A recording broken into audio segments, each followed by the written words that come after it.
Let's sing a song full of hope, full of pain. Why don't you sing along, my friend, for it's our last refrain. Forever young, ever strong, ever brave. Memories like this never end, no, they don't fade away. So when I'm gone, oh, when I'm gone, I'll be right there, close to the sun. Keep holding on, keep holding on, and I'll be right there, close to the sun, close to the sun.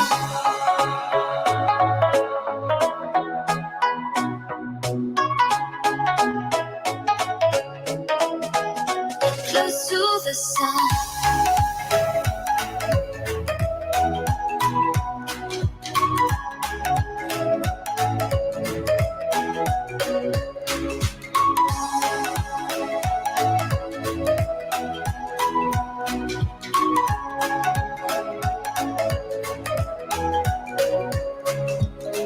Here's to the ones who let shine through the rain, the ones who stood for something more. We won't forget your names. The tide is high, say goodbye, we set it sail, and all those midnight secrets told, we'll take them to the grave. So when I'm gone, oh, when I'm gone, I'll be right there, close to the sun. Keep holding on, keep holding on, and I'll be right there, close to the sun, close to the sun.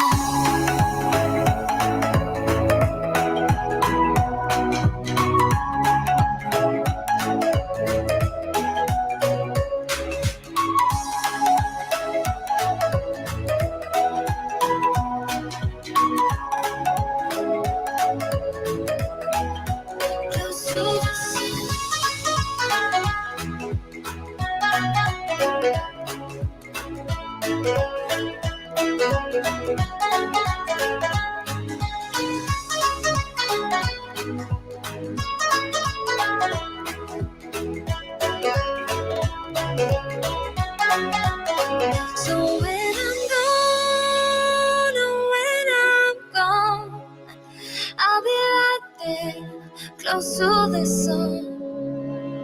Keep holding on, keep holding on, and I'll be right there, close to the sun, close to the sun.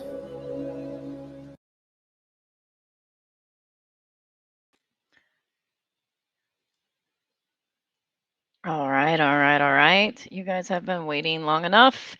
I am so sorry it took me so long. I have two little critters that they are dependent on us to caretake as we have agreed in our social contract with them. And so sometimes that sometimes means extra walks and extra care. And so I ended up having to take a little bit longer than expected. And we're in a heat wave. So extra water, all sorts of fun stuff. So appreciate folks coming to watch and observe and share commentary. I really enjoy chat's commentary. I try to be interactive with chat when I can. Sometimes if I don't interact with chat, it's usually because I'm multitasking and I can't chew gum and walk at the same time. But usually I will. So I appreciate your comments.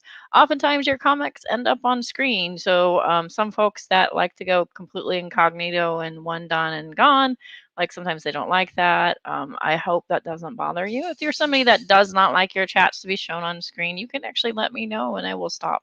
So I wanted to give you that option. I actually care about commenters, and like as long as you're having fun, awesome. So I'll try to be cognizant of some folks that don't prefer it. And so welcome to the Holy Spackle channel. So recently, for me, I ran it. Well, a couple things. One, I went to Disneyland. Yay!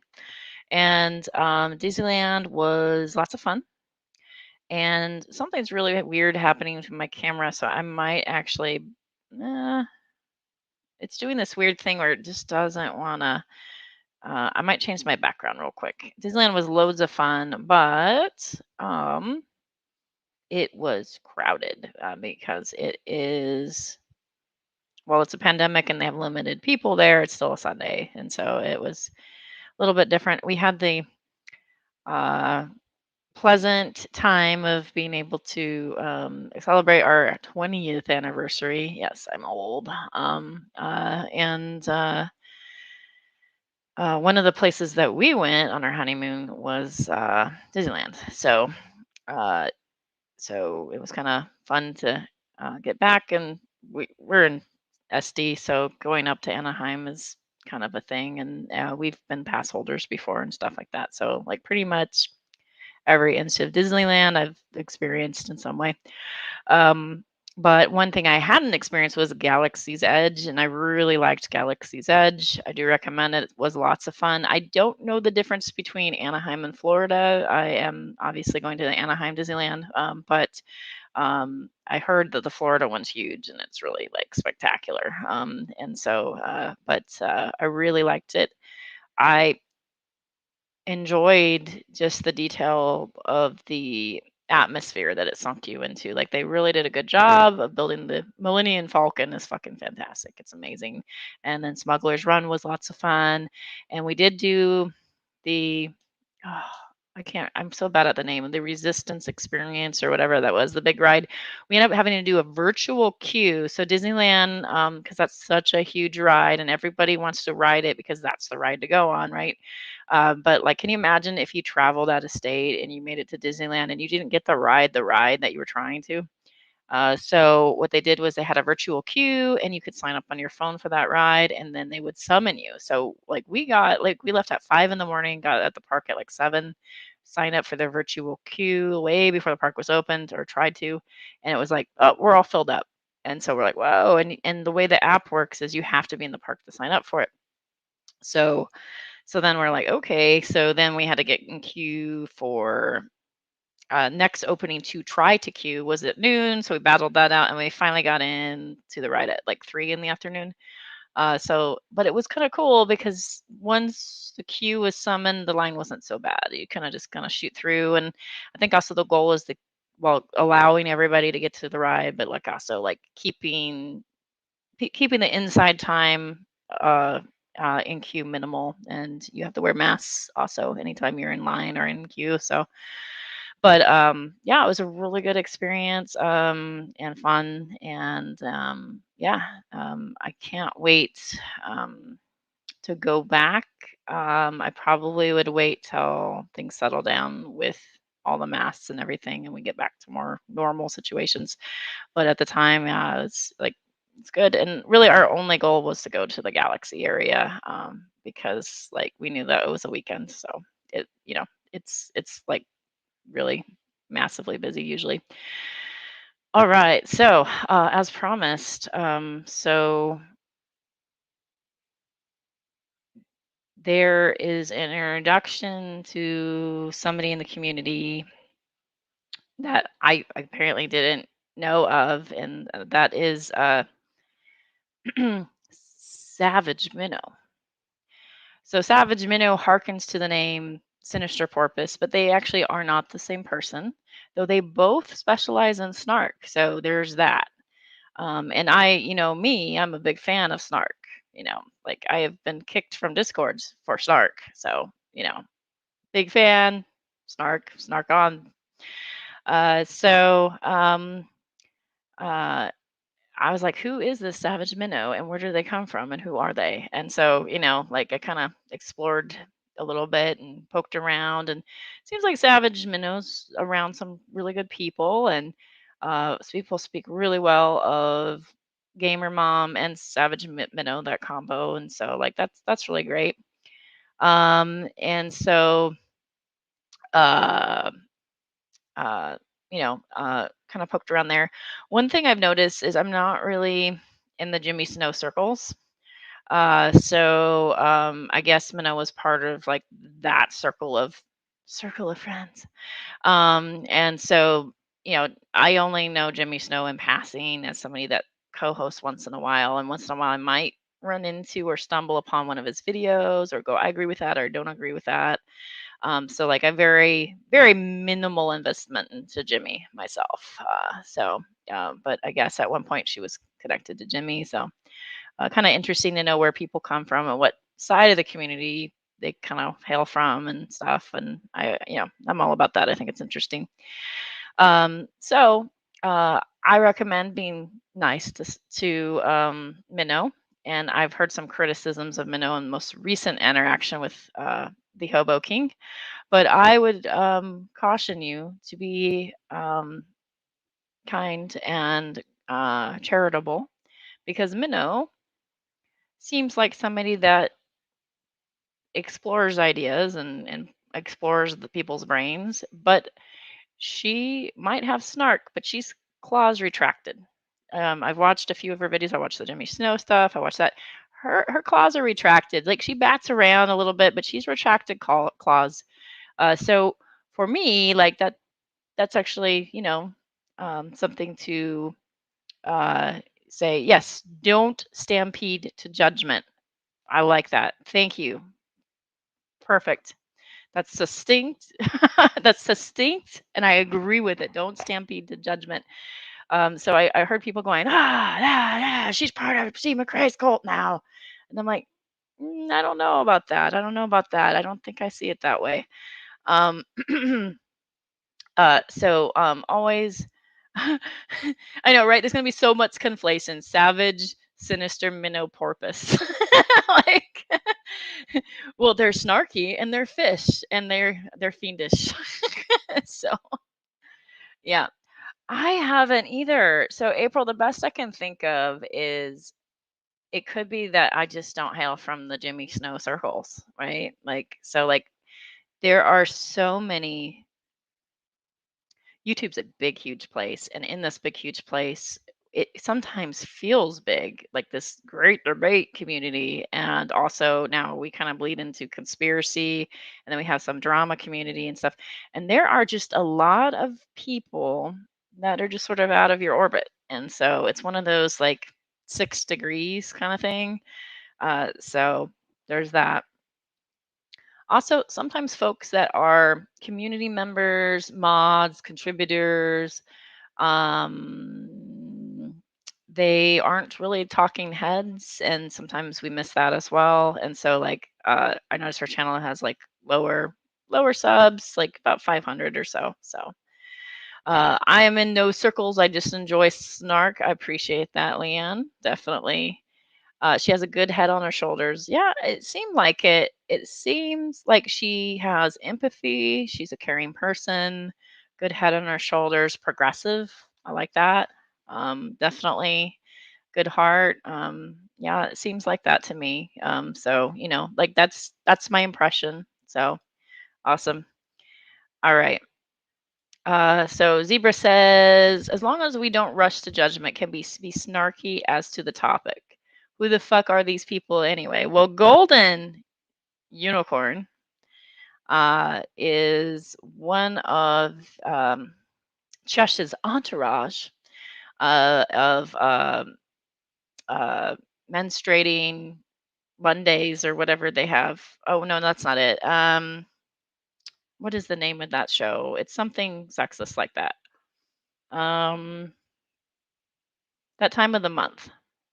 They do a show at that time of the month. And Golden Unicorn has famously been sloshed, and I've giggled and made fun of that.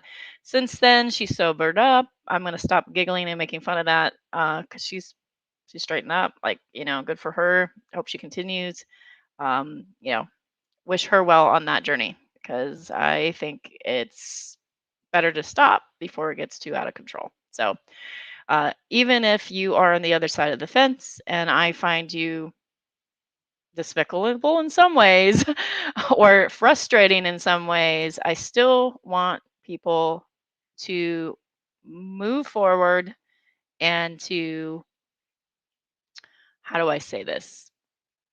Be their best self, whatever that might be. So, All right. So that being said, I'm going to play a video with a very classy title. If you think this title was classy about the unicorn with the appendage on the head, this one is going to be very classy as well. So the title of this video that we're going to review is Can the Birth of a McCrazy Be Aborted? Now, this harkens to a lot of questions that we might have because, I mean, obviously, Cheshire is famous for, uh, that 3-year-old abortion comment that she once made. And that was something special. So, I mean, it kind of reminds me of that. I don't know if they're trying to trigger people with that title or what, but that's really cute and classy as always, I'm sure. That wouldn't be murder, would it? If, because I'm a crazy is typically an adult, but what do we get? What what are we talking about here? All right, let's see here.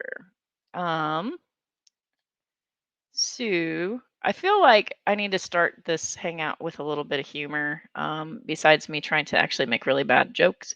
So I am going to play you all a funny video. Well, I think it's funny. So let's see if I can find it. Mm, mm, mm, mm, mm. I thought I had it. Maybe I don't have it. Oh, I don't have it. I don't have it ready. Okay, that's cool though. That's fine. Moving on. We're going to just move on where we were and we're going to just play the video. We're going to go right into it. Pretty well, actually. I mean, Also, I want to note there is a picture of purple titties there. Minnow, you're not the first person to say purple titties because he stumbles over his words when he says it, and a lot of people say purple titties. And it's been like an ongoing meme fest about it. So definitely contribute to the purple titties memes. That's like been in existence for a while, so I appreciate it. We don't think you're sexualizing Steve. The only people that do that are like Nikki and Sweet Heathen. Most people are sane. So anyway, playing on. a lot of stuff going on, but all things considered, a lot of more people are worse off for the wear than I am, and so, not gonna bitch. But I do have my coffee. You have your tea, I believe. I have my tea. Awesome. And so, okay, so this is going to be kind of a hard stream to explain. I normally don't do these things. I don't do video responses. Why? Because I just don't think they're very productive. If I really want to change the mind of somebody and I really want to talk about a specific topic, I have them on and have a one-on-one discussion with them or a group discussion. But I mean, it's more direct, right?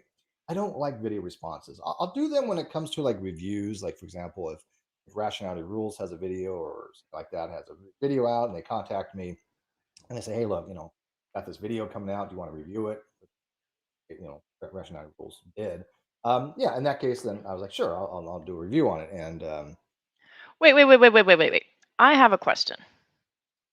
This is my serious face.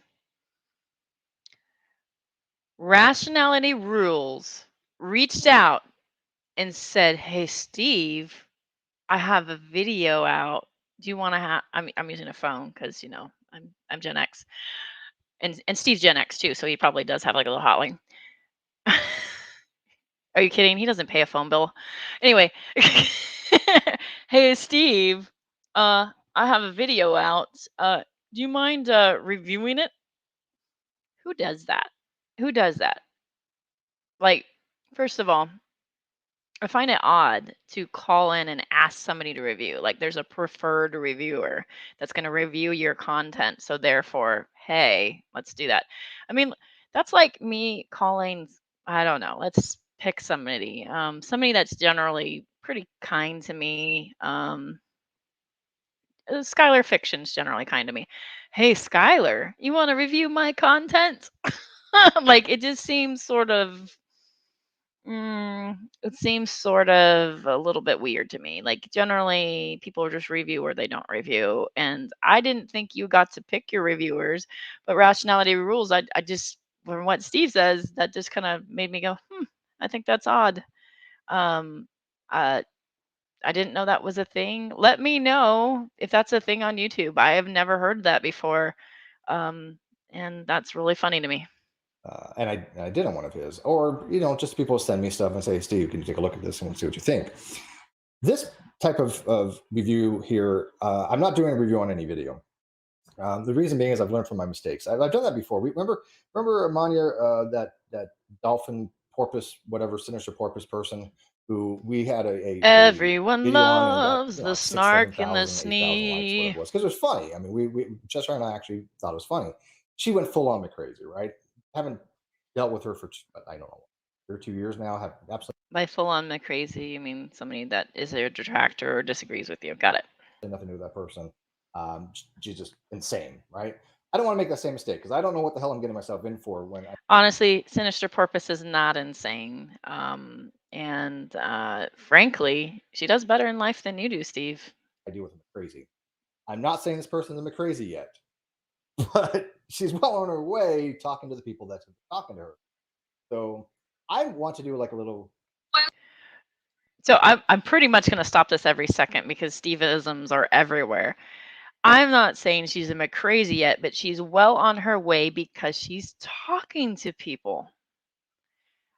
I think, and I encourage anybody to talk to anybody. There's no reason to say just because somebody talks to somebody that declares their position or they're going to be like enveloped into a cult or whatever. Like people should talk to whoever they want and form their own dang opinions. It's really strange to me, McCrae, that you are in the skeptic community and you're so afraid of people talking to people. And it feels like that some people are already speaking to her in her ear. She can correct us if we are wrong. But I know But they have. They were in a live chat. some of her videos, and they were heavily biased. So yeah, that's my personal opinion. I'm allowed to have my personal opinions about someone. So the attempt is today to just address the points they make, and so that we don't have to get personal at all. Yeah, that's the. I'm going to take an analytical approach rather than a visceral approach, and I want to see if it is possible for a baby fledgling McCrazy to get normalized, to basically get themselves out of that. Which they keep on saying that, like, they use the word cult. They have a really, if anybody has a cult mindset, these people for 5 years have been just going after people that I care about, going after people that I respect. If you go against them, they try to shut you down. They told people will go after your. So going after people you care about, I mean, if you mean like your right hand chest, she's vicious and she goes after people I care about. So of course I'm going to serve her back, right? What are you talking about, Steve? What are you talking about? Channel. They've gotten some of my friends' Facebook page shut down. They got people's Twitter shut down. They are vicious, and they have done things in real life. One of. So he keeps repeating saying this, and I'm sick of it. I am sick of it. He keeps saying they have done things in real life. What are you talking about, Steve? At this point, I'm going to call you out and say, what are you talking about? What shade and accusations are you intentionally putting out that are not true?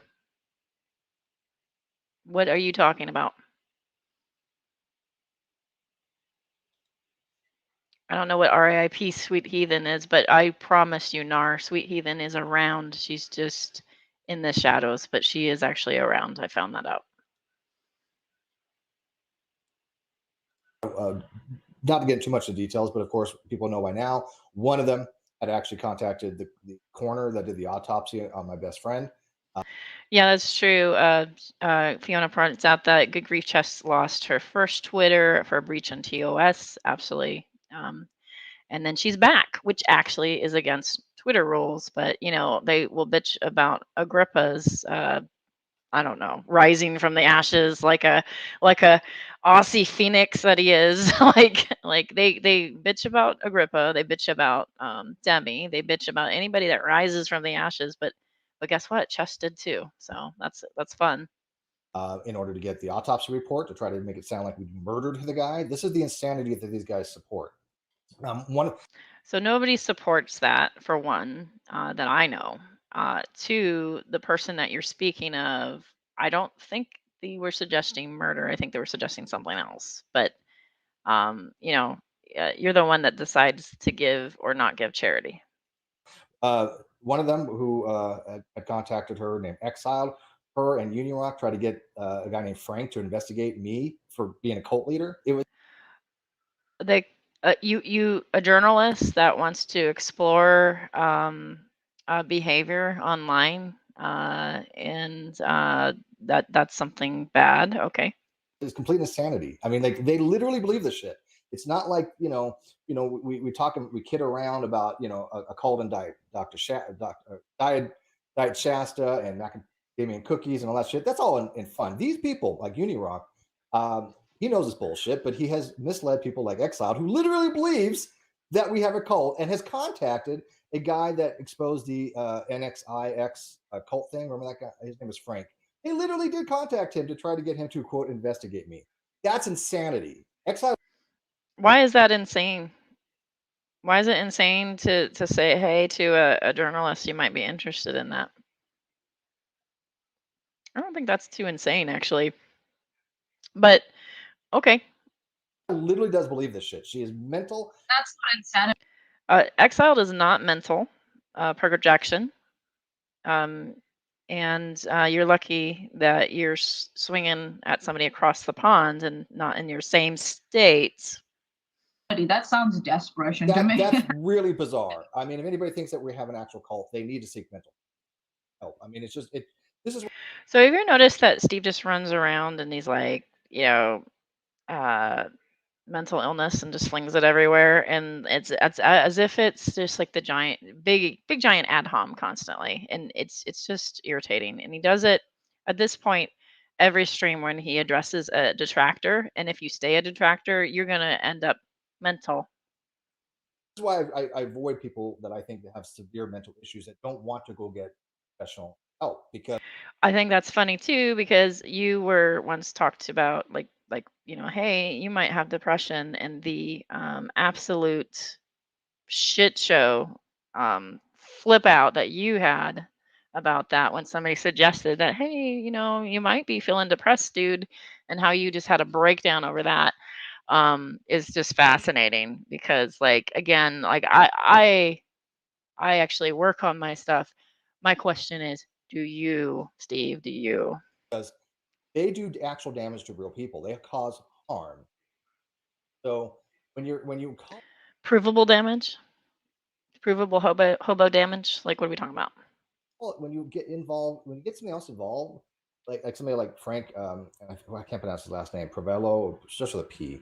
But when you actually try to get somebody else involved, trying to make it sound, hey, look, you investigate Steve of all people as a cult leader. Are you out of your fucking mind? I mean, that proves that these people are not mentally well. That I'm not saying they can't do that. They can, but then they should have something to go on. And we know that this group is very good at taking things out of context so that they can. I love Manya. She absolutely offers nothing except for money From their biases. So that's the thing that's the most worrying. That absolutely, yeah, absolutely.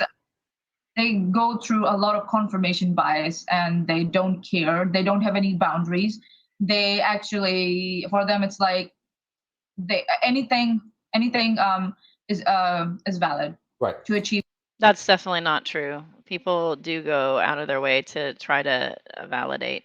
I don't know if all people that have a problem with Steve go out of their way, but I can tell you that there's a lot of people that do.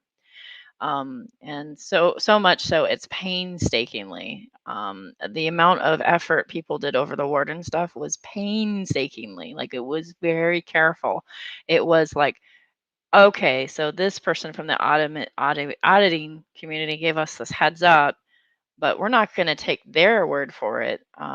Folks took it upon themselves, not myself, but folks took it upon themselves to actually pull up the evidence themselves and pull up the records and go through it all. Like Like if you're saying that like people are confirmation bias, they're just going by hearsay, stuff like that. No, people actually effort.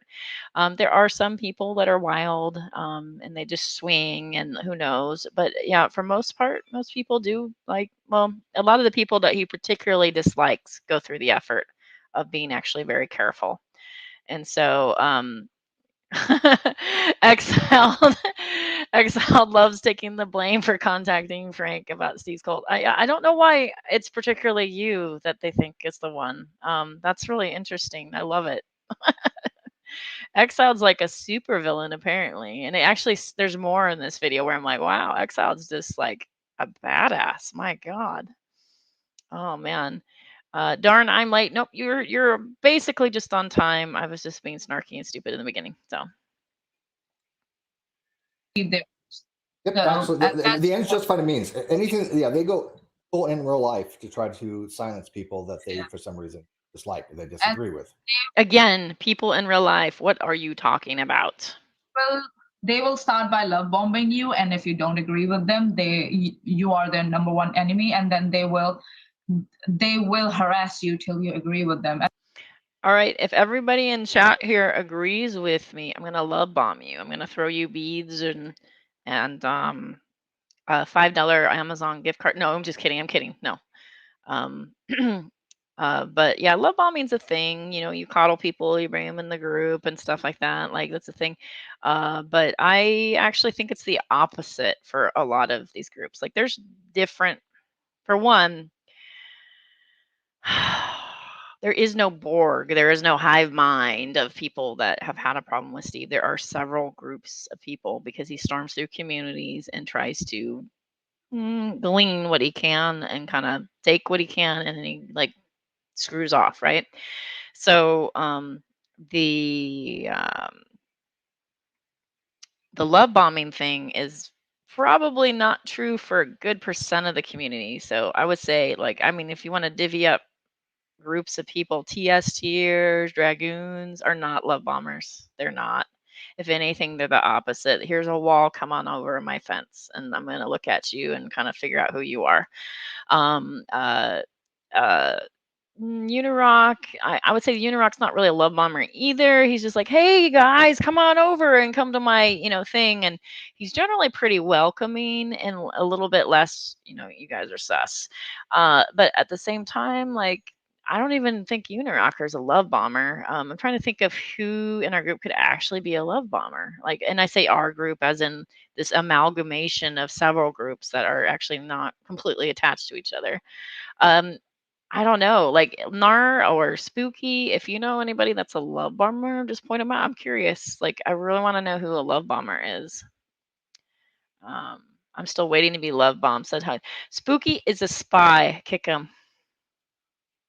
And if you don't, then they will keep on harassing you. That has happened with me. That has happened with Shesh.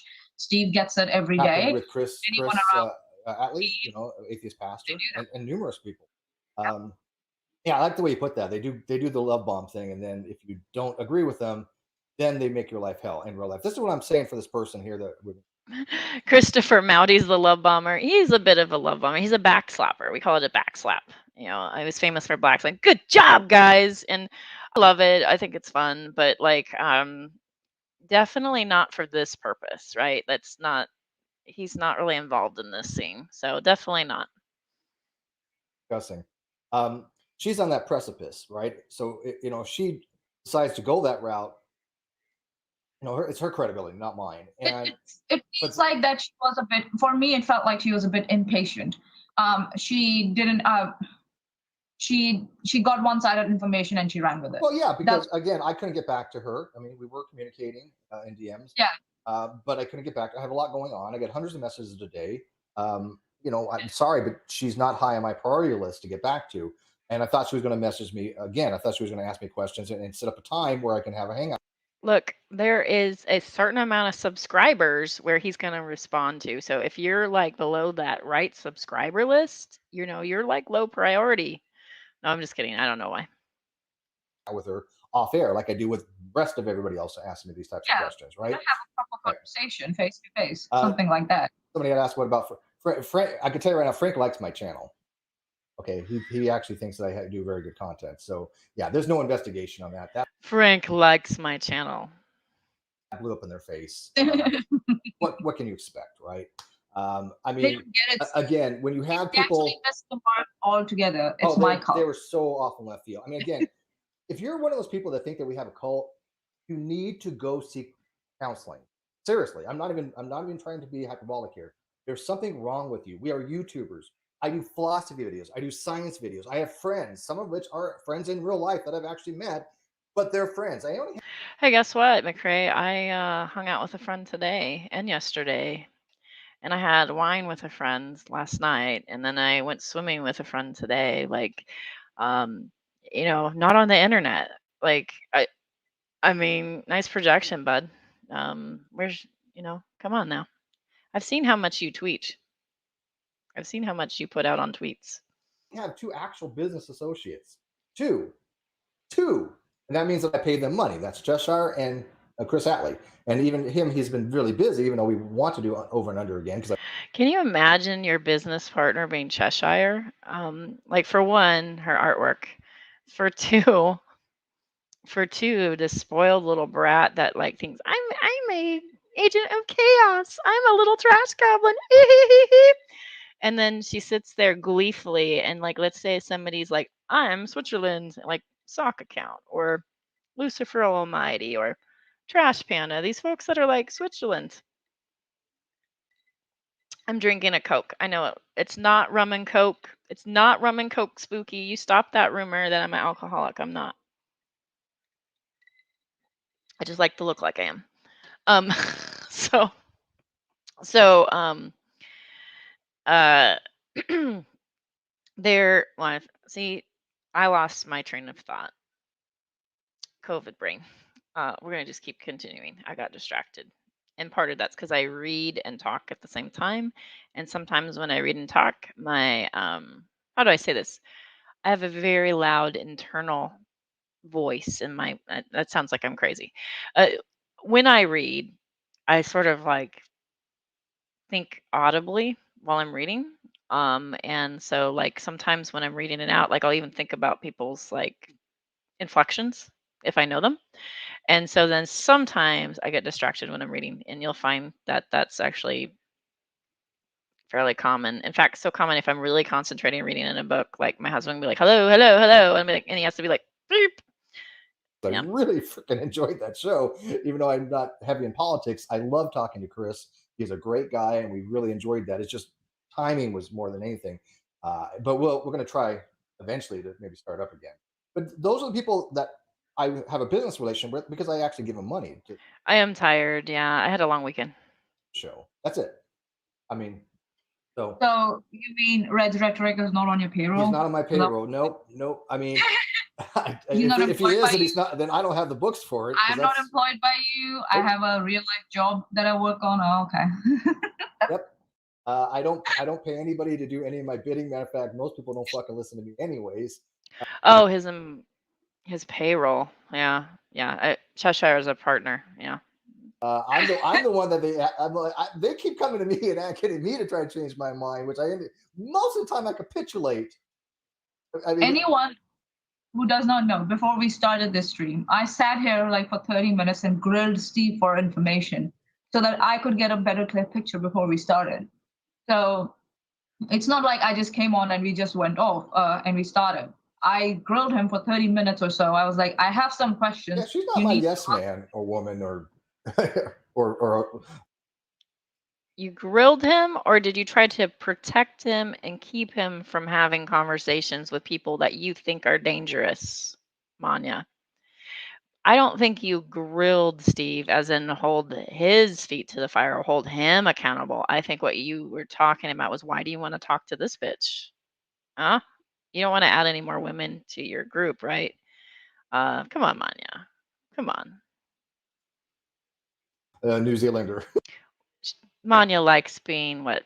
Is she like third in the cult now? Like she's climbing up the ranks.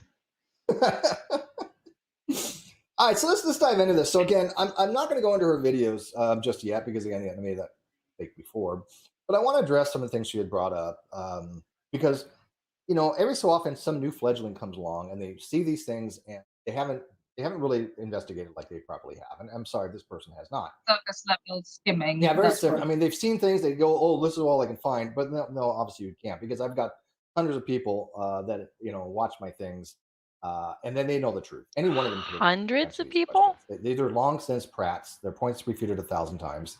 They are debunked with prejudice, so to speak, because anybody brings them up.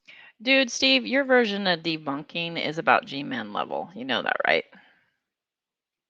Clearly has really not looked at the history of this stuff, because it's not even just our word for it. There's actual evidence out there. I mean, legal evidence that these people are wrong, right? Yeah. So You can read the documents, the court documents, and then come to.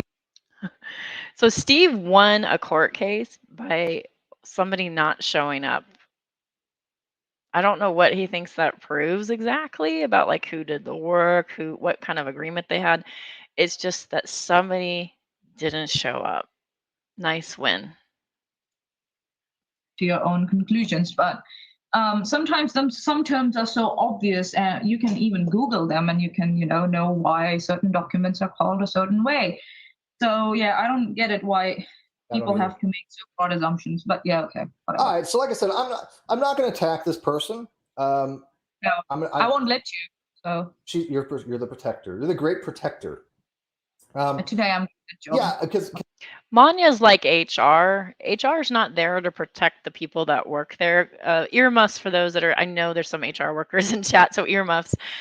HR is not there to protect the worker. HR is there to protect the company. And Manya is trying to be HR right now. I'm just saying.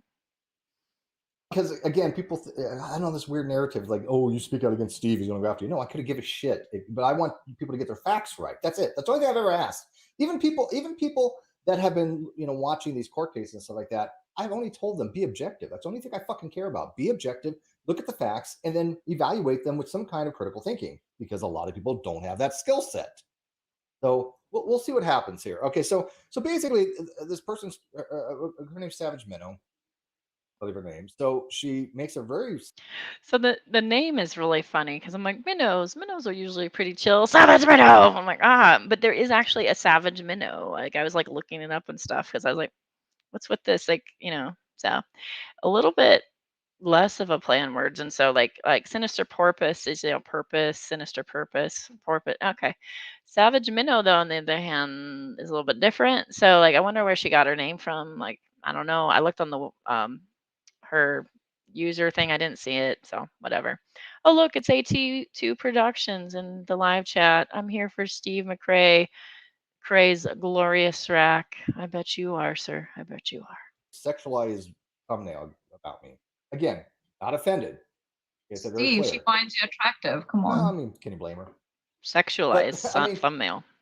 Such a beautiful rack. Even I'm just like, Of course you are, Manya. Of course you are. Oh my God. Look at this.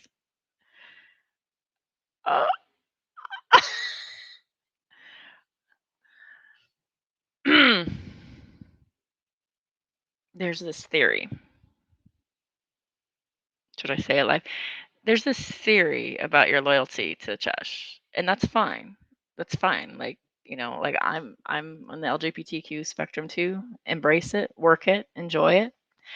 But probably find a better object, because that picture and Cheshire probably not even on your level. Come on, Manya. You can do better.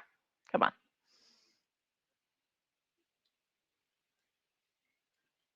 Yeah, those are way too big. Yeah, I'm not into that.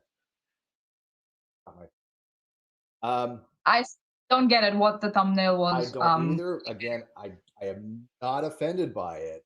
It's just odd. One beautiful rack. Yeah, you're right. Yeah, but I'm not.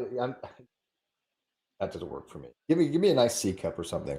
And she may not know this, but I used to work for Kohl's. I have worked in women's lingerie for years. Oh, really? I sold bras, for God's sake. Okay. Maybe that's why they did that, because they know that you worked in selling. You worked, as a salesperson. while selling women's lingerie. Maybe that's what the reference is. Interesting. I was a supervisor, but yeah, but I mean, I stole bras. I mean, just so I mean, I don't know. I mean, there's nothing wrong with them. It's That's just the only connection I can find. So Would you let Steve sell you a bra? Press 1 in chat for yes. Press 2 in chat for no. I'm just curious if anybody be like, cool, Steve, help me out. Because you can trust me. I'm an expert. I worked in Kohl's women's lingerie. I'm sorry, but if I was shopping for a bra, I would pass on that. I do agree with Steve, though. Like an ideal is really kind of a C cup. Right now, I am way more than that, and I miss being a C. So I agree. I agree. I actually think that that's more comfortable because then your back doesn't hurt. But like those that are blessed, I'm not going to complain. I think all are acceptable. I like them all. So like I'm pro. But that being said, still wouldn't let you pick out my lingerie. I don't know how other people feel, but I just wouldn't feel comfortable. yeah. And so I asked, I mean, I'm not offended, but this is just strange. This person really tried to sexualize me for views. Am I missing something? And I asked Reds and a Goblin. Yeah, I think she said something about writing it down. So like she heard perpetuity, wrote down purple titties in the note and kind of went with it and joked. But the thing is that like he said it in that way too at a certain point. And I remember like people were putting up memes, purple titties all the time. It wasn't just her that's made that joke. And people aren't sexualizing Steve when they do that. They're making fun of how he says it and what it brings to mind. So that's all that is. So no, Steve, no. The only people that sexualize you that we know of, well, I don't know. There might be more, but real weirdos like Nikki, I haven't seen her in a while. I don't know what happened to her. Like, I don't know. Se- uh, Formerly repressed something. Remember her? And then Sweet Heathen maybe, but like even then, like Sweet Heathen always had this sort of stance of like, ew, like at the same time, and you'd be like leaning in, and she'd be like stiff looking in pictures and stuff like that, and that was always kind of a little bit weird too. But other than that, like I don't know, man, I don't know. I'm sure somebody with daddy issues. I don't know. It just seemed creepy to me. And again, maybe it was intentional. I'm just asking. And yeah. well, yeah, enjoy the thumbnail. People like it. Go for it, right? All right. So I did put these things for only my followers can.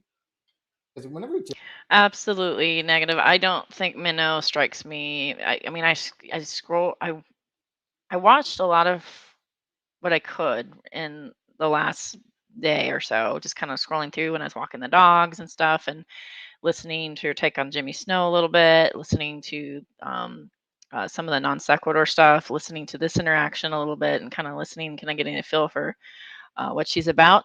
She doesn't strike me as somebody that just sexualizes and objectifies people. So like this is just nonsense. This is just silly. Come on now. see all of this stuff, that's when the trolls come out, cockroaches come out. Steve, before we go any further, I would advise anyone, everyone who's watching us and anyone who watches us later, do not go and harass this person. Please do not hound them.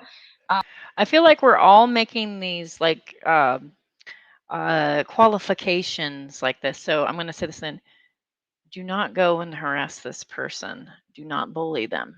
Do not go and harass this person, Golden Unicorn. Do not go and harass this person, Steve McRae. Do not bully him. We are only expressing our opinions and doing a review here. You can engage with them, but keep it polite and keep it safe. And remember, kids, put the gas cap back on your vehicle before you leave the gas station. Thanks. If you have genuine questions, you can ask them. That's okay, but do not like harass them or hound them. Or if you have genuine questions, you can ask, but be understood that like if you ask a question, it might not be deemed genuine, and you get blockazulu'd. That happens. don't make them feel unsafe. We are just here to address the points. Right, That's it. And we don't want to make it we're personal. not the funniest thing that I've noticed about mentally unwell people, almost all of them project their own.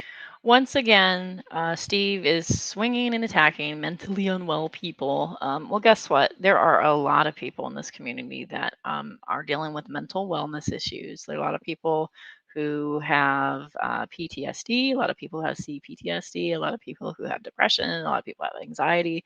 These are all very common mental illnesses or mental wellness issues, as you might want to say. And they're so common that, in fact, I think it is 1 in 3 people will suffer from that at one point in your life, something like that, or maybe it's 1 in 4.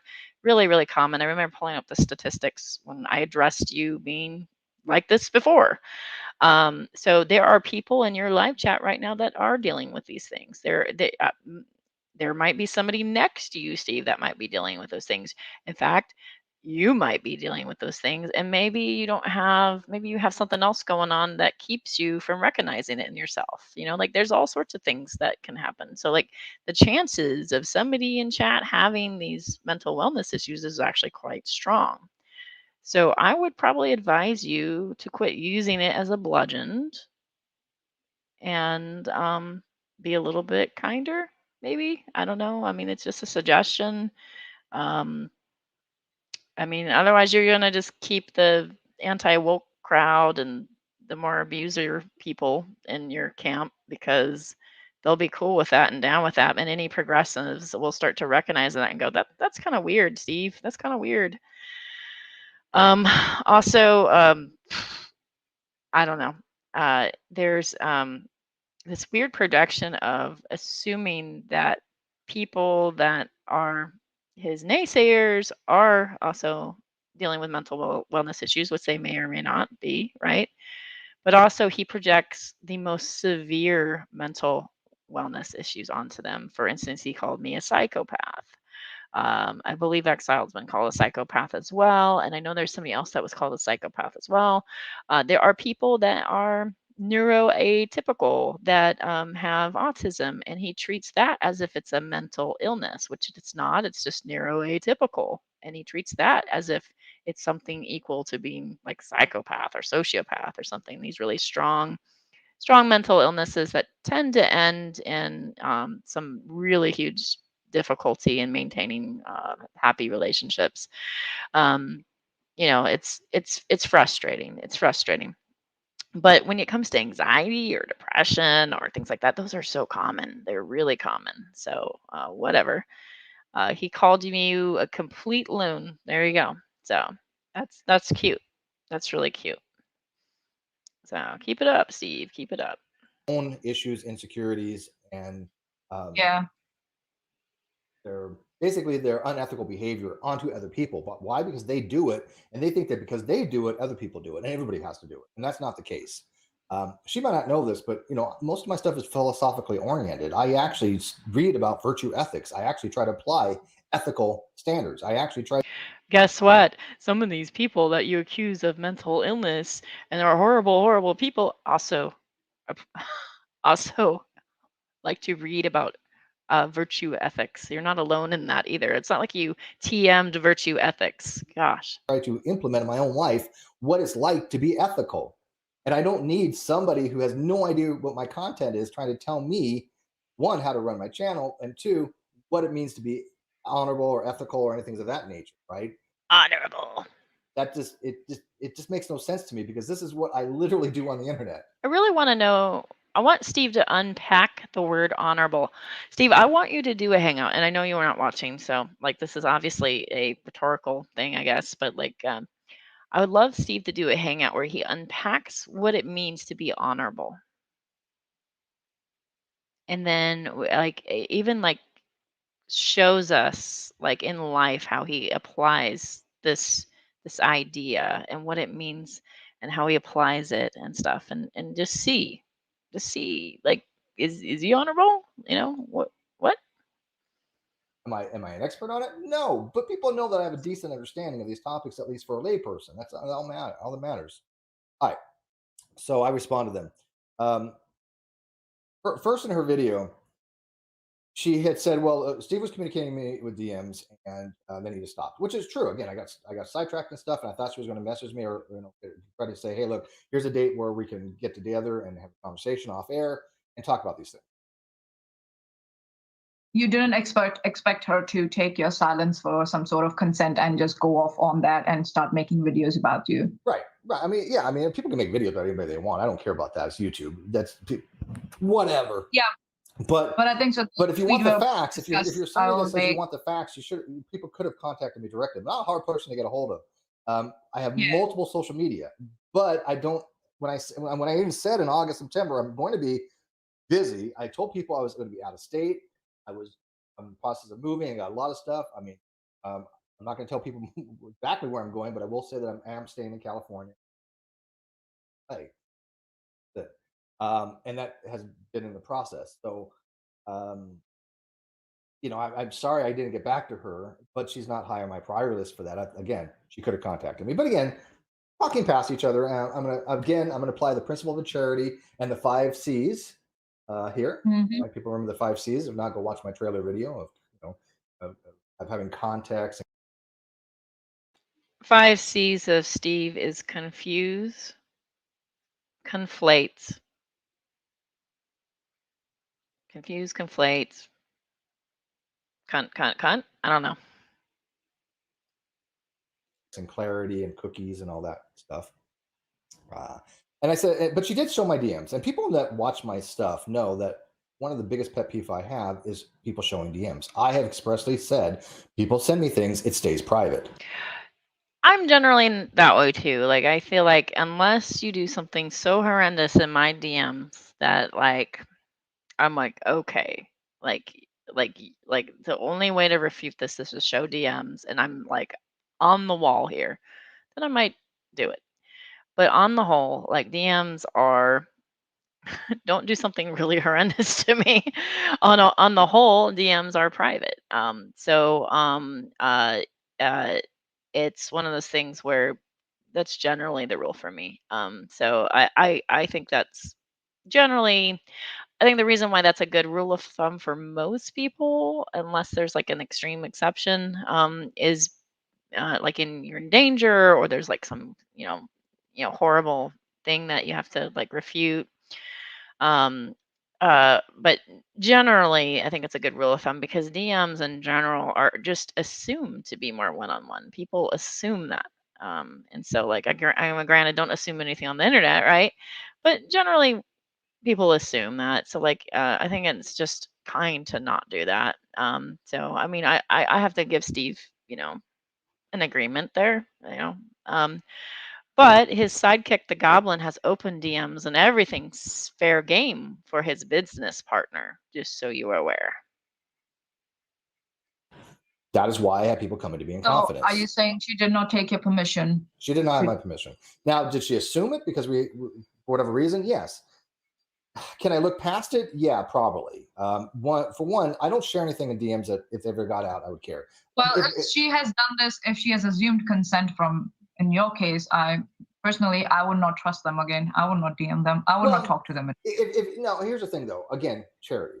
If she knows now that I don't share DMs and that I find it offensive that she did, and she does it in the future, I'll take her word for it. The thing is that, Steve, I saw their video where they said they felt like they had your permission. That's not still explicit condition. And as you said, they have every right to feel it that way. I get that. It's like, if you're not going to take explicit consent from me. Everything should probably go through Manya at this point. If you want permission, go through Manya. She is now HR, and she's going to handle it. Before putting my DMs out, except for Cheshire, because her DMs are public. She lets everybody know she will share DMs. Yeah. She lets everyone know that if you are not. Yeah, Cheshire lets everybody know that she's a shit stirrer. She announces it and gleefully giggles. So, like, be aware. Taking my permission, I will not trust you ever again. Simple as that. Yeah, well, and that's everybody has their own line, right, in the sand. Miss Star has joined the chat, and XL's right. Let's be the cult that he says that we are, and let's love bomb Miss Star. Little hearts in the chat for Miss Star. Little hearts, because love bomb. That's what we do here. in this cult, we are going to uh, wear all white, and we're going to carry like a little belt with satchel, and it's going to have like a little uh, I don't know what you call it, not a trough, but like I did drywall before too. What is it? It's like a like not a spatula, but whatever. I don't care. We're gonna have that little thing that's there, yeah. And so you can carry a trough if you want to as well. Whatever, however you like to spread it. You want to keep that in your belt, so you can spread all the good white stuff all over the wall. I can figure about that. I honestly can. It's just going forward, right? I keep telling people, if everybody had my entire social media history of all my DMs and everything like that, they would be bored out of their mind. There's nothing of interest in there. Of any of these conspiratorial nutters, there's nothing in there. I swear to God, as my witness, there is fuck all what they think is in there. Wait, Everything I even do in private, I do in. which God is your witness, Steve? I thought you were an agnostic. You're swearing to God as your witness. I'm drinking Pepsi. There we go. I need some caffeine. Like some people drink coffee. Yeah, which is probably better for you. Probably. Maybe. I don't know. But it's been a day. So we're drinking Pepsi. Not Dr. Pepper like Shani, but Pepsi. And not Coke. Public that I want facts, and I'm asking for evidence and truth and things of that nature. Pipeline Audio, go watch the trailer video that Chester and I did on the 5 C's. It's how you approach a conversation, right? And it deals with making sure that you have clarity of the conversation. You ask for context. You come with cookies, meaning that you come with an open mind. And so these are principles that we try to employ. It's not just come with cookies. Seriously, did Cheshire make up that one? Descriptive. Like Grice's maxioms are descriptive. When Grice came up with his maxioms for maximum quality and maximum quantity, where you should like give them the most amount of information, but not going overboard, just to make your point, make sure that it's related to what you're talking about. Those maxims are descriptive, they're not prescriptive. So the 5 C's I think are more prescriptive. At least that's the way I intended them. How you ought to approach a conversation. I'm not sure how Cheshire views them. You might view them descriptive. I'm not saying there's one way or that's right or wrong. It's just when I came up with the 5 C's, or we came up with the 5 C's, I think in my mind, I had more prescriptive things. It was a normative context, charity, cookies, clarification. I still think it's really funny because there's cookies involved, and I'm pretty sure that came from the goblin. So, all right. So, and what was the 5th one? Context, clarity, cookies, clarification, and just I know it's context, clarity, clarification, cookies, and what was the 5th one? Man, I'm drawing a blank here. I don't remember, but we can always go back to that video. Cuntiness. Okay, so, put it in the description. I expressly do not show anyone's DMs to me. People, again, on my channel would know this. If she actually did any research on me, she would have known. It's one of the things that I'm known for. The reason I'm known for that, because people trust me. People know that when they come to me, their information stays private. In fact, I got to tell you, I have a lot of respect for doctors and lawyers for this very reason, because they have to compartmentalize. They have to be able to know what they're able to tell people and what they're not, because of HIPAA, because of client confidentiality for a lawyer. It is very difficult, but you train yourself to do it. I have people that even in my own life that I find very dear will tell me something that I cannot tell other people that I find dear. And they know that. And in fact, that's why we're friends. When I tell somebody, look, I love you, I cannot talk about this because somebody has asked me not to. They respect that. That's what a friend does. And just because someone stopped communicating with you does not give you the right to expose their DMs on public platforms. That's not the way to go, according to me. I don't know what's the logic behind that. Manya, negative exponent said something about you sharing DMs from him. Do you have open DM policy like Cheshire as well? Just curious. Well, maybe you can ask her. Maybe directly. Maybe they can answer that for us, like why they felt like that they could expose someone's private DMs, like just on a feeling that they had the permission without explicit permission. I think it's this. And by the way, thank you, Tree Feeling. Critical thinking, of course. I'm going to forget critical thinking. The one thing that my whole channel is about critical thinking. But you know, I think it's certain people don't value privacy and privacy. Well, for example, He just said privacy like he's British. A confidential classified. People just don't respect it as much as I do. I have a position. If you come to me and you need to have a conversation with me in private that you do not want out, that conversation never gets out unless you release the DMs first, or if you have so egregiously lied about a situation, then I have absolutely no choice. That really hasn't happened as of yet. It came close once, but I don't think it has happened yet. But I reserve that right. Right? This is not an absolute thing. Right? I mean, this is a normative principle that I have that is just most of the time you should never release the absolutely have to. Normative. Can you even talk like a normal human being? Normative. Exculpatory. It is mind blowing. But I've never released them publicly. They're going to be legally. They are going to be released legally, so they will eventually get out in public. Else. When you're legally bounded by law to do that, that's something else. And that too, it doesn't get onto the public platform unless it becomes part of public documents. Right. So that's a whole different story. This is just on, they said they felt like they had your permission and you stopped, talking, like responding to them. That's no reason to blast someone's DMs on public platforms. But you know what I did? You know what I've done though? Even the people that certain conversations that are private that were never released, because I don't release everything contrary to popular belief. I even let that person know. Yeah, let that person know. Hey, listen, I'm going to, and they're fine with it.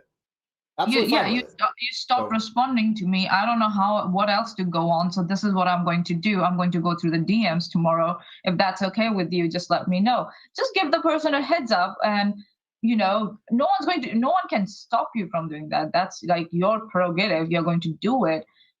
But then what's the common human decency? Like just the basic decency of. Beach is absolutely right. Buzzword salad. So like there's certain things like he likes to say over and over again. Normative is one. We could make bingo cards for this. We could make we should I feel like there should be like a game that we all play whenever we watch him like lists, and just this, like, we're gonna have to create bingo cards, and normative needs to be on there. Virtue ethics needs to be on there. Charity needs to be on there, right? But like the way he says it's always funny. It's like, now I won't give you charity, or I am going to extend you charity. And it's like, oh, good. So you're actually going to repeat my actual argument? Like you're going to maybe steel man it like you're supposed to? Oh, great. Not putting out private conversations. I find it distasteful. When someone is trusting you, it's not like there's something very radical in those conversations. That's not the point. The point is of trust and decency. That's what it is. Right. I'm not going to trust the person that I know shows DMs. I've seen your Twitter. I don't know about this trust and decency thing coming from you, Manya. Yeah, Shesh is like, but she makes that point every time. She lets everyone know. She's like, listen, you're going to talk to me, but just, to let you know, my DMs are public and they will go public when I need to make them public. So it's your choice. That's fine though. That's an exception because she makes the people aware of that. So I know what I'm getting myself into when I mess with Chess. But people that I don't know, that's true. So Fiona does point out Manya seems happy enough with doxing Crafty's private info. Never mind in DMs. Yeah, we remember that. There was a video here on this channel where we talked about that. Cheerleading of that. And that came from Manya. So Manya's all about the ethics, full of the ethics. Sure, Manya, sure. That I don't know if what their intents are, and they show private messages. They're done almost 99% of the time. But like I said, I'm willing to look past this. You're not, but you're different on that. And guess what? We're allowed to disagree. Oh wow, we disagreed. Oh okay. Kicking you off. Get the hell out. All right. So I said, you have no right to show my private DMs. Not that I'm in any way concerned about it, if it is a measure of trust, honor, and ethics. I did not get permission. Again, I am very big on this. It's something that people do know me for. Has any one of you, have I ever I don't know you for honor and ethics, Steve. You just keep chanting it that you are. And when somebody comes up to me and says, "Trust me, I'm trustworthy," and they keep hammering that in, it makes me very suspect of them. You earn trust over time. You don't have to declare it and keep saying that I'm honorable and ethical and honorable and ethical. You live it. And so like that mantra that you keep saying over and over again, I'm honorable and I'm ethical. I'm the most honorable and ethical. I'm all the ethical. I mean, that's not any different than Trump saying I'm the best. I'm the most awesome. I'm, like this is what life coaches do, and this is what salesmen do, and this is what con men do, and this is what sociopathic businessmen do, like Donald Trump. I'm the best. I'm the greatest. Like that kind of stuff. And I don't believe it. I don't pick up what you're saying. Preachers sometimes do this. Like, I don't think every preacher is like that, but I think some preachers are. Absolutely, I'm the best. I'm the most ethical. Like they have to constantly project that, like, listen, this is who I am, this is me, this is my character, and I'm telling you this up front so no, you don't get to do that. You live it. I happen to think I'm trustworthy, but what I say to people is, make your own decisions. I happen to think I'm generally a good person. What I say, people, make your own decision. I am fallible, absolutely. But one of those things like that he keeps doing is he's like, in fact, he even says on Twitter, I'm astronomically ethical. I'm astronomically, honorable, things like that. Really, bud? Really? It's just, it rings of a used car salesman. violated your confidence? If I have, I verbally apologize. It can happen, right? I mean, we all make mistakes, and they're unintentional. But if I haven't, now you've never addressed it, please Yeah, let me but you know. won't But make a video on those DMs. That's something very deliberate. Just saying. well, sure, you know. Um, Okay, I said next. I invited you to converse with me directly with me, right? Because again, these things are very nuanced. There's a long history. I'm sure that she's never watched Cheshire's videos, that she has long chronology and detailed things on these things. So it's easier to say, hey, let's go have a one-on-one off air. And I do this with a lot of people. I Yeah. spend a lot of time talking to people off air, and not just about philosophy or science. We have those conversations as well. But again, He doesn't do Discord, so that probably leaves Skype and Zoom for off air. If he's so adamant about Discord being somehow like the cesspool, I guess he needs a different kind of format because he's weird. of legal matters and things of that nature, and a non sequitur show. But I said I don't do video responses because normally I don't. This is kind of rare. And I don't care about views on these matters. I don't. This is a mistake that I got to tell you. This is a huge mistake that my critics do. And again, I tell people where they make their mistakes, even my critics. They think that my modus operandi is to worry about subs and views and money. Those are not my primary things. They've never been my primary things since I've been on YouTube. And because they think that it is, they make fundamental mistakes every time they come after me because they think that's my They do motivation, the same and it's thing with not. me also. Now, those Yeah, things they are do the same thing important. with me also.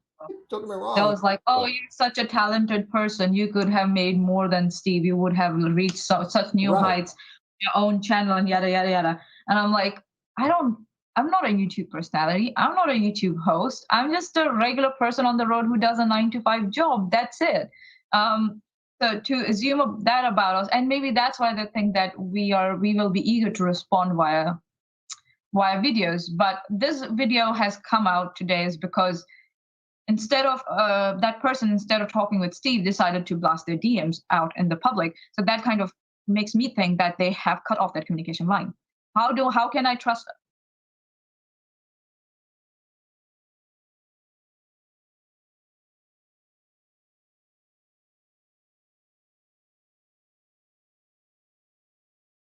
me personally, as I said, why should I continue my conversation with you in DMs when I know that you will make a new video every day about them from now on? Yeah, So that exactly. line has been cut, according to me. So that's why we are here sitting and addressing this on a video. If that I'm sure, Steve, correct me if I'm wrong. If that conversation had continued in the DMs and they hadn't blasted your DMs on a public video like that. I'm muted like a pro, and Sally's barking. Hey,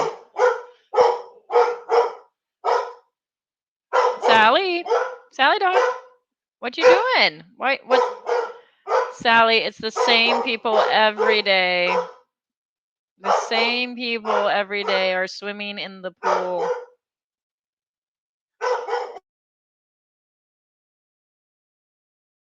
Yep.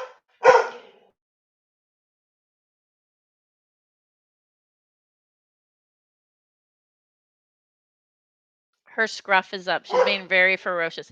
Sally dog. Okay, goodbye. Yeah, go back. Go bark at Daddy. Do it.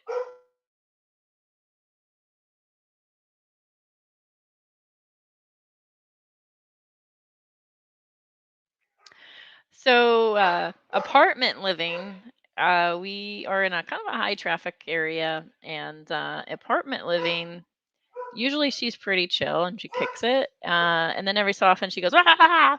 And I guess something woke her up, and then she's just like, guard dog mode right now. So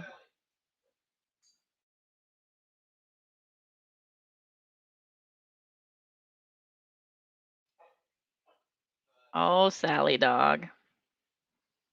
Okay, she's settled. Yep. We do have a collar that is not a shock collar. I'm anti-shock collar. I don't like it.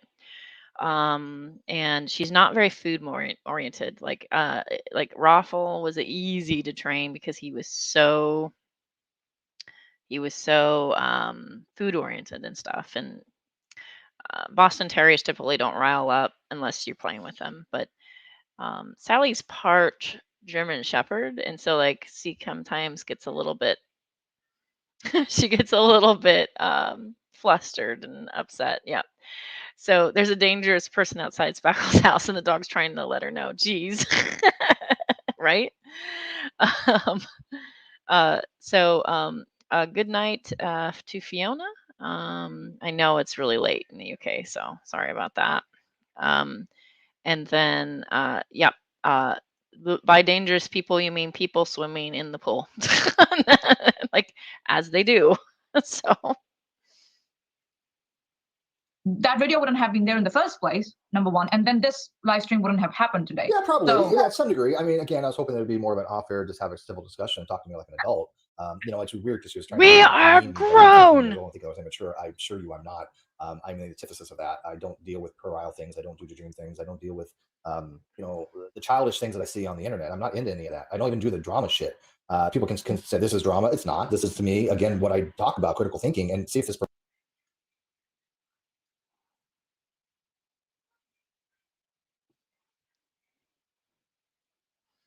You don't do drama, Steve? You don't do drama? What is the cesspool exactly, Steve? What was that? You don't do drama. You serious? I do critical thinking. I don't do drama. Randolph Richardson's the worst. I do critical thinking. I don't do drama. Bill Ludlow's the worst. Why am I talking like Kermit? I don't know. We need commitment to talk to Steve McRae. Person will apply these skill sets that we've talked about.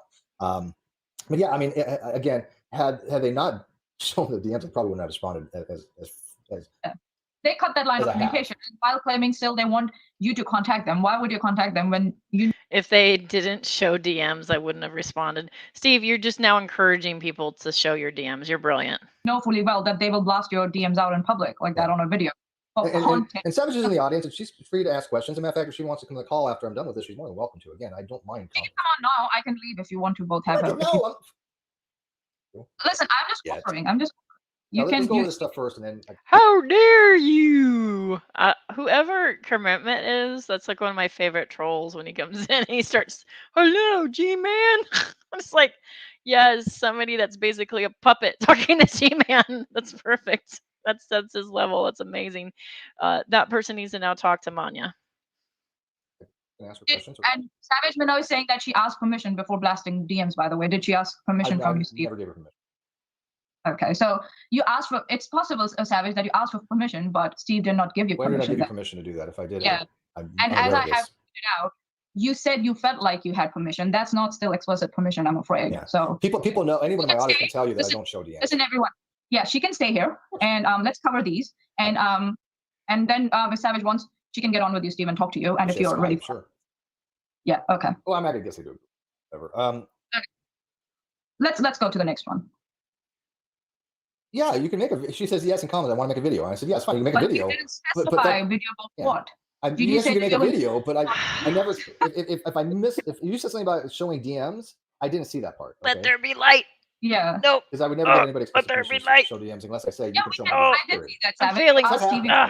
you video. You didn't specify whether you will make a video about DMs, or did you ask that question specifically? That's very. Yeah, That's all I said was you could make a video. Sure. So okay, let's go. Let's go. I don't do response videos. I don't care about views on these matters as much as I care about truth. Again, I'm a YouTuber, so subs and money, obviously is important. I survive all this shit. But those are not my primary things. And again, until critics realize that, they're always going to make these fundamental mistakes. My motivation is honesty, facts, and having integrity that I do not see from other content creators. Many of them. This is why I actually do call them out. But I actually do my research. I actually learn about the topics. I mean, people have known that I've gone after many people in both the theist and the atheist communities for not being honest in things.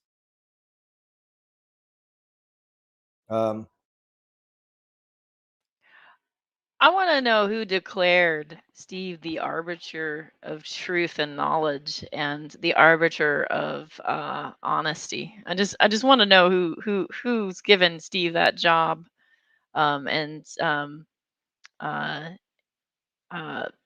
why he's got this little gold star like Jiminy Cricket, and he's like honorable, ethical, kind of thing. He's like always let your conscience be your guide kind of thing. He's got a little badge. Ding! Like, I don't know. I want to know who did that. I don't know who you are. Ozzy Mandias, was that you? Because some of what he says parrots what you say. Clearly, that's not you. Come on. I'm just going to check her comments and see if she specifically asked you permission for the DMs. Okay. And if I didn't see that, then I will happily apologize for that. But again, unless I say I give you permission to show my DMs, that's how I've always done it with everybody else. People say, "Can I show you DMs?" Yes, you can. Right. Commitment. Can somebody somehow get in contact with Commitment and tell him that we would like him to call Judgment Call? I think Commitment would be really great. Yeah, I was more like you could talk about them. Yeah, you could talk about my DMs. I gave you permission to talk about my DMs. I didn't give permission to show them. There's a difference between talking about the DMs and showing the DMs. Okay. So it seems like that you said you can talk about them. I can talk about the DMs, but I can't show them. So I can sort of read them out, but not. What? But you can't show them. So again, Savage. I give permission to talk about them, absolutely. Yeah.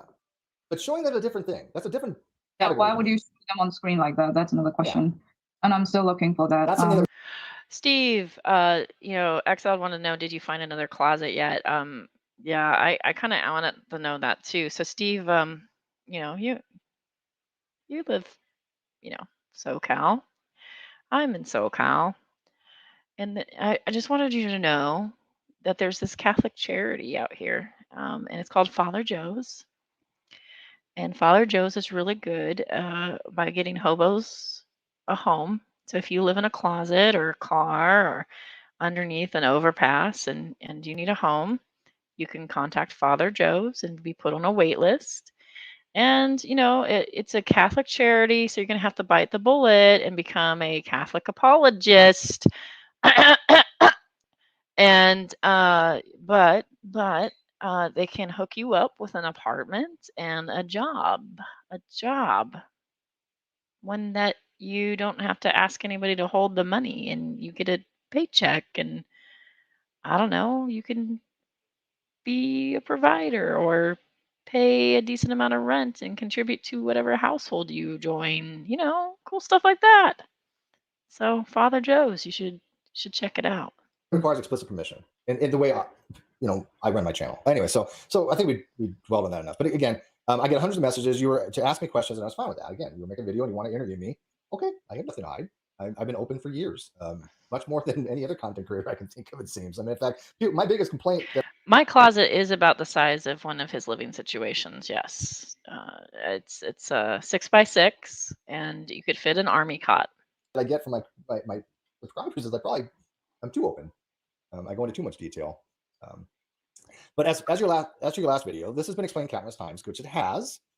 This is why I call it a Pratt, a point refuted 1,000 times. Adrian Doubt used the term great debate community. That was way back when, in the early part of 2012 or 14. He used it once. It was a loosely group of people that didn't use the name. They never used the name. There was no channel called the Great Debate Community channel until That was a G+. People always use the name. It's a description of the goddamn whole community. By whole community, I mean like the goddamn everybody that's a YouTuber, everybody that's a blogger that talks about religion, God or no God. Like it is atheist and theist and deist and pantheist and all sorts of stuff. Like it's like a big octagon in some cases, a median of mind in other cases, several channels, several different categories, from David Smalley all the way down to people like me in smaller channels. Like it is a great variance. And so the great debate community is a general term that we all had. And then you came in and saw a closer knit group of people and smaller creators and came in and said, nice house of cards you got there. It'd be a shame if somebody came in and bent all the cards. Group, right? It I started created out the as G a Plus group. Yeah, I started the G in Plus group. 2015. So let me clarify. So you're saying the idea to put that concept on a G Plus group and a Google Hangout group was your idea? Yes. Put that concept and implement it on a G Plus and a Google Hangout group, Yes. isn't it? That was your idea. That was all my idea. Nobody else's idea. That wasn't Agent of Doubt or anybody else's. Again, he used the term that I mean, one time from my understanding. So I never said I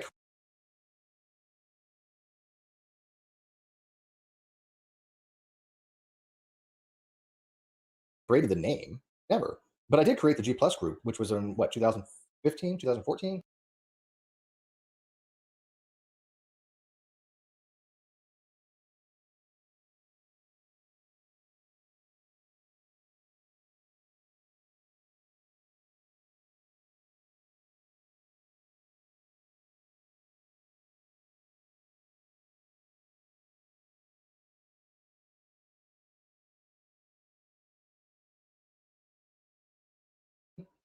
Somewhere in the ballpark. And if she claimed there was a YouTube channel prior to mine named the Great Debate Community, if there was, can you give me a link for that? Because I never saw one. There was one created after mine.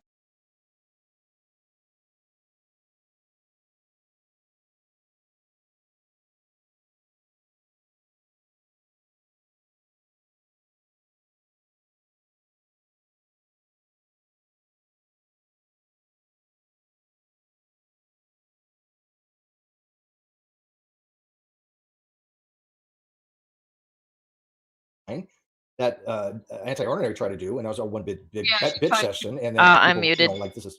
I'm muted again. I am really great at that. I'll tell you, as soon as I get to learn how to unmute properly, streams can get going a little bit better. So I was just saying that my stream of thought is broken, and I'm just going to keep going. Completely idiotic. You're a moron. What the hell are you trying to do? Yeah. So her claim was there was a GDC channel prior to mine. I would like to have evidence for that claim. Yeah. But I never saw one. So if they existed, I would like to know. So the claim is that it didn't exist, and because there was no channel called that, and he's like, therefore it's not a thing. This is dishonest, Steve. Come on. You know what people are saying and what they mean, and just because somebody is a newcomer or maybe they enter the hockey rink a little bit less, I feel like you're being pretty dishonest here. Come on, Steve. Mr. Captain Charity, look at your face. You know you're dishonest. That smile is a tell. You know you're dishonest. Oh. But Savage has said that she's not going to give up her source. Number one, I want to ask Savage, are they a reporter? And how am I supposed to know the validity of the claim? Oh, okay. So Savage is, I guess, apparently in the chat at this point. Now, this is probably important for me to show the chat in here. So one of the things that happens sometimes when I zoom in and out is the chat disappears. So let me see if I can bring that up again. Let me go back to, maybe I can go to traditional view. There we go. And let's see if this is popping up. Is she on here? There's Savage Minnow. I'm looking at, I will get it. Smitty, any pronouns are fine.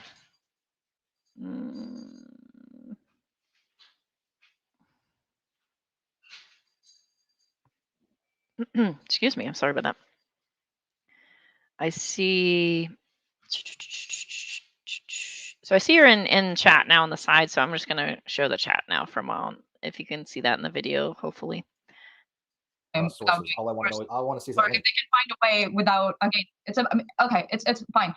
Just as you expect, Steve, your DMs not to be blasted all over the internet, but Minnow can still talk about your DMs. In the same way, I think. Turn off the black background. I don't know if I can. I can on my phone. Let me see. Appearance device theme. Dark theme. There we go. Aha! There we go. Your wish is my command. It goes better anyway with my stream. I think so Savage Minnow can still present the validity of their claims or the proof for their claims without blasting someone's personal info or blasting their source out. Just give me a link. Just give me a link to the channel that existed. That's all. But still, it's like you have So never dishonest. obsessively claimed that this was your idea. You have what you have said was that G+ group was started by you, and that's your group, and that's where you take the ownership. Yes, and the G+ group I started was pretty successful because I brought in a bunch of philosophical and for people, and so Savage Minnow is saying, Steve's lying there because he had to talk to a guy with the channel name and ask him to delete the channel. Again, I retracted that claim because I didn't have sources that I could cite. Okay. Well, you know what? You can retract a claim and then it comes off the table. That's perfectly fine. All right, so G+ thing is done. So that's resolved. Great. Cool. And okay, so the G+ was a group that was pretty popular because we had a bunch of very good critically minded thinkers in there. Many of them are still around. So that was my idea to do that, though. As it got more popular, people wanted to take over it more. I want to see numbers of people who've been around from those days that are still with you, Steve. I want to see that. I want to see those numbers. Who is that old school that's been around? Intrigued Feline? Nope. Nope, not her. Or him. They. I don't know.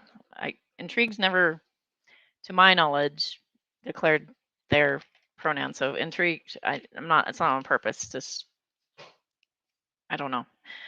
Because you don't ever go into voice channel. So we don't even know if you're actually somebody else. So Intrigued, no, not so much. Intrigue's like been around. Smitty, maybe. I can't remember. I remember Smitty showing up more like non sequitur days.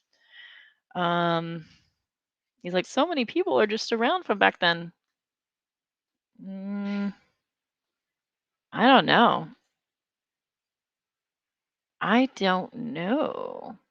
NSS regulars and then pre-NSS even like he's acting like all these people that have been around like yeah, there's people that like totally I don't know, like I guess maybe Smitty and Bullinator, but Bullinator passed away. But other than that, for the most part, no. And they didn't, I had to decide who was moderator of it and things of that nature. Not everybody got along. It was dealt with a lot of controversial issues. And then I was talked into again. I also did a couple of live streams on there, didn't I? I was also part of one or two live not streams. The channel. I'm talking about G+. Yeah. Let's stick with G+ first, not the channel. But G+, I was talked into doing politics on that particular G+. That was a bad mistake. If you want me to admit my mistakes, that was a bad mistake. Why? Because we found out that you were a Trump supporter? Because fuck it, why not? I don't mind doing politics, but it wasn't the time and place for that in the G+. And the moderator had was crap. It didn't go well. There was a lot of fighting, but everybody was kind. But the G+ again was a place where we could have these really great discussions. Now I have it on Facebook still. I migrated. Did you just blame the moderators for his shit shows and his threads? Oh my God. from G Plus Facebook, and even though I'm not that active in it as I was, they still have some great conversations. So if I may, so there's no Patreon related to that GDC channel, is it? There was never any Patreon for the G Plus or GDC. There were people out there saying there was. That's a lie. There was never a Patreon except for that. I have my own Patreon for my own channel, which became a little bit more popular during this time because I was having conversations with people that were talking about these things that other people weren't capable of having or wanting to have. The channel, the GDC channel itself that I had come up with was a more. People weren't capable of having these conversations. People weren't capable of having these conversations. Oh, so you did us a service, Steve. So Bert Poole wasn't capable of having those conversations, philosophical conversations. Bert Poole does circles around you. Circles around you. Ozymandias wasn't capable of having those conversations. He does circles around you. Shanna Rocky was not capable of having those conversations. She does circles around you as a deist. Walk of shame, agnostic. Oh,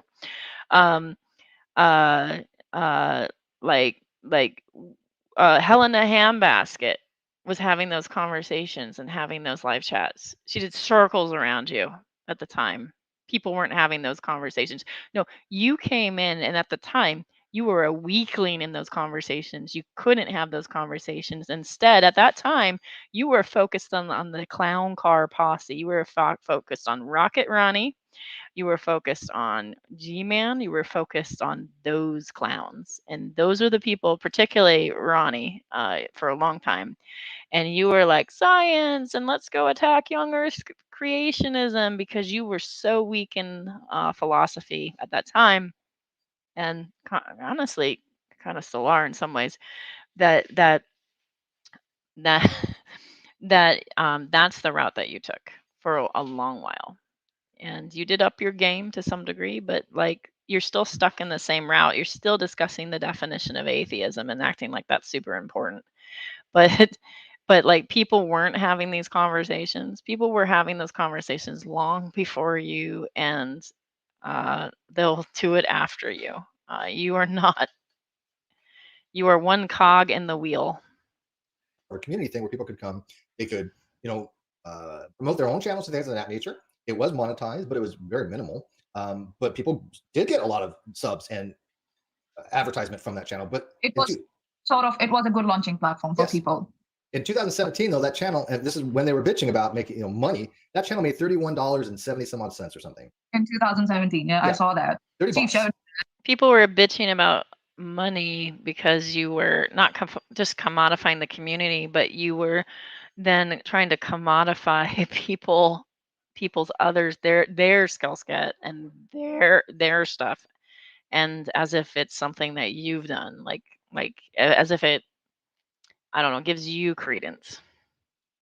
And this was not like what Menace saw with Kyle's. Yeah, they're talking about $30 freaking that I made, and no, it's not about the money. It's the clout, I guess. It's the using of people, and as if like you can just use people to launch your success. It was never about launching other people's success. Steve is not this benevolent creator that just wants to raise everybody up. That's not really how he is. I'm the one that set all these things up. I'm the one that did all the hangouts on there. I'm the one that arranged for people to come on, and for $30 over a period of a year. Yeah, real great thing to bitch about. Let's see here. Seven says the claim they were bullied off the internet. I don't know who the fuck you're talking about. I've never bullied any. So part of the thing that Steve would do is like if anybody criticized him, he'd be like, "Oh, you're harming my livelihood," and then people would be like, "I have concerns because Steve really wants this to and it made it impossible to have conversations or to even push back on him because he'd whine about it. And because he was such a needy hobo, people actually at the time cared and were concerned for him.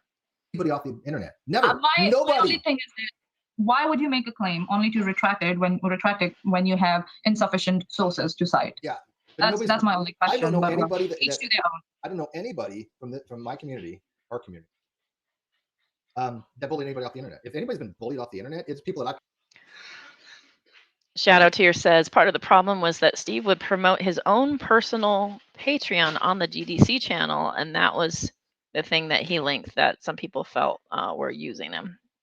So Simo says he wanted people to publish content on his channel.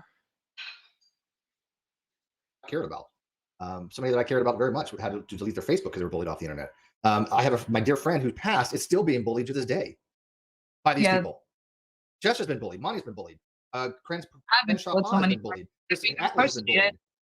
Yeah, my previous account right now is Twitter account is right now being impersonated. So yeah. How many times have I had fake accounts? Not parody, but impersonation accounts that I've had to report. From that. She has a previous Twitter account? Why do you have so many Twitter accounts? Are you like Chesh, like coming back from the ashes? Rise, rise, rise. That group. Yeah. From that group that she's associating with. Right? So, okay, so Intrigue Feline from the live chat is asking, another thing that was brought up, how much revenue was made through G+/GDC channel, and how much did the upkeep of the website or the GDC website cost? So I think so it's almost balancing that out, if I'm not wrong. I have no cost. I fully admit I have no cost for my GDC channel because... The other thing is, like, something to know, like, early on it's established that he wants other people to do work. You and this person do the work, and then I'm going to reap the benefits. Like, people saw the setup really early on. We're like, nope, I don't want to be part of that. Sorry.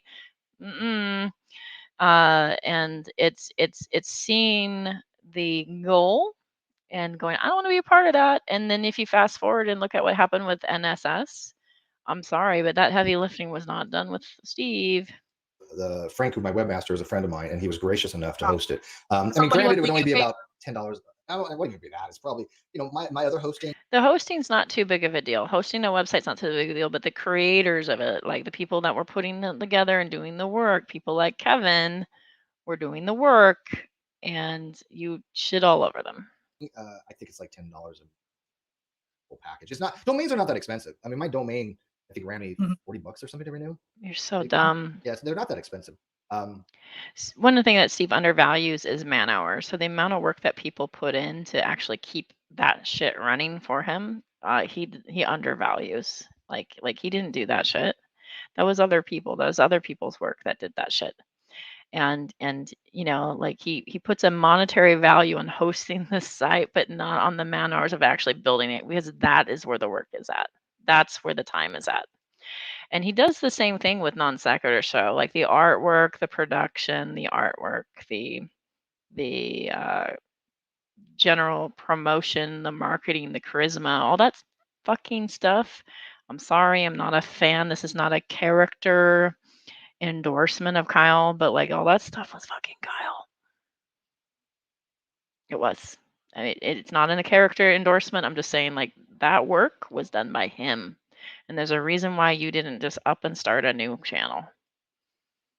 But I have free web hosting. Okay, so the point is the G+ was started. The concept is there forever, but you put it on G+ in 2015. That was your idea. And then the GDC, the YouTube channel started in 2017. That it does not have a Patreon of its own. The GDC blog, one of your friends is helping you maintain that website. So the cost is not there, and you're not making, there's no Patreon. It's monetized, but you're making an average maybe $30 to $40 per year on that channel. Well, from 2017 to 2019, it actually made a little money because I was actually doing my own stuff. Okay. This was long since 2019 was way after them. I had a Non Sequitur Show. We were doing after show hangouts on the channel. That has nothing to do with any of that. And it wasn't there. You were bringing on people. There was no negotiation about payments and stuff at that time. So those people have no right to expect any payments now. Of course not. They had an expectation. They should have expressed it then. And it could have been taken from there. So, okay, that's done. I think so we can move on to the next So I still don't know where Savage. So Savage is now saying, hold on, I have to address this. I've heard of several people getting threats after speaking out about you and your close contact. Number one, it's okay, it's possible. Number one, how are those related to us? How do you know we did that? Do you have just to throw out an accusation? Again, that's a very serious accusation to throw out against us. You have no proof. You throw out accusations, and then you leave us to deal with it. And then when we address those accusations, you come in and you pretend to be a victim. That's not fair, Savage. That's very, very unjustified. Yeah, these are all not just woefully unsubstantiated. They've been proven to be outright wrong. I mean, in fact, have I ever threatened anyone? Or have I? Or have I? We are here sitting and just addressing what Steve has said on Twitter. My channel was predicated on discourse and dialogue. If you disagree with me, not only would I not go after you, I would have you on as a guest. Or he would ban you. and then he would block a Zulu you, and he would ban good people and kick good people out, people that were really integral and fundamental to our community in the past, and people that we were currently interacting. He would then wedge a wall between it because they disagreed with him. He got paranoid, made assumptions that were not true, freaked out. Yeah, yeah. I'm sure, Steve, that's how it went. Yeah. And that's what Steve has Which offered you. I That invited at the you end of on this live stream, you before. can come on. Exactly, for You that can very come on at reason. the end of this live stream. But to say, I'm not saying you did it yourself, but the fear is real, and I respect that. You respect unsubstantiated fears. Yeah, Savage, I got to tell you here. Just Trust me. because- You don't. Okay, you know what? You don't have to trust me. Okay, I you know what? That's so. I that's guarantee so, it. The fear. It's like this. Well, I can think of a threat. You tweeted something about when Katie Joy, Manya did. Manya tweeted out when Katie Joy said, "I'm asking for people if they've been a witness to this harassment to please get in contact with me, blah, blah, blah." So Golden Unicorn, in her brilliance, re-screenshots that and says, and puts it out there and says, you ought not to involve yourself unless there was something like, I don't have the screenshot readily available, but I can tell you it was something like, unless you, and there was something that she said. What was it? Unless you, wasn't retaliation, legal retaliation or something, but it was like the suggestion that there would be some sort of legal repercussions if you got yourself involved and supported Katie in this way. So like you might not think that's a threat, but like it sounds like you're trying to block people from being a witness via Twitter, and that's kind of alarming. There's so much charity for those people who are making accusations without any proof, but you have no charity for us. Yeah, thanks. Savage, let me make this very, very clear to you. The fear people have is from the group that you're talking to. That's not what The you fear, said. hang on, let me You finish. said that I don't want my name out there because they're Manya. What? Let me finish my statement. Okay. Bring it down, Manya. Bring it Savage. down. The people that I associate with, the people that are in my audience, they fear the group that you have because these people are professional trolls. These people are shitlords that have gone out of their way to. Yeah, that's the thing is like you get blocked and banned, and then you're told, they'll tell you like that person's psycho, or that person's only a troll, or that person's this or that, or that person, sometimes it's like even a criminal. Like they would like say things like that behind the ban block and expect you not to push back. Fuck with people for years. These are the ones that are in my live chat. These are the ones that have actual fear of people because they've seen what happens firsthand if you go against that group. They are projecting. That's what it was. Don't get involved with this lawsuit. Okay, tell me if this is a threat to you. Tell me if it's a threat. Don't get involved with this lawsuit unless you want to become party to a suit. Now, I mean, by that, like, you got to understand that, like, it's not Steve that's suing. It's a multimillionaire from a different country that's suing. And so, like that is an intimidation tactic. I'm sorry, but it is. That shit onto us. There's nobody should be a fear of any of us. I have never gone after anybody except legally. That's how I solve my problems, by the law. I don't have fake accounts. I don't fucking go after people. I don't. I will report people that violate TOS, that I've gone after people. But I've never done anything that I believe is unethical. I certainly have never done anything illegal. But yeah, if you don't believe it's unethical, it's truly not unethical, right, Steve? You're the arbiter of everything that's honorable and ethical, so you can decide. Look at the shit that they're fucking doing. I mean, look at Kyle. I mean, they support Kyle. Look at the shit Kyle's done. I don't support Kyle. Okay, they might feel scared, but how is that justified? Yeah. I mean, I don't know. I've had people say that, hey, how about somebody call your work and tell them this and that?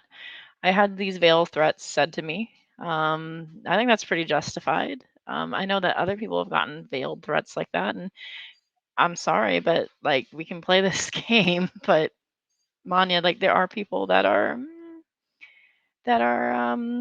noticing that there's certain attack dogs that are kept by Steve. And while Steve himself might not be doing it directly, there are some attack dogs that may or may not take some interesting actions.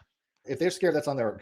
But you know that, right, Manya? You know that because of what happened with Crafty and how you rallied for that, right? You know that, Manya. Come on. With us. Just it's I mean, unfair. and she's here in good faith, and I believe her on this. I'm giving her the benefit of the doubt. If not, I wouldn't be Okay. bothering with this. Again, I don't do response videos often, but she says she's in good faith, and I'm going to take her at her word. I want to see if people's word means something to them. People know when I make a promise, I live or die by that promise. Okay, let's go to the next one. Don't say I'm doing myself a disservice by how you're reacting. You have no idea what my friends have been through, Savage. You have no idea what the people that you're associated with have done to people that I care about and I love. You have no clue. So don't. Savage, if you find out what people have supposedly done to people that he loves, please let us know, because he's making all this crazy accusations, and we're like, what the fuck is he suggesting? But they're pretty crazy accusations. Don't tell me how I should react, because I can tell you right now that will not bode well for you. You can respect their fear, but then you go on someone else's You can platform. respect their fear. I don't give a shit if you respect their fear or not, but it's just, whether it's justified or not, that's the point. But again, I don't know who the fuck you're talking about. Steve's trying to tell us how to feel. I don't, but these people pretend to have persecution porn and be fearful of shit that doesn't exist. That's their own mentality. That's their own mind. That's their own delusions. Shadow Tear says, no one supports Kyle at this point. That's true. I don't know anybody that's a supporter. And even if they did support him in a business dispute, it would have nothing to do with supporting him in other ways. They lack nuance when it comes to things. Absolutely. So I like to say that we are not precogs in Minority Report. My Minority Report analogy, I think, applies here. We are not precogs. We don't have anybody in there that's like can see the future and be like, oh, this is going to happen and this person's going to commit this crime. There aren't anybody like that. So we don't know the future. And so even if somebody at one point supported Kyle in the future events, they wouldn't be able to, support.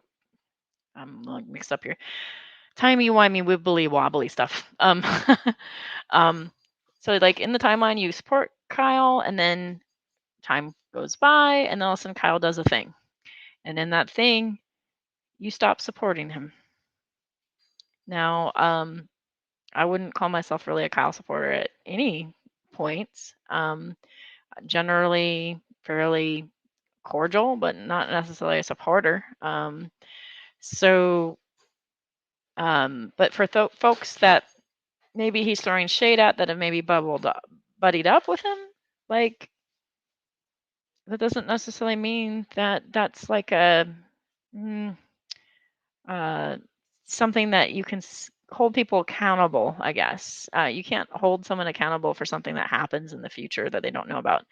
Now, if somebody said, I see said actions and I don't think they're a big deal and I support him anyway, then yeah, you might have a point. But your point is completely mute and lost. If people did what you did with David Earl Warden, knowing the evidence of what happened in the 80s and that essay, and knowing that people are saying, hey, there's this other thing coming down the pipe, and like his kids are involved and this is like a big thing, and knowing that about essay, right, and knowing all these red flags that are people saying, and then these experiences that people are saying, people are red flagging you. And what's the weirdest, funniest thing about this? It's not really funny because this isn't really funny, but by I mean weird. The weird thing about it is there were people like me that still believed that you were better than what you actually were. And we thought that you would make a turning point. We thought that maybe, just maybe, you would see like, oh my gosh, I've made an error. And that you would take a higher path and a better way and be like, I, had him as a guest just because of auditing. And you could have taken a higher path and been like, but I don't support any past actions. Now, maybe you weren't aware of what was currently going on or whatever. You could have stopped it right there and you could have retracted it so early on. And you didn't do it. You were given ways out. Even after the video about apologetics, you were given a way out because it was said, and one single instant of apologetics that people can fall into, or one instance of racism, for instance, or do a comparative, like somebody does one instance of racism, does that mean that they're always, all throughout life on all things, this thing? Or can that person recognize and go, oh shit, what I did was really fucked up, and they can actually reroute and, like a GPS, recalculating route, reroute that and be like, dude, I shouldn't have done that.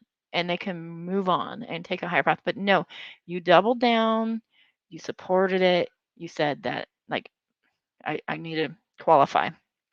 He does not support it. That action he's not supporting. Because I don't want to get trapped in rhetoric's pedanticness. I mean, you supported that man believing the best in him. You gave so much charity to David Earl Warden that it's beyond steel manning. Like you just were duped. And I don't know if it was the amount of subs this guy has or what, but you were fooled by that guy. And so you got duped and you gave that guy you gave you're just like, yeah, I believe everything he says. He conflated two stories together. That's cool. I think he's an honorable guy.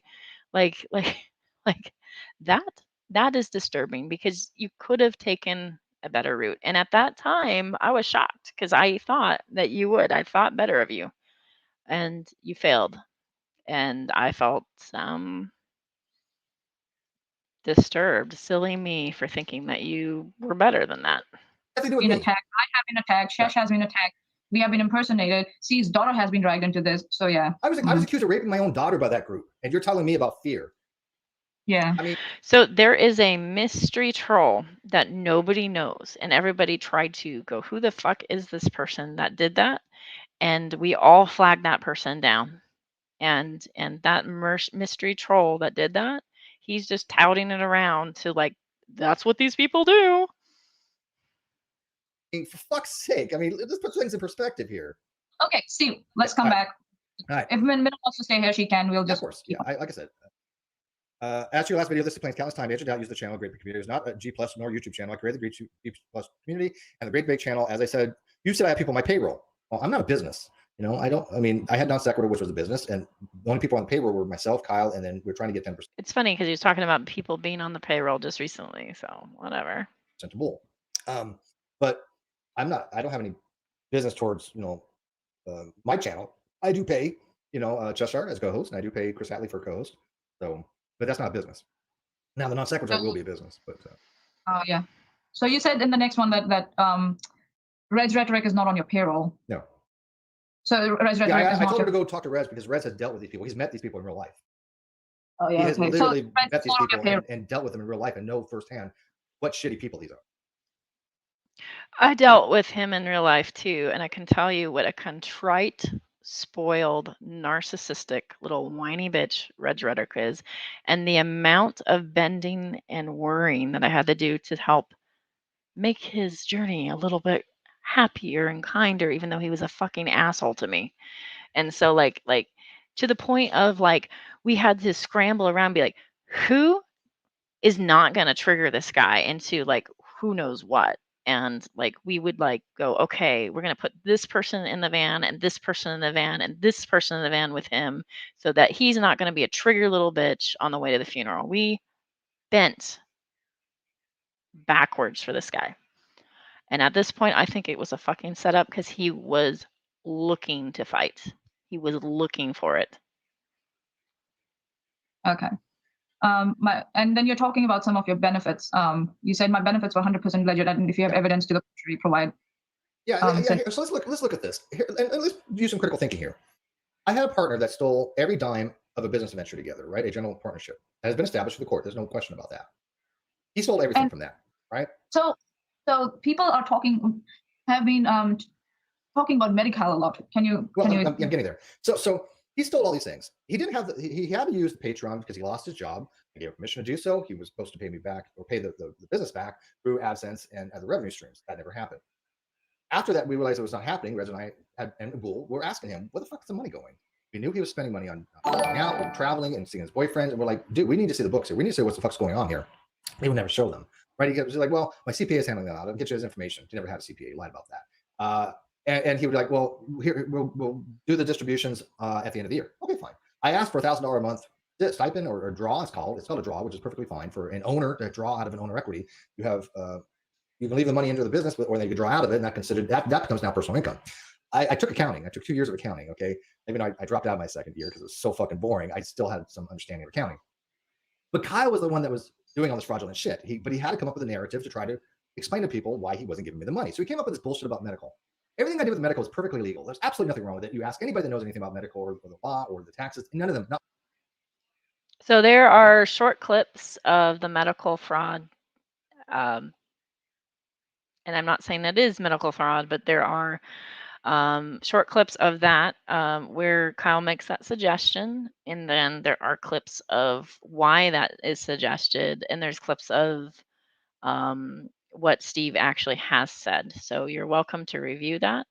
And definitely if the clips aren't good enough, you can, I guess I'm talking as if Minnow's watching, like she probably won't, but you can definitely review that as a whole, because sometimes what I'll do is I'll see a clip of something and I'll go, okay, here's the TDLR of the situation, and then I might go back and see, well, what's the full context of the situation. And I think you're welcome to check all that out. And I think Menace to Sobriety might be a good source for that, because he's been taking the time. You don't have to agree with Menace, but he's been taking the time until he's searched those things out and to kind of put them in one place. And so that's like the first one I can think of off the top of my head.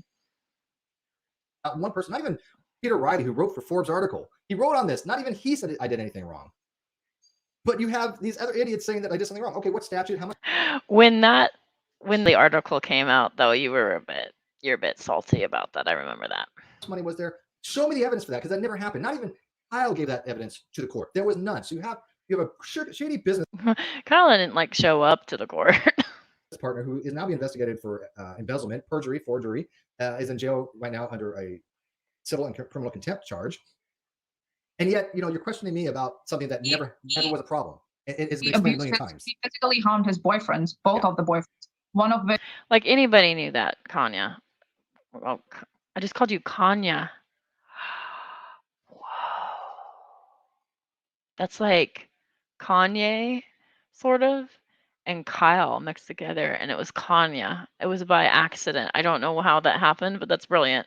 judge testified against him in court and told the judge that their signatures had been forged. And then they also I don't know if the confessed word is right. They also confessed live that Kyle abused them too. So they're two boyfriends who have and for some reason some person's like, oh, okay, Steve doesn't get charity for anything, but Kyle should get help for his issues.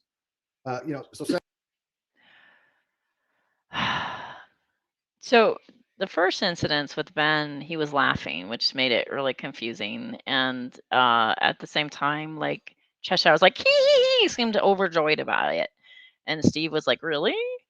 And then like the guy's like, and the first person I told was KJP. And I was like, this doesn't make any sense. So like, we're just going to put a pin in this and just like not say anything about it. That's, like, I don't know what I think about that, just because like how it was presented. And I'm sorry, but if something like that happened, KJP would not be the first person I would contact. Like, I don't know, like it was just odd. And then the glee of the goblin at the same time is this is another layered argument. Like, I don't know at this point. We don't know what Cheshire's doing. And so like I just put a pin in it, like I don't know what this is. So like I just kind of like, Ben, I don't know. And then this other incident, well, that's on camera. Savage says, about her source. I don't care who her source is. Evidence is evidence. I don't have to tell me what's fraud. Show me the evidence. Yeah. Look, I don't give.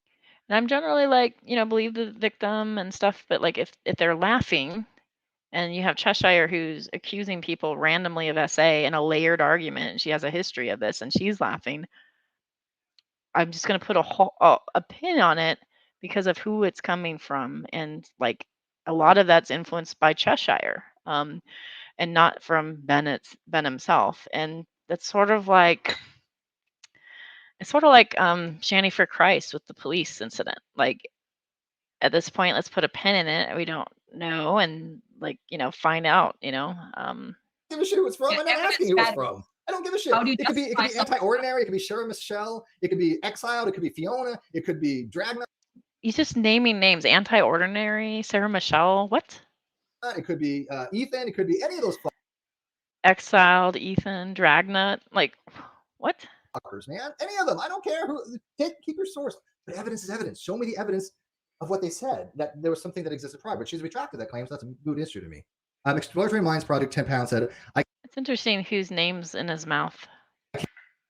can't say with 100% honesty, I would not be here regularly if I doubted Steve's integrity. Thank you.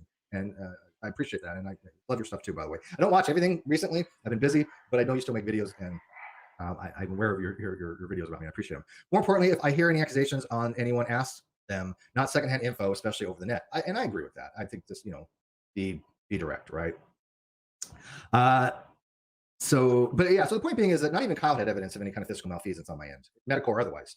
Matter of fact, every single co-host, every one of them admitted that they were misled by that. All of them admitted there was never any fraud on my part. There was never any medical fraud on my part. All of them. If it's not, my question is, why bring the medical thing up at all if it's not related? If there's no wrongdoing, there's nothing to be questioned. There's nothing to even bring up there. It's been explained a million times. There was no malfeasance. There was nothing being hid from anybody. It was a lie that Kyle had perpetrated because he stole the money. Simple as that. That's all there was to that. And so why people are bringing it up again is ridiculous, because it makes you look like you haven't really actually watched Cheshire's videos on this, because she laid this all out many, many times. He's actually read out all the court documents for you in order regarding. Yes, because Cheshire is an excellent source. The non-secretarial case. Yeah. Well, if says I didn't say anything to do with wrong with medical, then why even bring it up? If you know that I did nothing wrong, if it's clear that everybody that has 2 brain cells said I did nothing wrong, because Kyle never gave any evidence for fuck all. He never even brought it up in trial. Right? He never even put it in the court thing. Said there's nothing there. He took a snippet. He did a Captain. I love how he really overplaces things. Like he kind of stretch around, like he's like, all the evidence has been laid out in court, and blah. And it's really this dude no-showed, and he no-showed because you had a millionaire freaking him out, and he's, I don't know what's going on there. There's something weird going on there, but that between fear and who knows the party life that Kyle's in, he fucked it off, and was like, no, we're just gonna pretend like this isn't there. You can't see me if I can't see you. Like, who knows? Like, whatever that was, that's not the move to make. But at the same time, like, he's being sued by a millionaire. Not you, because you're not. You're poor and a hobo, but a millionaire that has a problem with him because he was rude to him once or twice, maybe, and it's actually a personal vendetta. So this guy starts throwing a lawsuit at him via you, and then he has all the money to just keep going bloop bloop bloop injunctions and drawing it out. And if you are working class, the goal is to ruin a life, either financially or imprison them. Now, granted, it turns out we know more about this person, so we're like, the guy's a jerk. But if this wasn't, if the news didn't come out about the boyfriends and we didn't know about that, let's say it didn't exist, and this was a normal person, that is a frightening situation to be in. It is. So he acts like it's a massive moral, ethical victory, but I question the ethics of having a foreigner subsidize a lawsuit and drop, what is it, $50K? How much did that guy spend on this to earn nothing back? And the goal, I think Steve said at one point on Twitter, was not to actually get the channel back. The channel's dead. We kind of know that now. We just want him to go to prison. And then repeatedly say the more prison time, the better. And that's before we knew about that other stuff. But now that we know the other stuff, it's fuck it. But it is something kind of weird, because it's that personal vendetta of somebody that it's just noticeable. Clippy, the same thing that Nate the Liar does, right? He did the same thing because that's where he learned a lot of these techniques from, because Nate the Lawyer gave him a video to be used in my case. One of the things I am going to be reporting him to the bar for doing. But So giving somebody a video, and I don't even know if it's true, by the way. This is something that I don't know is true, but if somebody gave a video of things that were actually said and it's not manipulated in any way, that's bad. Excuse me? Kyle had learned, oh, I'm gonna take something what Steve says and try to run a full narrative around it rather than take it in context, right? So, all right, so moving on. Not even Kyle had evidence to that showing malfeasance. As to Kyle and the money, Kyle lost his job. He needed money more than I did at the time. He used Patreon to live on and was to replace it, which he never did. Res Rhetoric and I could ask him for financials. Absolutely true. Right? So somebody had actually said once, well, Steve didn't want the money. No, that's not what I said. What I said was he needed it more. Okay, I was trying to be. At Holy Speckle, I got on a sock and was asked while I was on DP that's where Steve said it. Oh, Drunken Peasants. Okay. It wasn't about the channel anymore. It was about sending Kyle to jail. Yeah, that's weird. That's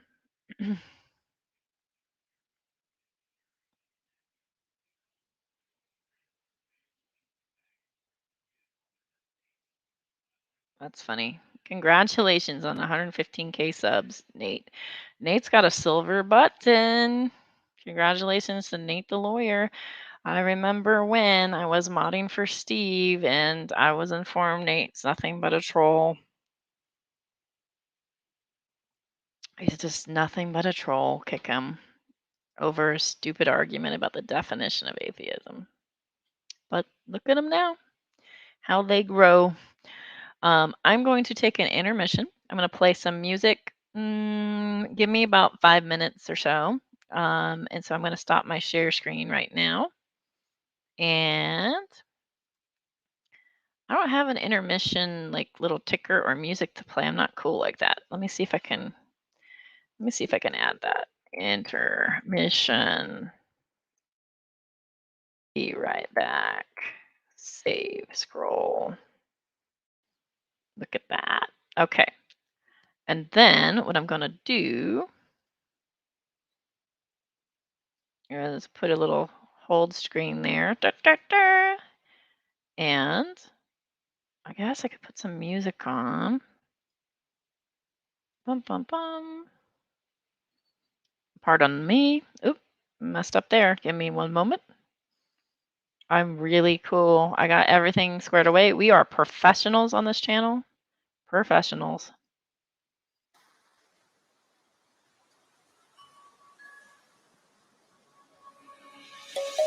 Let's sing. Okay, there's that. And this. And we're going to play Fat Rat because that is royalty free. And we're going to go bloop like this. How do I fix this? There we go. Ta-da! All right, I'm going to be right back. After these messages, we'll be right back. If you are a spanner and there's nonsense that breaks TOS, please handle it. If it's just somebody that disagrees and says that we're all cunts, let it happen and enjoy it. All right, I'll be right back.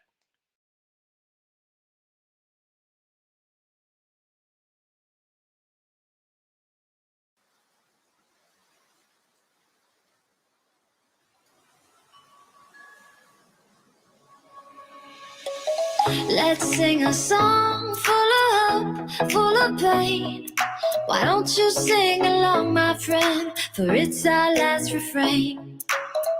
Forever young, ever strong, ever brave. Memories like this never end. No, they don't fade away. So when I'm gone, oh, when I'm gone, I'll be right there, close to the sun. Keep holding on, keep holding on, and I'll be right there, close to the sun, close to the sun.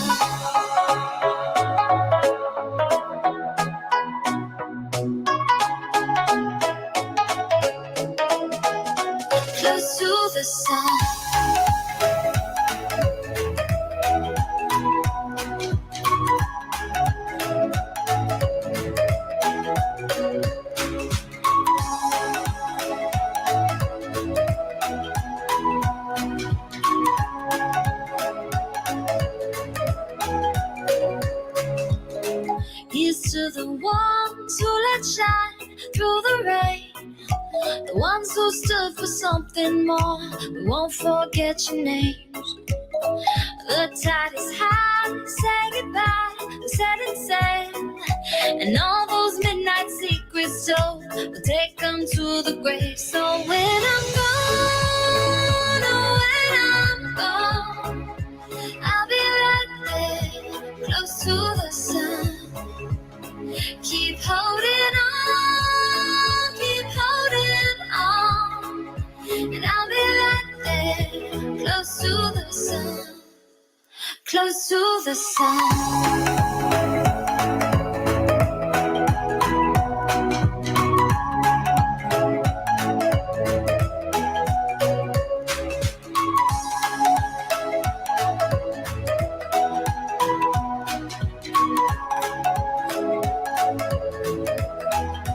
Close to the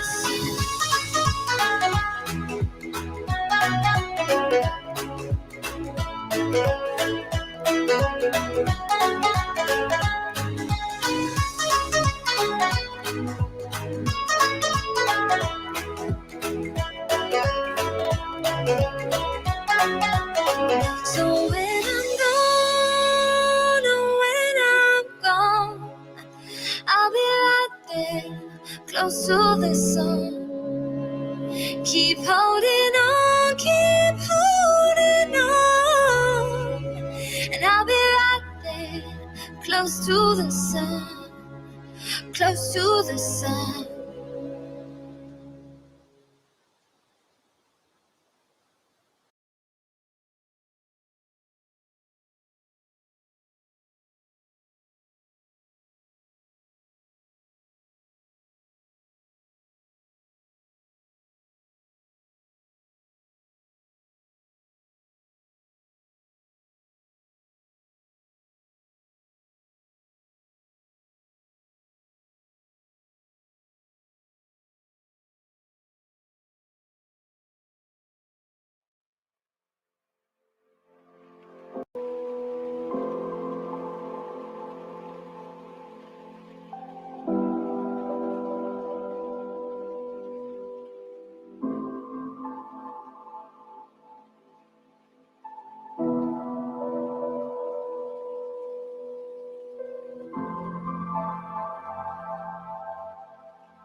All right, I'm back. I'm sorry about that. So I had to use the bathroom. I came back, and we have a couple different bowls of water, and one of the bowls of water is like a traditional steel bowl. The other bowl of water is a cooler that's like on a dog dish, and it kind of sinks in. But Sally dog is part German Shepherd, but there's part Retriever in her as well, and she loves water. And by loves water, I mean she jumps in the bathtub. You can fill up the bathtub with water. She's in it. If you take her to the bay, the first time we took her to the bay in the dog area, she went nuts, and we thought, oh, she's just going to splash around and run up and down the shore. No, she went swimming and started swimming out to the bay. Like, I'm just going to cross this bay. Like, no, no, no, no, no, come back. So she is definitely a water dog. So she likes to stick her paws in the water and then go dig, dig, dig, dig, dig, dig, dig, dig, dig, dig, and then jump up and down on it. And I had a flood. So note to self, I don't think the cooler dish works well with her. So I'm going to probably come up with other water options. So that just happened. Yeah. Yeah. This is what happens when you have critters in your life. They do interesting things. So keeping it fun. Here we go. Let's see here. I love Sally. She's just a challenge. She's 8 months old, so we are all learning and growing, as St. Thomas used to say back in the days. And she's learning and growing. And somebody asked me if my hair is short. No, it's not. It's in a ponytail because it's bloody hot. It is so hot. It's too hot to live. It is literally too hot to live. No, just kidding. It's not. I'm just a wimp. All right, let's see here. Going back to share screen. Because I don't like to be so prominent. That's scary. Can a McCrazy be aborted? Back to the main show. So we're only like 50 minutes in. I'm taking forever. I'm going to probably start skipping through because I know that she shows up around 155. So I'm going to watch a little more of this, and then we're going to flip through because time is money, friends. Empathetic. I was trying to be understanding that he was in a position where I just didn't happen to have a need at that time for the money. I wasn't in hardship, right? I live very frugally. I don't have much of anything because I decided not to live that. I want to live minimalistically. I don't like possessions that much. The only thing I value is things like my guitar and my computer, and then personal effects. But other than that, I don't really care Steve's an agnostic monk. to have personalized things. I think this materialism is fine for some people, but I've realized over the years, because I've moved around a lot. I've moved a lot in my life. Possessions don't last. They just don't. And what does last is the binding friendships you have with people that you can trust. I know people that I've known since high school. I have my babysitters on my Facebook. Literally my babysitters when I was like 2 years old, just on my That's weird, Steve. Facebook. This is how long I've known people. Having friends from high school is not weird, but babysitters is odd. Keno Browner I've known for, I don't know, 12 years in real life. And she's a mom of mine. I have real life connections. But Yeah, I do too. I have friendships that are since I was 13 years old, longer than I've been married. I've been married for 20 years. Congrats. Hope you contribute to their lives better than you do to certain other people's. but anyways, he needs the money more. That's it, right? All right. So the next one is it about outrage or fuck off? Is that one? Yeah. So I said, which finally led to the Death of Non Sequitur show, which I believe she watched. If I'm not mistaken. That kind of explained everything. Right? You did bring up my daughter, and I did that very offensive. This is one part where I did get offended, and for her to minimize it and say that I Did she bring up your daughter? Did Savage bring up your daughter? She brought my here's the thing. I have very little times where I show real real emotion because I'm not. Can somebody tell me the context of how that was brought up? Because context matters. So like I noticed that if somebody takes a swing and goes, you as a provider are terrible, he assumes that you're attacking. Like he takes that and then takes her as a shield and then puts her forth and goes, "Oh, you're attacking my daughter." Or when Kyle said start cutting him off of non sequitur, they started hashtagging and saying Kyle steals from children. So like there's that. Not a really emotional person, at least on air. In my personal life and off air, Nobody that I have ever seen actually cares about your daughter. Like nobody wants to harm her. Nobody like this is like some weird red herring that you keep doing, and it's not cute, Steve. It's just a shield. then I'm a little bit more open. But when it comes to my daughter, that's not feigned. Nothing was feigned about that. And so yes, I There did was take. actually an account that was impersonating your daughter and claiming that you abused your child. Yeah, I mean, literally, That was somebody had actually said Yep, there was some psycho troll that did that. We don't know who, and people flagged that shit down. that they're impersonating my daughter, saying that she was my daughter on DM, saying that I had raped her and had people watch. This is the type of shit that those people that you're associating with do. Okay, so when I'm talking about my daughter, it is very, very serious. My daughter's mom had to get involved. That is not what those people do. In that. I had to tell her because my daughter ever saw something like that. Because So Savage is saying, when I said you have a daughter, when you said you said because I was talking about residuals, right, or perpetuity, you were mocking that. And I had a conversation with my daughter's mother long before the Death and Non Sequitur show, telling her that I want all future revenue residuals to go to my daughter. One, if anything should happen to me, or if I'm no longer with the channel or anything like that. That I was making her aware of the channel. Hang on, I was making her aware of the channel. I have a theory about that psycho account that they're referring to, because that was flagged the fuck down by like so many people that like were on like the other side of the fence, whatever that is. Not Team Kyle. There's no Team Kyle, no Team Steve, but people that disagreed with Steve on the issue flagged that the fuck down.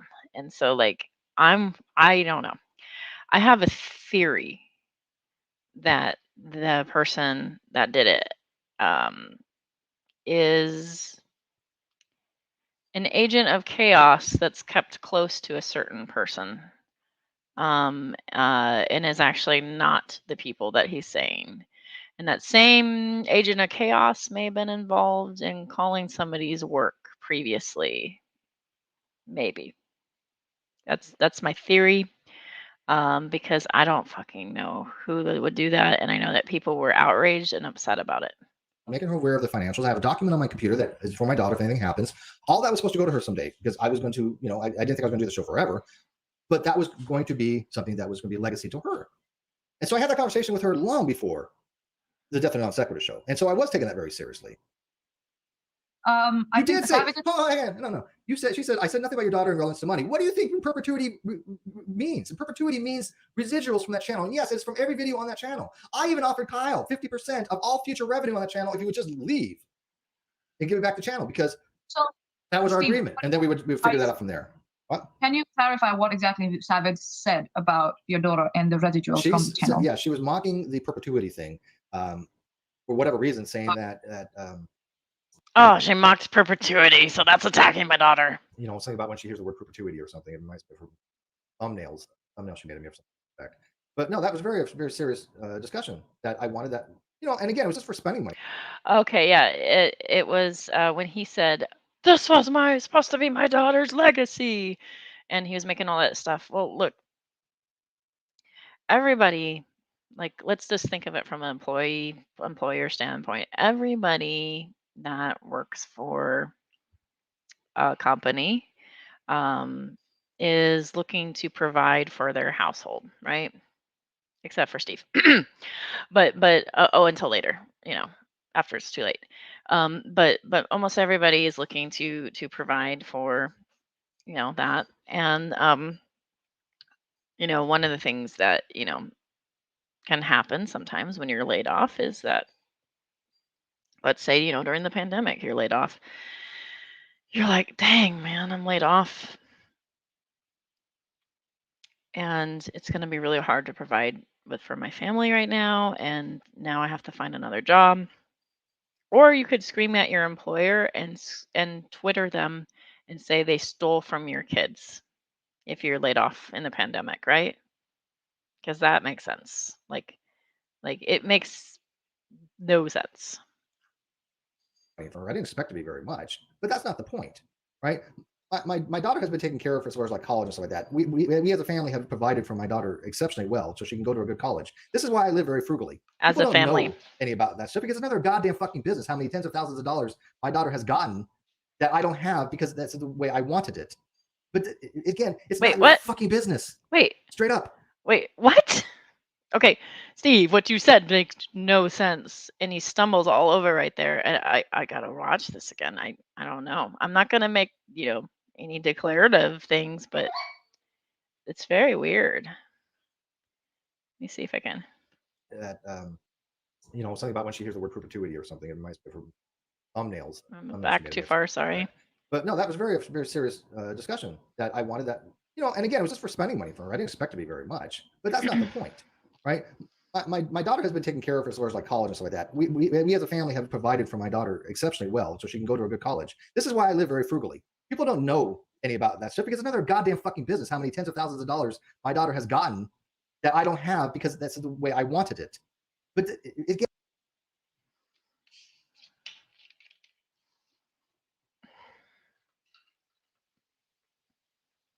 Steve, that's a weird stumble.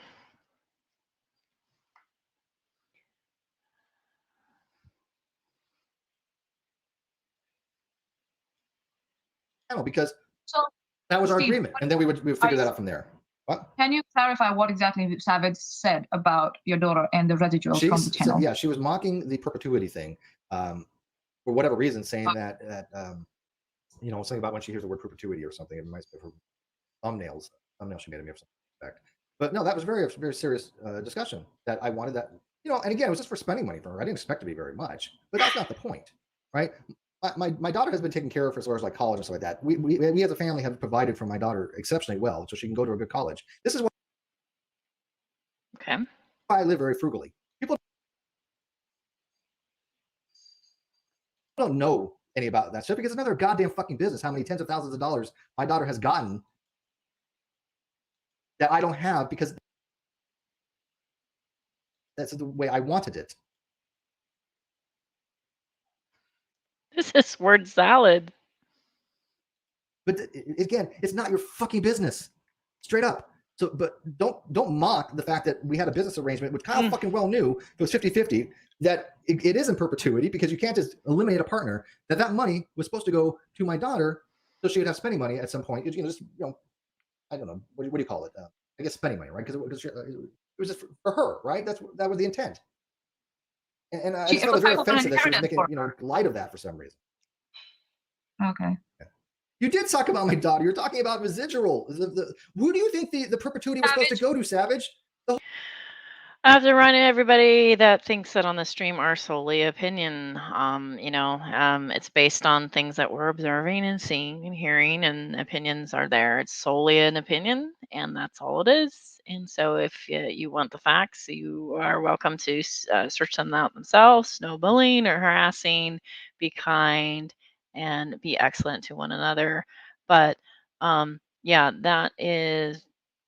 I don't even know what to say with that weird set of sentences except to say, huh. The whole point of the perpetuity was from the Death and Non Sequitur show when I was talking about my daughter. Did you not watch the Death and Non Sequitur show? Steve, calm down. Steve, calm down. Hold on. Yes, calm down. Savage is clarifying it. You gotta listen. Hold on. Steve, Savage you need is to calm clarifying down. it. She said, I was saying that the amount of times that you have said perpetuity is hilarious because it's beginning to lose its meaning. She said it was nothing in relation to your daughter. In the Death and Non Sequitur show, maybe twice. Other people mocked it. You're confused here, Savage.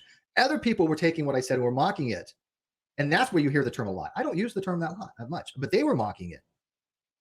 So maybe that's what the point is, that that word is being used so much that it's losing its meaning. It's not. Yeah, it wasn't a meme because they made it a meme, and it's sad because again, it wasn't supposed to be that way. I was very upset when Kyle, was taking the money, and then I was like, "Fuck, dude! I just was having conversations with my kid, and now you're stealing everything." Yeah, I was a little upset during the Death and Non. So Savage is right. She's saying she has just clarified, Steve. She was not referring to your daughter. She was not mocking your daughter or your daughter getting the money. She was mocking that. I understand that, but I get that. I get that. But again, the perpetuity was in reference to my daughter. So I did take that very seriously. I hope she understands that. I mock that. should probably actually set that shit up long ago. Okay.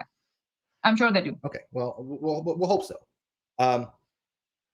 If you're talking about my daughter as being immature, then you seriously fuck off, as I don't feign outrage. I don't. And so fuck off when it comes to my family. Now, again, she may have been not knocking on my kid directly, but again, the residuals are supposed to go to her. And here's a big thing: the Kyle took $30,000 from me and my family, and you're more fucking concerned about who started the GDC channel and who I have as a guest. My outrage is 100% fucking real. I still don't get it. Yeah, I mean, Kyle is the bad guy here. Kyle and everybody that supported him, right? All those people that were in your live, those are Kyle supporters. They actually. Not true. All those people in your live are not Kyle supporters. There are some people that buddied up to Kyle and they have their reasoning, and maybe they can explain that to you why or why not. But like for the most part, most people didn't. Look at Dragnut on his channel. See what he has to say to Kyle. He's pretty fucking sharp. Paid to help get a fundraiser for him to get a lawyer that left him, that withdrew from the case because he had lied to them. They had only got a lawyer for Kyle, not because they believed Kyle, but they wanted to try to fuck me. That's how they operate. That's what trolls do. Wait, what? Yeah, she spilled water everywhere. Yeah. She I put down the just the beach towel, and then because I think what happened is she just got in and was like, "Whoop, whoop, whoop, whoop, whoop," and this, had a blast. She does like water. These are sophisticated, high-level fucking trolls when it comes to gang stalking, right? Who does that? Who gets a lawyer? Who spends $6,000 for a fucking lawyer just because they dislike me, not because they like Kyle, not because they believe Kyle, not because they think that Kyle did anything right? Who gets a foreigner to millionaire to payroll their vendetta? I mean, who does that? I mean, I don't know. Like everything's off the rails. Also, side note, I did not contribute to Kyle's fundraiser. Just so you know. Right? No, just fuck you. Yeah, and by the way, it didn't fuck me. If anything, it helped me because I wanted Kyle in jail for the things that he did. Their main point was what they were trying to achieve was trying to help Kyle stay away from courts as long as possible and to prolong this proceeding as long as possible. And it backfired spectacularly. What actually happened was which they didn't want was speed up the proceedings and actually bring Kyle under the radar of the court and under the nose of the judge. Where's Kyle now, Monia? Actually, a lot of people just wanted him to defend himself. Like, are you guys act like people aren't allowed to defend themselves in court? Like you want the no show. Like there. It's almost like you were worried that if he showed up in court, it would be a problem. Oh, in jail? Oh yeah. And what is he looking at? Embezzlement, perjury, forgery. He's also got. He's gonna get 60 days for criminal contempt, and he'll be up to a year for civil contempt. Yeah. So I mean, thank you for those people for helping him. And by the way, they spent $6,000 for fucking nothing, right? That's just the thing. Yeah. Okay, so I mean, again, someone is saying is that I think Savage should be brought on to the live stream to clarify.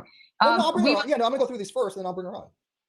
Yeah. Yeah, I have no problem with that. You have any idea what a general partnership is? The victims, by the sound of it, because she would have been brought to the victims, asked their permission before she started talking about this topic. Okay, here we go. To talk about EDW. Steve has addressed this in the past. It's because they want to control the G+, they want to control my channel, and I've said I will have who I want on, when I want on, and for whatever reason I want on, and nobody's going to ever tell me otherwise. And I've proven that. And I've had white nationalists on my channel before, right? Or the non-sequitur channel. Do we agree with them? Fuck no. Right? I think, if I may, Steve, victim, if I may. Well, can you stop interrupting? I mean, I'll give you time. Trust me. As a victim, if I may. I want to get these things out. I want to get these things out. Because these are very personal things. I can't stand white nationalists. I can't stand anti-Semitics. I've been accused of all kinds of shit merely because I have certain people on my channel. Just because you have somebody on your channel doesn't mean you agree with them. Doesn't mean they think they're a good person. I don't give a fuck about certain people that I have on that I don't think are good people. So he's addressing platforming someone that's villainous.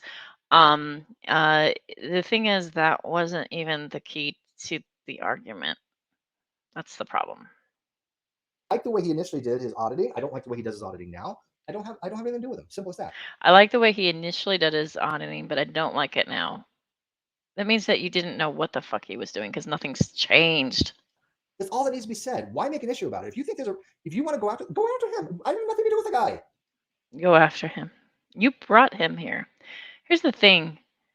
You can complain about Kyle all you want, but Steve, you brought him here. EDW, you brought him here. Nothing.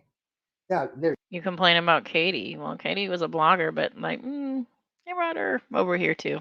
you go. Now you can all yours. Thank you, Steve. You're welcome. Sorry about that. No. I'm impulsive. I tend to I know you interrupt. So Okay, I Savage, love the you. problem is that why we don't address it again and again is because the other side keeps bringing it up. As a victim myself, this re-victimizes EDW's victims, bringing it up again and again without their permission. Shout out to B. No, just B. Good to see you in chat. If you want something that's more of a chill stream and people being people and humaning and a little less dumpster fire, definitely check that out. So when the cortisol levels are high and you need to bring them back down, that's a good channel to check out. It seems like good people hanging out. You might learn something. You might enjoy something. Might get a little like, I don't agree with that or whatever, but like everything's kept pretty like mittens and pretty chill. So And you're doing the same. You're re-victimizing them and you're weaponizing them. Stop. You don't have their permission to talk about them, nor you have permission to talk about EDW. you don't have permission to talk about EDW or the victims, except that the victim is retracted, Manya. It's retracted. Steve has addressed this in the past, and that's it. It was done. You and others bringing it up again and again is re-victimizing the victims and weaponizing. He addressed it in the past in the most horrible ways. In the most horrible ways. Them. So Watch the debate on Modern Day Debate with Red's Rhetoric and how that went and how that shit show went, and watch Steve gloat in that chat. Watch that. Watch the millions of screenshots showing what's going on between Exiled's channel, Menace to Sobriety channel that are pretty short and succinct, if I can say that, in perpetuity. Sometimes I have trouble saying things too, Steve. It's okay. Something more concise and shorter, and sometimes that's helpful for folks. But like the addressing of it is pretty bad. I would advise you to stop doing that. This is from another victim. Except that you're speaking as a victim. Except there were victims that were the ones that called this shit out. Okay, Manya. This is coming And from you're not the another only victim. one. How many other victims? Stop. How many You other don't have victims? permission from them. That's it. That's There's all I have multiple to other say. victims that I associate with that are members of my community that are Did Steve have permission to call EDW an honorable man, Manya? co-host, things of that nature. There's a lot of people that have sexual assault in their history. You've re-victimized Yeah, no kidding. them every time you bring this stuff up. A lot of people have sexual assault in their history. You re-victimize them every time you bring the Catholic Church up, Steve.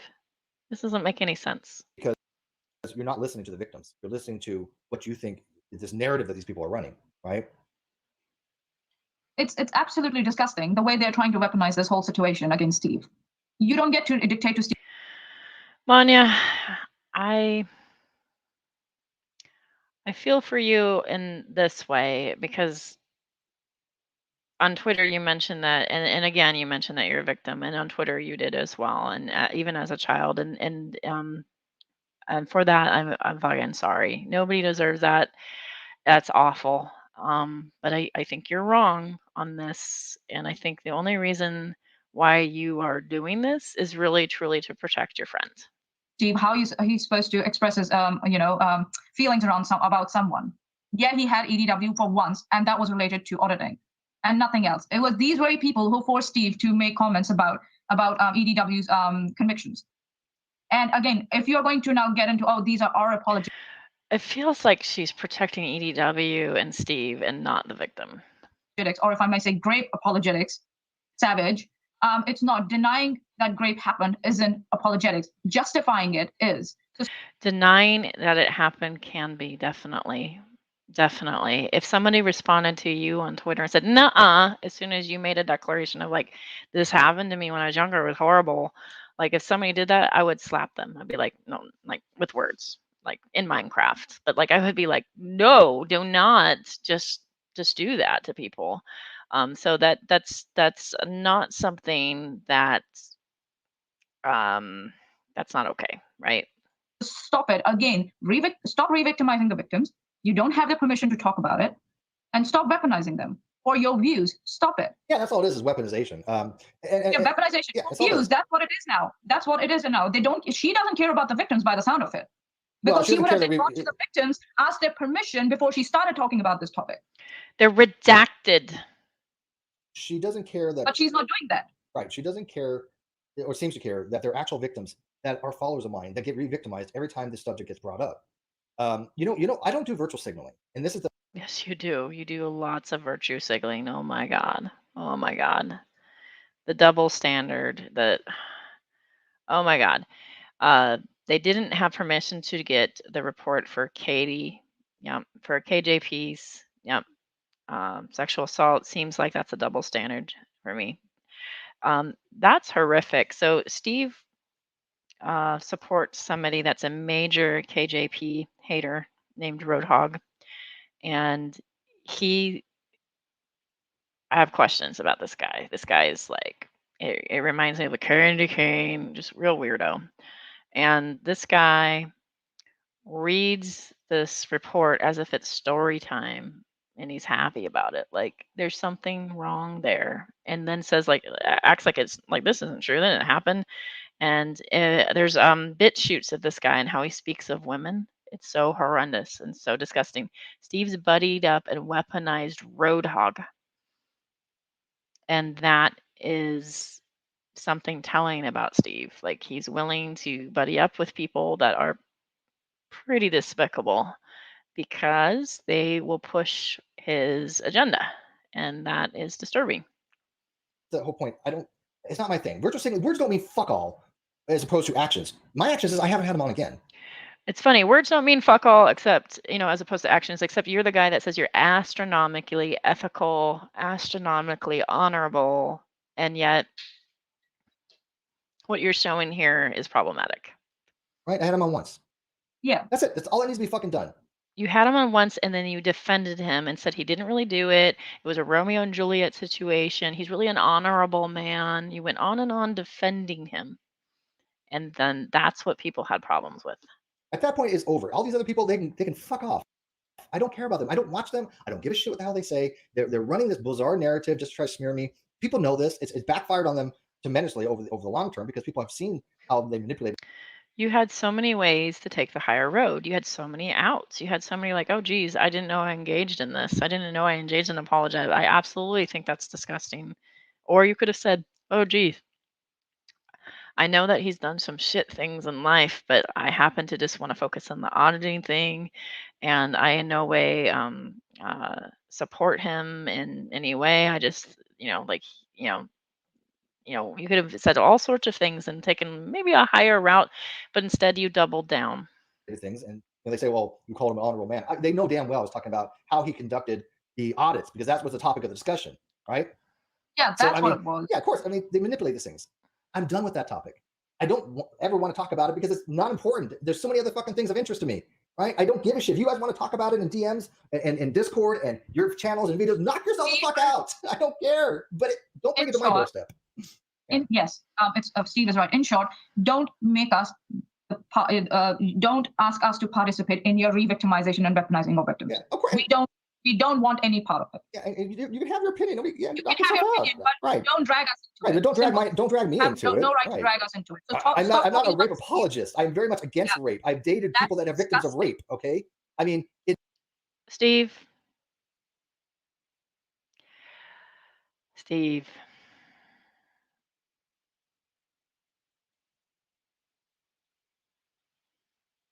This is Red's rhetoric argument again, which is a straw man. That's not the argument. Nobody thinks you support the R word. Okay? As shitty as you are, nobody thinks that. I don't know. Well, there might be some rando, I don't know, but majority of people do not think that. What they think is you engaged in apologetic, and then you double down again, and then you double down again. And people do that. A common thing is like, imagine like a football player team, and that football team's a bunch of bros, and they're like, hey, man, like we're tight. We know each other. We high five each other. We make jokes, hang out. We think we're pretty cool. And then Coach Brown gets accused of something. And they go, Coach Brown would never do that. And then they double down. Coach Brown's an honorable man. And then they given evidence even. And they go, no, that person's just they wanted it. It's consensual, It's consensual. They met at a traffic light. It's consensual. I remember you dancing around that.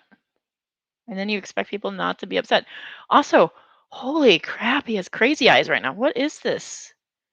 Jeez. What is this? I'm going to take a screenshot of this. This is crazy. Crazy eyes. This is really weird. Okay, that is probably one of the funniest stops I've ever seen in my life. He's telling this story about what really happened, and that's really funny.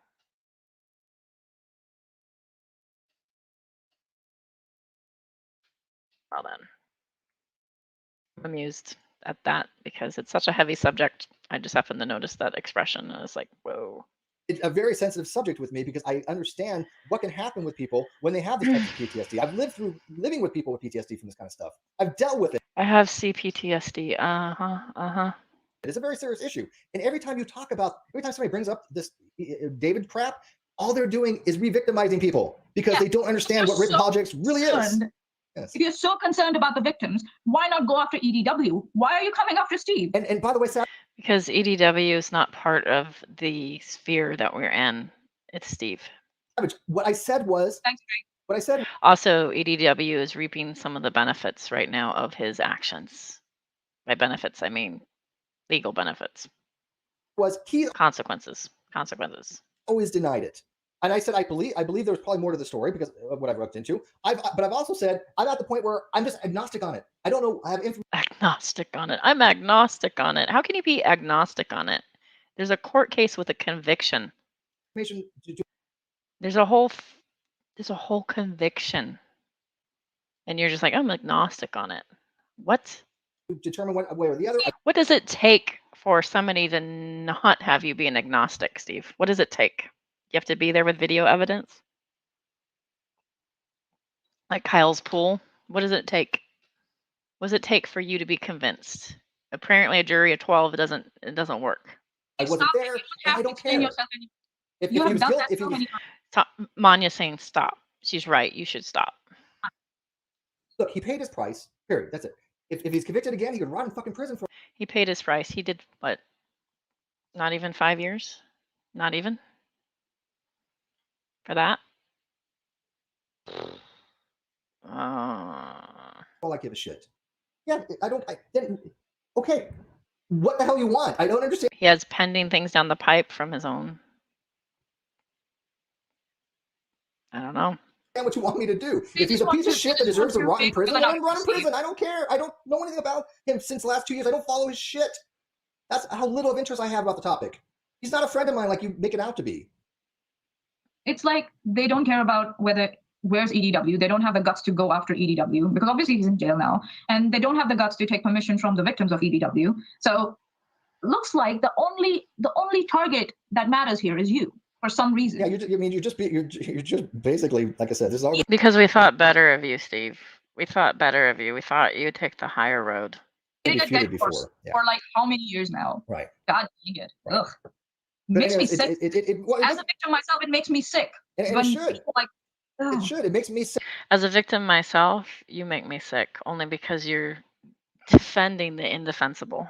Not because of what they're doing to me, but it makes me sick because it harms people that I care about, like you, and it harms Sweet, it harms Cheshire, it harms people that I care about. Yeah. And that's what, and they know that though. They know, people have known that coming after me doesn't really do much any good. Going after people I care about, that's the whole ball game. And so that's what they've done. And it's unfortunate because one, it harms the victims, it re-victimizes them, and two, it exposes them because so many people in my audience have been harassed by these people. They've lived it. Yep. I've been called talk to any of them. All I've right, been moving on. called spoiled brat, yada yada yada, whatever. Yeah, she Okay. said you falsely accused, or so you also falsely accusing me of deleting tweets. I've not deleted any tweets. The tweets you showed are still on my Twitter, as I like to keep the record complete. These are the ones she showed on her video. They're still there. I haven't deleted anything. Yeah, I don't know what she's talking about. Maybe you're private. No, that's what it was. And I'll give her the benefit of the doubt that she didn't recognize this. I'm private, so when you went to go do a search, you're not going to find anything. I have the same problem, by the way. That was my own. I've done this very thing. I have searched for things on my timeline, thinking, okay, I'm trying to find this, and I'm like, what the hell is it? And then I remember, oh shit, I'm private. I have to unprivate, find it, and then. And I'm not going to be private very much longer. People know when I'm not around. And really doing a lot of real life stuff. I tend to go private when I go on vacation, when I move. It's just something that I just do. When you're in a court case.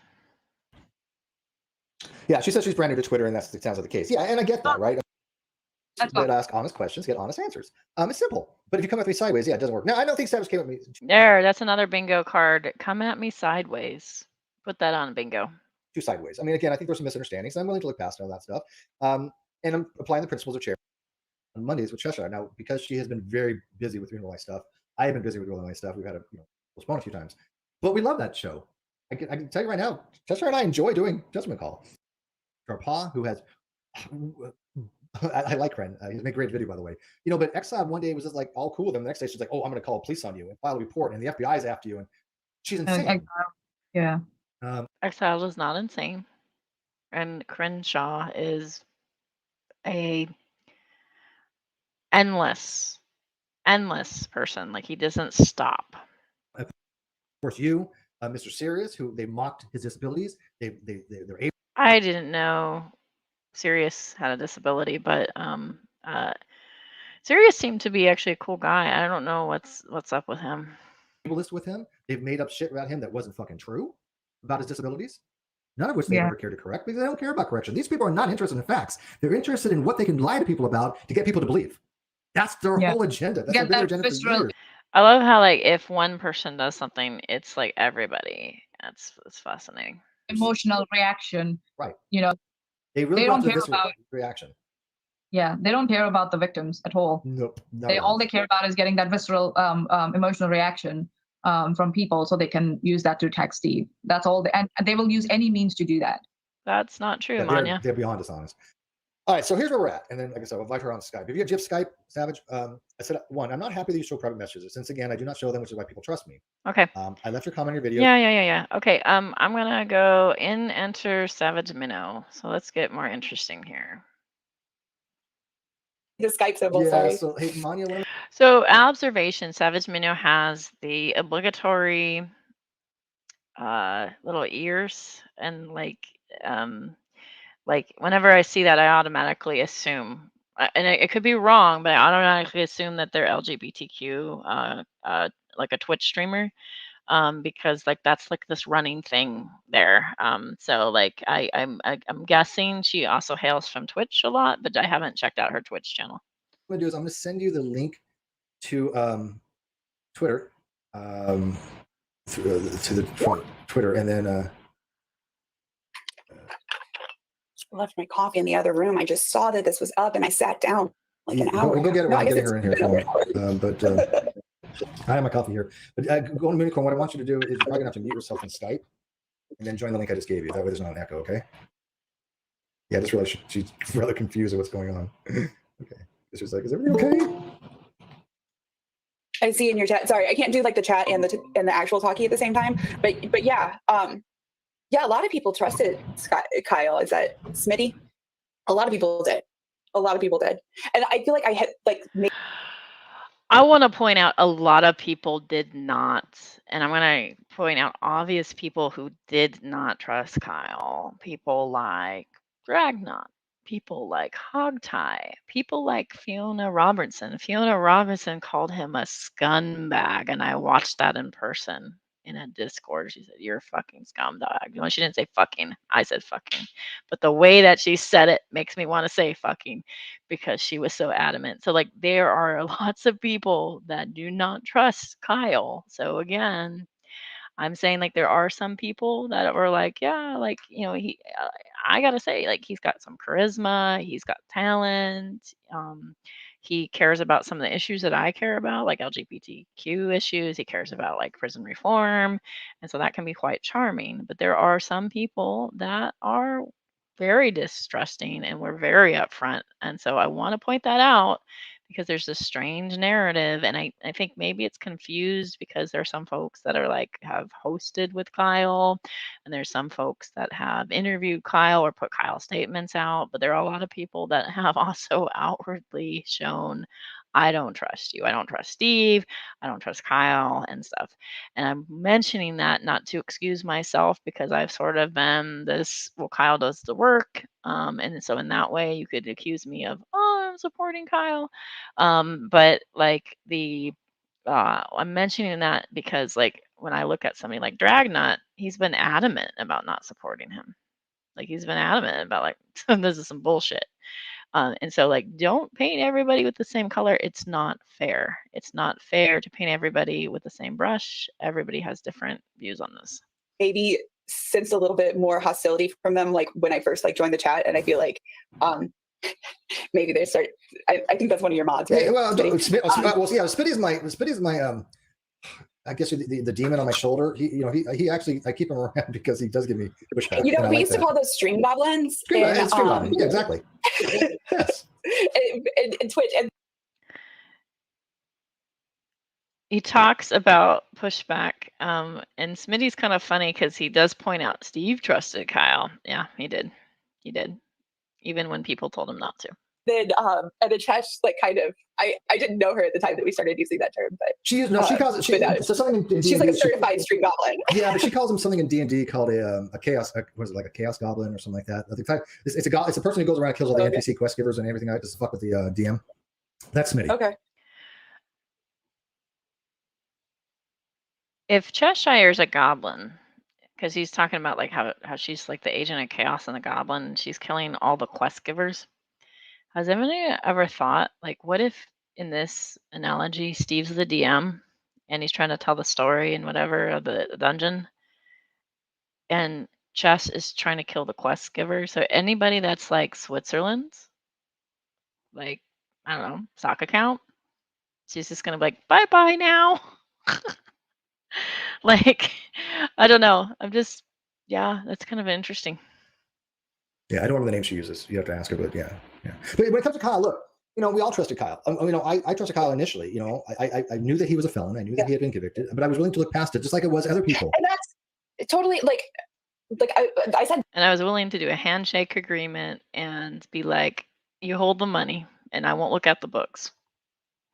That in the first part of my stream about Kyle is like that's something that I definitely would be willing. I have good friends in my life that are convicted felons. Yeah, my dad's very best friend, who I consider an uncle, is a convicted felon, and yeah, like it's I think I grew up again like a good percent of people have somebody in their family that's a distant relative that has some time at some point tangled with the law.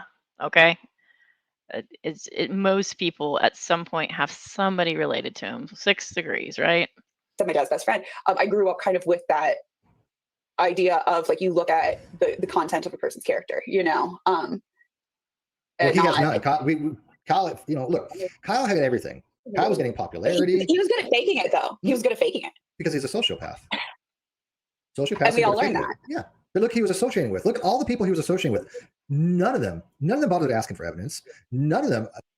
Look at all the people he was associating with. Here he goes. He's like, now is my excuse to attack good people like KC and Shannon Q because I'm horrible. We're honest. But, okay, see. By the way, not to cut you off. One second. Maybe I'm frozen here. Oh, did you end the call? Oh, she ended the call. That's why. Manya, we're supposed to end the call on Skype. Yeah, I ended it because they just did it. Yeah, but now they can't see me. Can you? I'm gonna call you back on Skype. Just mute, okay? Okay. I'll join back if you want, and you can join back on Skype and mute on Skype. That way, people, because I'm using. God, Manya, quit fucking up. Skype as the camera. Yeah. Part of me, like, Manya, I kind of sometimes like you do these goofy things. I'm like, and then other times I'm like, oh my god, why are you so horrible? Gotcha. Done. Yeah, there we go. So to be fair, Steve, what I was saying about listening to who you're saying the people who associated with Kyle at the time that I was talking to them, they were no longer associating with Kyle. But when I went out there and was asking the questions, right? from, I'm going to say both camps, because at that point in time, there's more than 2 camps, by the way, in this. I think there's about 4 camps that I have uncovered with like various like. At least 4 camps, at least. Yeah. You are right, Minnow. You are right. Literal, like just like groups of people. But at that point, it was 2 camps. I'm going to say 2 camps. And from the one camp, I was getting. She's saying at one point, it's never like 2 camps. It's like actually several communities, several people, several different personalities, several different takes, different variances of takes on Kyle, different variances of takes on Steve. But if you're talking about detractors versus Steve, okay. Oh, well, we don't actually associate with Kyle anymore. He's kind of an asshole, but like, here's, more information about like I said, literal, like bogus information, some of it. Not all of it, That's true, but they were supporting him. I have questions about the bogus information, like who, what, when, where, what. Bonding. But they were, and then the other camp. Now wait, Steve. The other camp was saying, "Fuck you for asking. Get the fuck out of here. I'm gonna jump in your DMs and tell you that you're a piece of shit for even fucking asking." Mhm. Like that kind of stuff. So like, okay, yes, some of that was bogus information, but who the fuck am I supposed to believe? No, when I got get one that. side saying like, "Oh no, don't trust anything on face value. Here's some evidence. Here's like and the other side is saying, "Fuck you for fucking asking questions." Okay, so let me dive into this a little bit. Those people that are not associated with Kyle any longer, they still supported him during the non sequitur show case. The $6,000 was given to him for his lawsuit. That was paid by people. Yes. People that Union Rock around.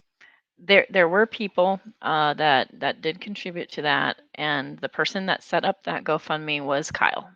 Yes, and a lot of them are saying, "Hey, yeah, exactly." They're saying, "Hey, like we did a fundraiser for him. He fooled us all." Yeah, but it took 2 years for them to recognize that, and yet. Well, so he didn't fool everybody. So like I would say, pretty much all Dragoons and all TSTers were like, "Pah!" towards that. People were like, "It took 2 years for me to recognize it too, Steve." Wait, you didn't realize it took me way longer than 2. It took me way longer than 2 years to recognize that about Jimmy and everything. Okay, that's if you had not had the court documents, you would have straight up known that Kyle was lying. He was asked to hand in the books. He handed a bogus Excel sheet. He had a bogus. Okay, so handed a bogus Excel sheet. So Manya, why do you think that it's bogus? Do you think that an artist shouldn't be paid for their time? And do you think an artist shouldn't have like their work evaluated and compared to other artists and see what the going rate is for it, and then choose like a median value, or maybe a lesser value? Is that bogus? Like, is it bogus to say like part of a show's budget would be the payroll to somebody that does a lot of artistry, a lot of music, a lot of marketing, stuff like that? Are you saying that that's bogus? I'm just curious, since you're friends with a artist that is a goblin. His books, yeah. Did you also know that he lied in his depositions? Know that who's lying, and yeah. And again, like how if he's lying literally to the court, like people are. I mean, okay, so you're aware of that. Okay, so you're aware that they're looking at an actual embezzlement, perjury, and forgery. Right. Yeah. So when it comes to any malfeasance, he's going to big boy prison. yeah, he's looking at 5 embezzlement. Look at all those things he just slid in there. Like, it's fascinating. 10 years probably. But I mean, when it comes to any malfeasance, Kyle never once presented to the court any malfeasance on my behalf. Nothing. There was none. He twisted the story because he didn't have the money. Now, people have told him this, and God, he would have listened to people that he ran away because, like, whatever. I'm nodding for people who are just listening. If he would have just said, "Look, Steve, I can't pay you right now, but I'll pay you back over time," everything would have been just fine. But he panicked. This is my personal belief. He panicked. Yes. And by the way, I'm just taking a look at Savage's mannerisms and stuff like that, and then her explanation. She says, "I'm nodding to show that I'm listening." So, some folks that watch this assumed, "Oh, Savage is just completely like either starstruck by Steve or like maybe influenced by Steve, and Savage is just completely influenced." And actually, if you listen and watch, she even says and acknowledges, I'm nodding because I'm listening to what you're saying. Listening is a good skill to have, and to explain why you're nodding. It's not necessarily amen, bro. It doesn't have to be amen, bro, but it can be like, okay, I'm understanding, I'm getting what you're pitching, right? And he just Yes. one lie came to another lie, came to another lie, and I'm I tracking. touched on that in my video, and I said, look, a lot of YouTubers don't realize how much expenses it is, how much taxes you got to pay at the end of the fucking year. I said it is my firm belief that Kyle got to the end of the fucking year and went, oh shit, Right. I don't have the fucking money So, that I said that is supposed to be in this account. If I may ask a question, I'm gonna slow this down. She talks really quickly. We were speeding up Manya, but we're gonna have to slow down. Oop, not that far. Normal. There we go. you know who created those bogus books for Kyle? Agrippa, Agrippa. a business I don't partner want that on to Nate the camera. lawyer.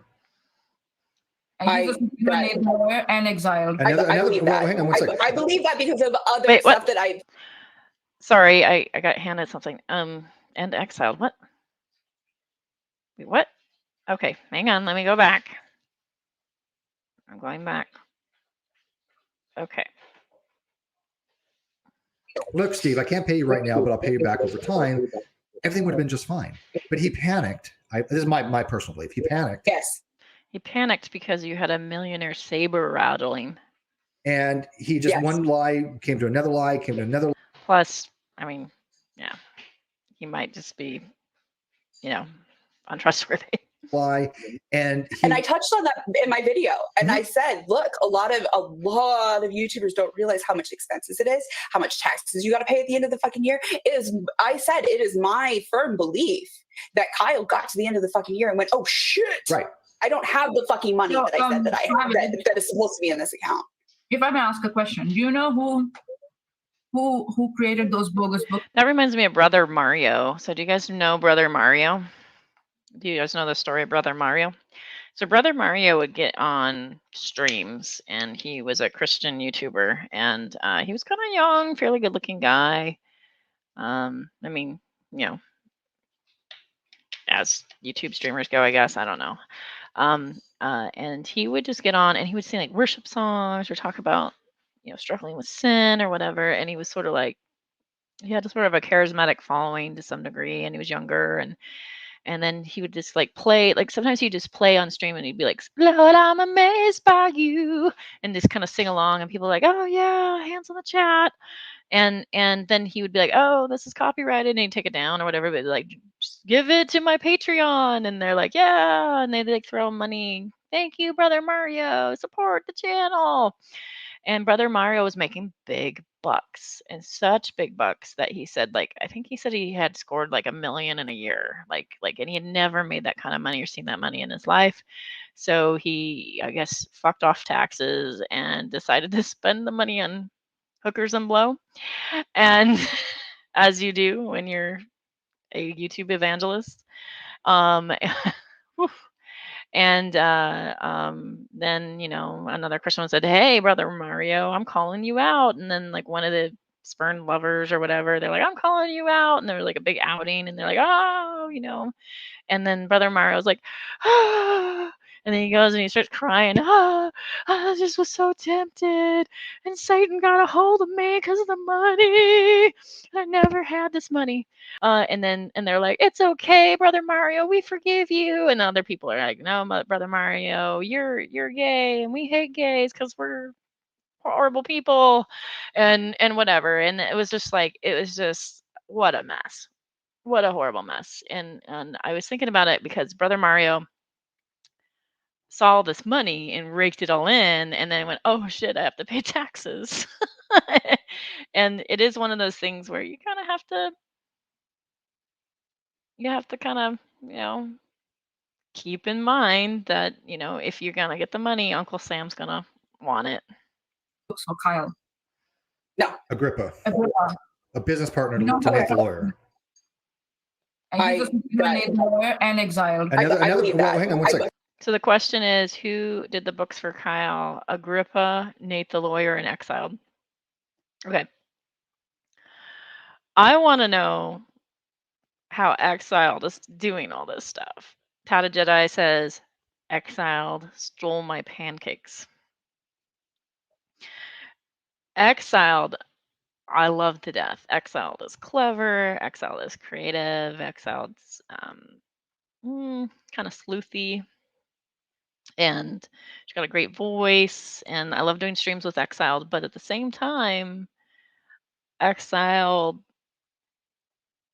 I have not known you to be a Photoshopper or an accountant or somebody that has connections with lawyers and does books. So I have questions of how Manya's made the jump of like, these are the people who've done it. And they're like, Agrippa. I'm like, okay, that makes sense because he's a businessman and he's taunting, right? You know, okay. Nate the lawyer. Okay, he's a lawyer, and that makes vague sense. But like, and I'm not saying that Exile's a dummy or anything. She's quite clever, but it's not her wheelhouse, right? So and then she's like, and Exiled, and I'm like, where did they even try? Did they even try to get down to the root of things? Like, like I'm not bashing on you, Exiled. I don't see where they made that. Where did they make that jump? I don't know. Exiled says, I'm not an accountant, nor did I help Kyle with his books. I could barely get Kyle to reply to me about how much I loved his music. So there you go. So, no, these are not the droids you're looking for.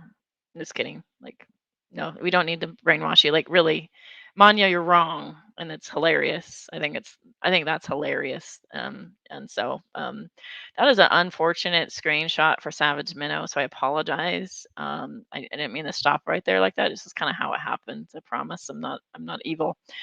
Um, and let's see. Manya said, Tata Jedi. She can. Oh, Slick Brash. I don't know. If you're. I don't know who you're talking about. I thought you were talking about Manya, but I guess not.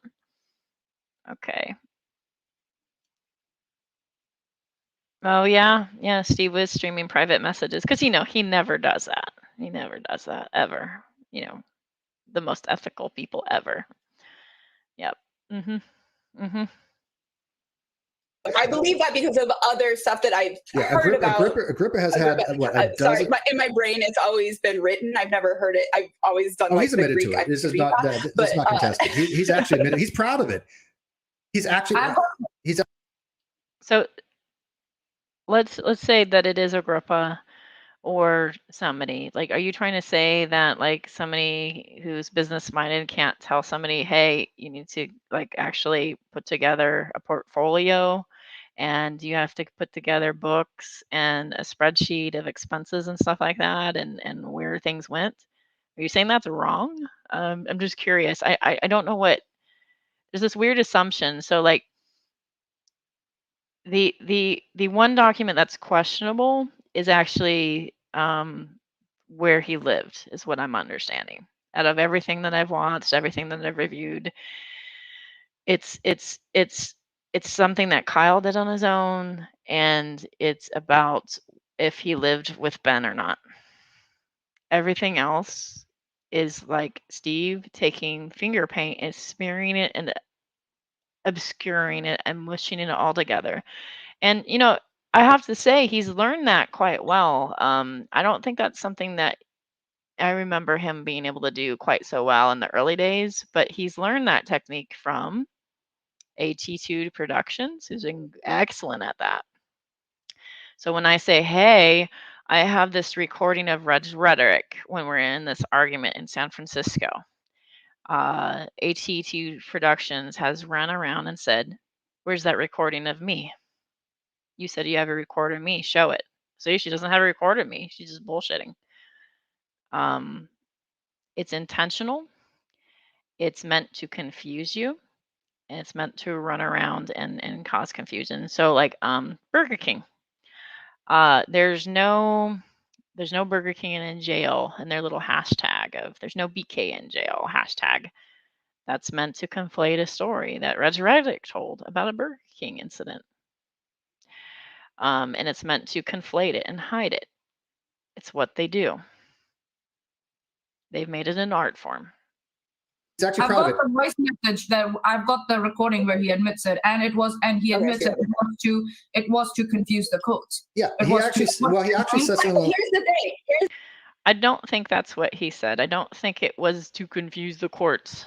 Here's the thing. I've heard things from Agrippa, and literally thrown them, like discounted them and been like, this is not a source that you get what I'm saying? No, It's like, this is, repeat that. What I'm trying to point out to you is that all these people, they stick together for some reason. It's one big group. Yeah, it's one big collective It's not one big group. And hive. they will throw each other under It's not a hive. It's not a group. It's not a Borg. One and yeah. start questioning their association with each other I mean, for convenience. you got to remember that Nate was somebody That's who it. goes back That's in a the very G good plus. point. That's a very good point, Anya. Nate goes back to the G plus days, right? I mean, I kicked Nate out of the G plus group, and he's always had a grudge ever since, even though he's only out for like 10 minutes, right? Because he was bad in his logic. He got corrected by myself, Bert Poole, and Dr. Malpass on his logic. So Steve is now using other people who are much better at philosophy to try to bolster his case, as usual.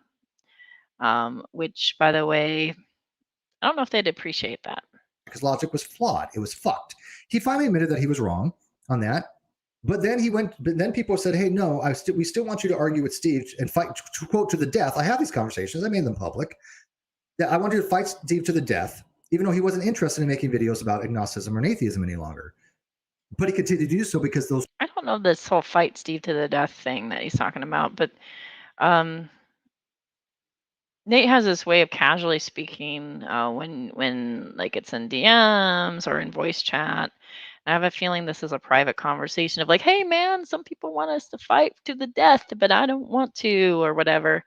And he's just now taken it like and just ran with that. Those troll groups pushed him into doing so because they wanted the Well, generated and content. I absolutely came across that too. And that's why I was saying about that I wanted to like literally find the bottom of it. And it was still like I was saying in the chat to several people, like, okay, if I mean, it's cool that you want to find the bottom of it, but like you just walked into a hockey rink and like there's a lot of players. Only getting the surface of it, like absolutely, like give me more information. Let me get deep. I imagine a hockey rink with a lot of players, but like imagine like there's not 2 teams, there's like 5. At some point I'm gonna have to take a freaking week off because like it's life, but that doesn't mean that I'm letting it go. You know what I'm saying? It's like I will be next the week after next because like I said, movie's gonna. I have to take down my computer and shit, so it's gonna be a few days where I'm not available. Fair enough. Yeah. Thank you. I was trying to think of the word a P&L.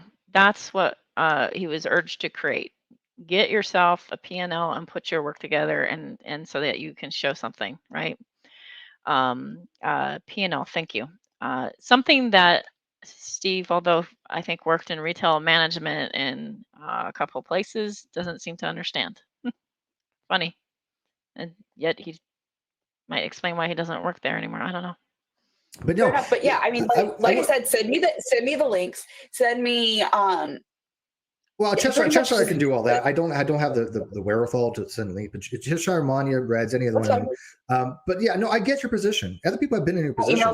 To be fair, it's really hard to come up with like this screenshot, this video, this thing all at once. Yeah. Anybody. And this is why I wanted to do this experiment. I want to see what happens when you have all sides and how people use their, different critical thinking skills to come to conclusion. In my defense, I did not agree to the title of this video. Just saying. I like the title of this video. Whatever. I'm totally fine. The thing is that I still haven't come to a conclusion. No, I don't. I hate to give you that scene. For a couple people that were pushing back on Minnow, saying Minnow is chosen a side, Minnow is now part of the cult or whatever. She still qualifies. Again, I'm just pointing out every qualification I see, and that's a qualification. We are 3 minutes past the hour, but I still have not come to a conclusion, and I'm still not gonna look. I don't expect you to right off the bat. Notebook from. I'm still going with my previous conclusion. Let me see if I can find it. Yes, here it is. I mean, if you look, there are people out there that think everybody's a fucking shitlord. I mean, I get that, right? I mean, there are pessimists out there, All dicks. I don't like to think that everybody, At this point, Jimmy fucked me over, and I'm like, because now you have to question everything, right? Yeah. Right. No, I get Yes. that. Is the Earth still round? Right. Yeah. Let's revisit Someone flat is Earth. Do tarot cards predict the future? Yeah. No, I Someone totally. is asking, if I may. Sure. Kyle Sportfish is asking, Savage Minnow, will you correct your video where you stated that Steve is friends with BBW, please? I think she knows that Yes, now. I will. I will. And actually, you know what? I'm going to go ahead and write that down. Literally head injury, but like, bear with me while I literally write that down to like put it in my updates. You have no idea how many. So we mentioned a few times that she has a head injury, which, I mean, can cause head injuries like can have effects all sorts of stuff. It can be memory, stuff like that. I'm having some memory problems from having what they think is long COVID, and so possibly related to that because that's when it started. It started right then, and so like it's not so extreme where I'm like, you know. It's not so extreme where it's a disability or anything, but it is noticeable for me, and I can there's like a frustration to it, and there are things that I used to be able to remember that I can't. So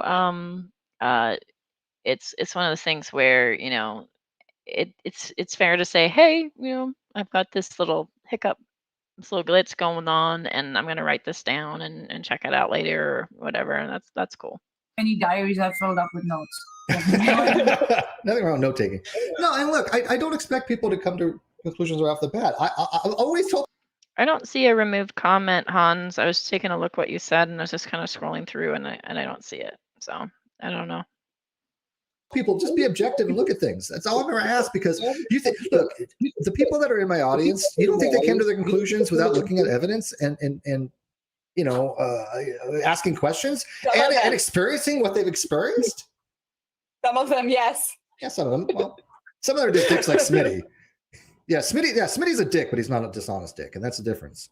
I don't care if people can be assholes. That's perfectly fine. Reds is an asshole. And that's one of those things. Smitty's a pretend dick, but he's quite the loyalist. And that's one of those things I say, you know what, there are things that we could agree to disagree about. Yeah. Whether or not pineapple belongs on pizza. It doesn't. That's a fact. Whether a straw has one hole. Steve, fun fact, dated somebody that was a big pineapple pizza fan. That would be Lyrical Orion. Also, I just ate pineapple pizza last night. It's popular in this area. Or two.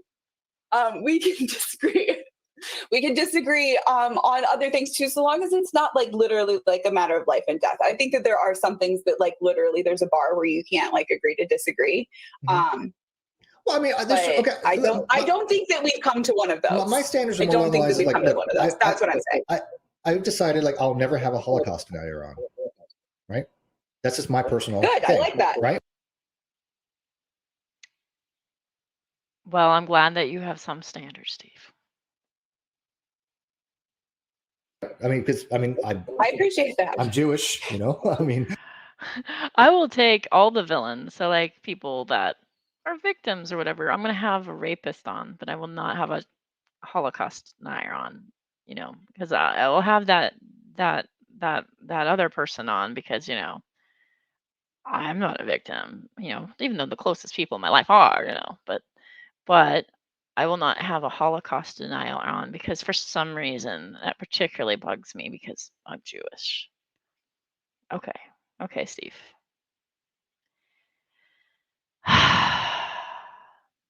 I'm anti-Semitic. I'm Good. Most people should be against anti-Semitism.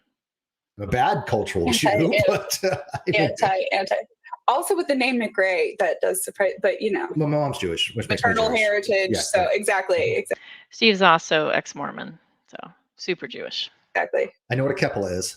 That's Yiddish. And Shannon for the Goyim. I was going to ask about a bris, but I won't. I don't. You know what? The way certain morals do certain things, I find to be reprehensible. I don't get it. But I do like bar mitzvahs because the food is freaking amazing. Oh my God. I'm a big fan of Jewish food. I grew up with. I lots am of a big bagels and- believer in. I don't remember who it was. I need to look up this quote because I use it quite frequently. But I remember years ago hearing somebody say, "It is hard to disagree with somebody over dinner," and like, I really feel like it's, and that's why I can't. Like when I was like, "Oh, y'all are talking about me," like I'm gonna jump in the chat and I'm gonna ask. Fun fact: I've had dinner with Red Frederick. I still disagreed with him. It wasn't very hard. It was just I ignored him. I ignored the bitch. I start from the beginning. Like, That's all. and if I would have gotten pushback and people would have said, "Hey, get the fuck out of here," I would have gotten the fuck out of here. Nobody would have done that. I would have banned them. I would have kicked them, or at least timed them out. No, it doesn't. I don't run my channel like that. That's literally like that's why I came here like in good faith. You know what I mean? And that's why I was saying like, hey, let me like, because quite frankly, I did feel like if I didn't jump in here, it was gonna be hostile like towards me. It's so funny. We had some unwritten rules back in the Great Debate Community days, and I still kind of abide by. If you come up with an opinion that they don't like and you start maintaining that, it's gonna be hostile to you. You know, it's gonna be rough sales. So now that you've gotten yourself into the hockey rink, if you go, everybody make peace, it's not gonna work because that's just never works. I've tried that before on other issues. It just doesn't. So now that you're in the hockey rink and people are like 5 different teams, high sticking, low sticking, somebody's got an ice skate in someone's shin or whatever, now that you're in the hockey rink, it's one of those things where I think if you are somebody that doesn't like confrontation or because you seem like you're not wanting confrontation at all,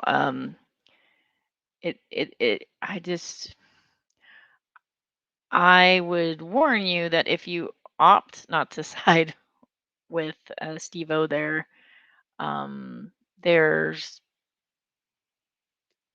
sort of a cancel culture there that's interesting, and there's a block of Zulu, and then I'm going to say all this shit behind the block and influence X amount of people.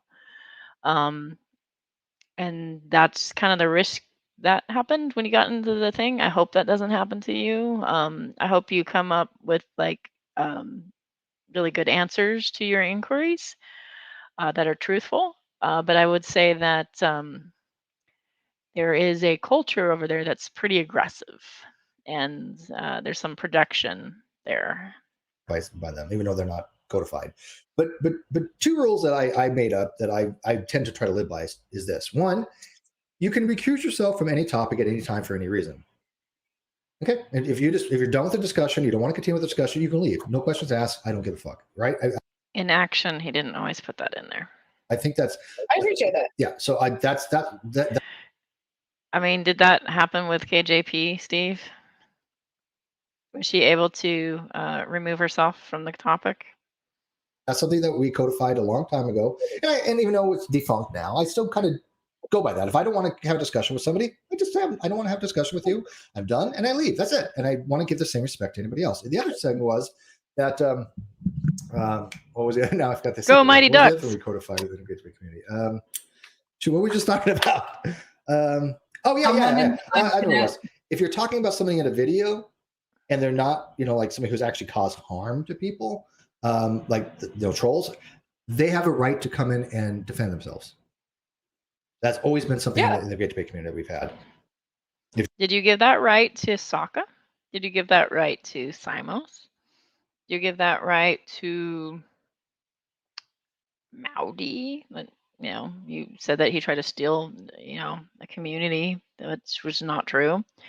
I'm trying to think here. Lucifer Almighty. What Chesh did to Lucifer? Did you extend that to Lucifer Almighty?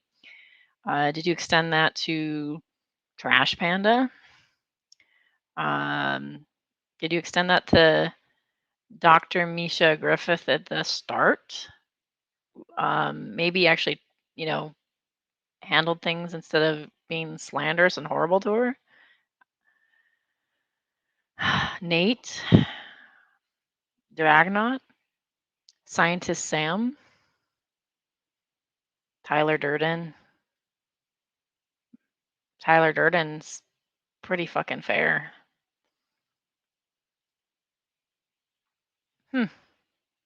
Interesting. If you're being talked about, you have a right to defend yourself if you want to. I agree. If I'm being talked about, I have a right to defend myself. And if my good friend Fiona is being talked about, I have a right to defend my good friend. If my good friend Exiled is being talked about, I have a right to stand by her as well in solidarity.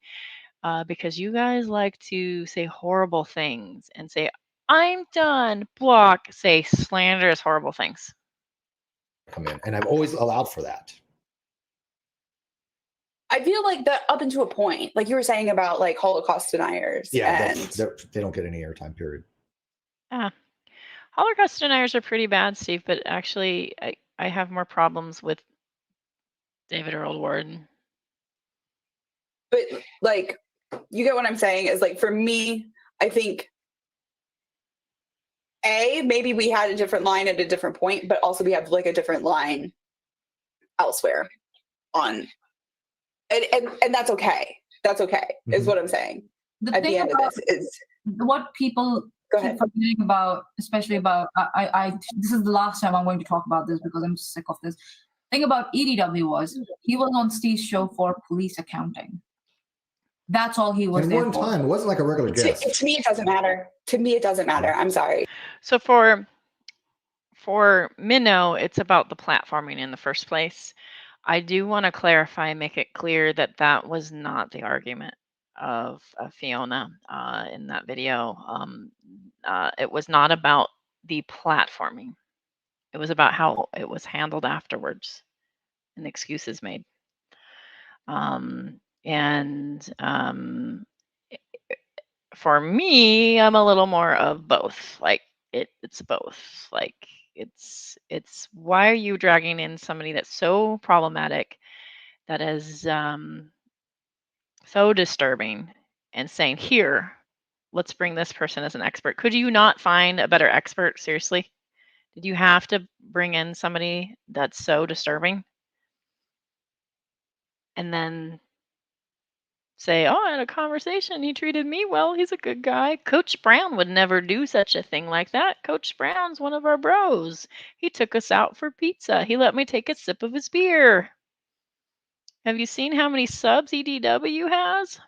And I know For us, context matters. I don't want to like get into it, but like for me, it doesn't. Yeah, and I totally get It that. literally, and if I would have been in that position where even if I didn't know about it ahead of time or whatever, and I would have not only removed that video, but made, like I said, about a Dad Challenge podcast. I made a video where I was supporting him and what he was doing. And then he started like going off the rails, and I deleted my video where I said that I was supporting what he was doing. I made another video saying, hey, I don't support him anymore. Yeah, and everybody has their own way.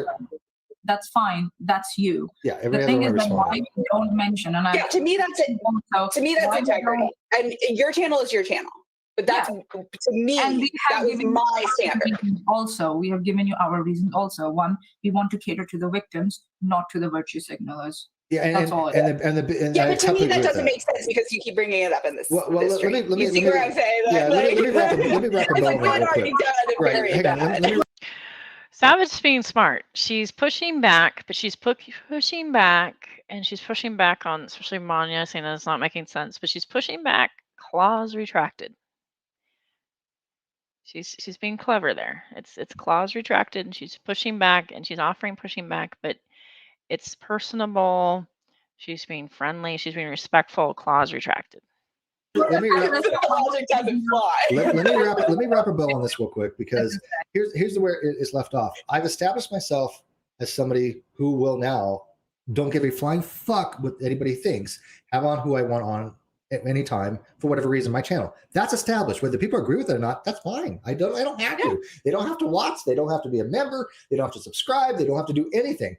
But my position on how I run my channel is that I think Minnow's not stupid. Minnow sees something. Yeah, and I'm not the only content creator like that. There are other content creators that are exactly the same. They've taken that model. That's the model that we've gone by. It may not work for you. Matter of fact, you might try that, and it might be detrimental to your channel. I feel like, right? That's what I'm saying, though. Yeah, absolutely. No, I feel it's like not for everybody. have a Trust little me. bit of a higher standard, or a different standard. Yeah. I'm just saying different standard. Yeah, exactly. It's not for everybody. And Intrigue Feline in the live chat brings up a very good point. She says, Savage Minnow, Aurea Unicornus, Steve McRae. Does Savage know that NSS was predicated upon bold ideas are righteous, unique perspectives are gospel, and strong opinions are sacred? So yes, that's what NSS is about, and that's what Steve is continuing on his channel. It's not always easy. He's continuing it so well that he's created a bubble, and anybody that goes, that's not what happens when he recalls history, gets a ban. Yeah, and I appreciate. And I said in my video, literally, I talked about that, and I said this is one thing I really liked, and I really thought that it was a great idea, and I really appreciated that. And by the way, it was a great idea, and it got popular because I was the one having the guests and the conversations and the topics. And I modeled the Non Sequitur show after that. And I even said that. I said that in my video about Kyle. I was like, dude, he was the one who came up with all the contacts. He was the one who did the graphics. Right? Kyle did the graphics, but people don't. Yeah. You recognize that off the bat. Fair, oh yeah, Minnow. Open invitation to Minnow. Calling Minnow. This is Salacious Sea Lion. Just kidding. Hey, Minnow, if you want to have a chat, and if you just decide that I'm not a supervillain and a psychopath like Steve says I am, or if your jury's out and want to decide if I'm a psychopath, come on. I one of those folks that is used to talking to people in escalated situations, and I have training in such things. So I'm not somebody that is really upset or has a problem with you or chill. I'm not upset that you talk to them. I actually think it's good that you talk to them. I'm not upset that you talk to other people or and you kind of moving through things and kind of coming up with your own decision. But hey, if you ever want to do like just a friendly chat and talk about things and whatever, ask questions, I'd love to do that. In fact, we could make it set up so that you'd have more of the reins of the show in the sense. Like we could set it up so that you can ask questions that are maybe directed. We could have like a couple key players that Manya happened to mention in there or something and just have a chat. Or we could have like or we could do like that format, or we could do like a one-on-one chat. We're just hanging out and having a conversation. I actually think you're interesting outside of this. So like it'd be kind of cool outside of this drama, because this is drama, to just kind of even explore like, hey, what you're about and stuff like that. And so I'm cool with chatting. If you were ever interested, there's a open invite, and we can kind of maybe work out a time, and it would be friendly.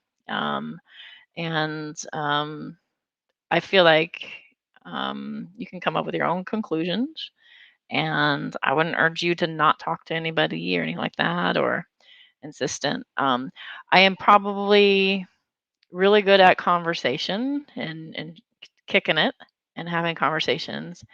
I am not the best archivist.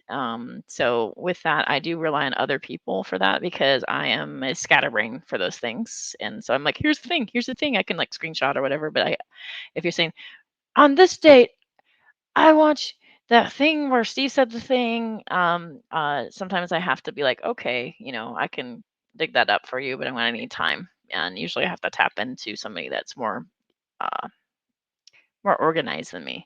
But those, receipts, things like that exist. But it seems like you've already seen receipts. So if you wanted to just kind of pick brain, let me know. If you want to have a conversation just about stuff, that's great too. So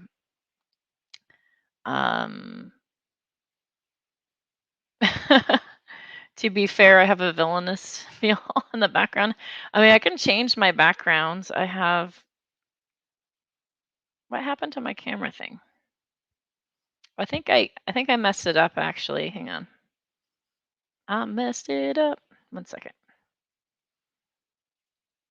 Bring it up. There we go. There we go. Friendly background. Chilling on the couch. I can explain this one.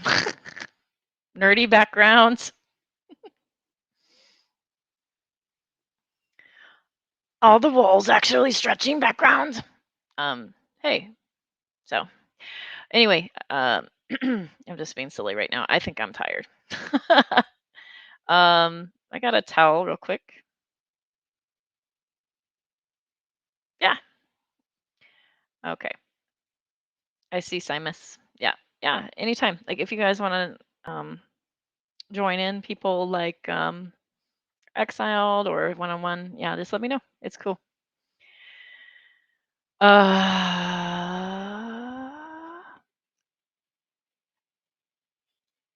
do my own graphics, and I know how much work that is. I know how much work it is on both sides. I do it all. It is a lot of work. So artistry, graphic, video editing can be a lot of work. It can take a lot of time. Absolutely. Just FYI, if I wanted boobs, I'd go for more of a C cup, but there's nothing wrong with the ones you did. I went for like the triple Ds. I went for like the. Give him baloney nipples because he seems like the baloney nipples kind of guy. Those were solid double to triple Ds, probably a 36-inch. Way out of my league.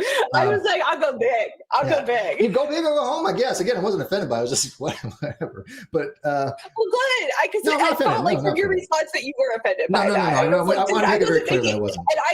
And I'm not talking anything about your inheritance, whatever. Like that was between you and whoever you are giving your inheritance to. Really, it was just I was just making a joke, and I was just trying to keep it lighthearted. And I feel like I understand that. It's fine. It's okay. I literally look. I have a to mislabel somebody, right? I mean, if somebody is, trans and they go by she, I'm not going to call them, he, but it has happened accidentally. But what happens is people use that to say, oh, look, they this. There are times when you've addressed certain people that are your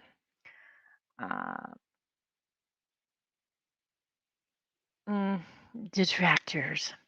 And they happen to be trans, that you've been less than kind, Steve. Come on. One time they misgendered somebody. Look, even people in their own communities.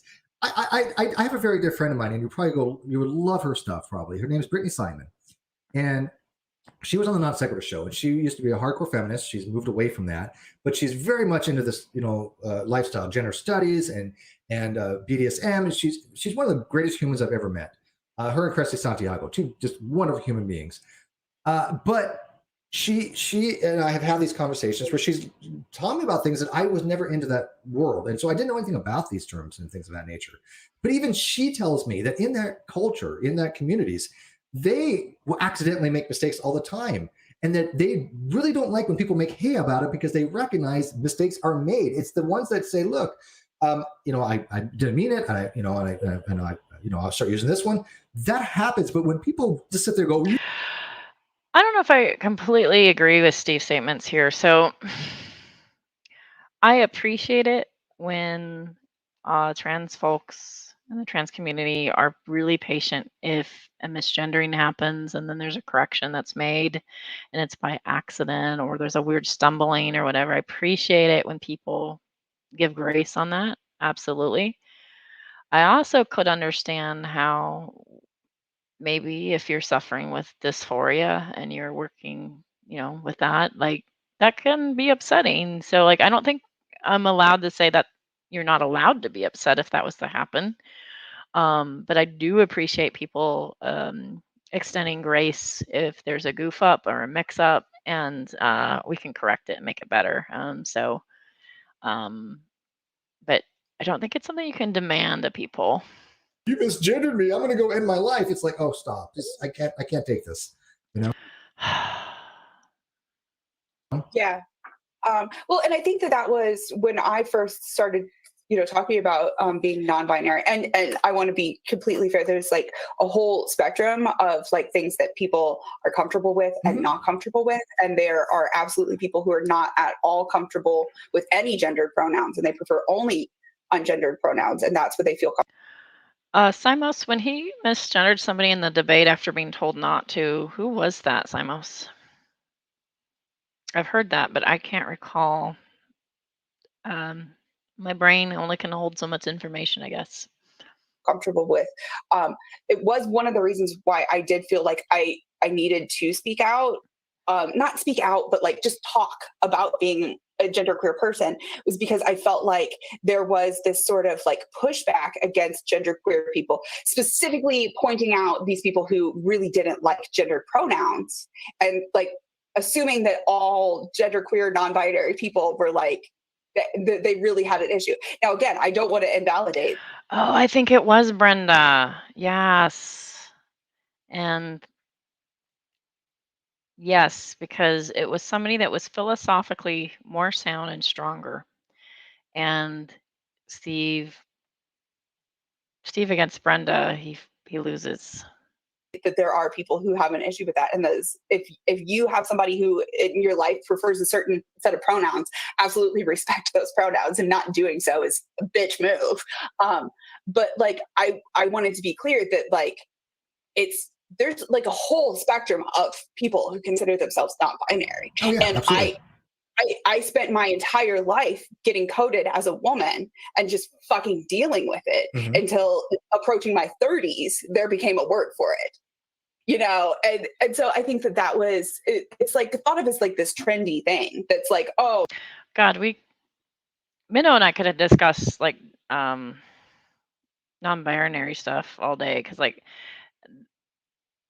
when it comes to that, I'm always a little confused by that, and I accept that and the terminology and stuff. I don't reject it, but like I'm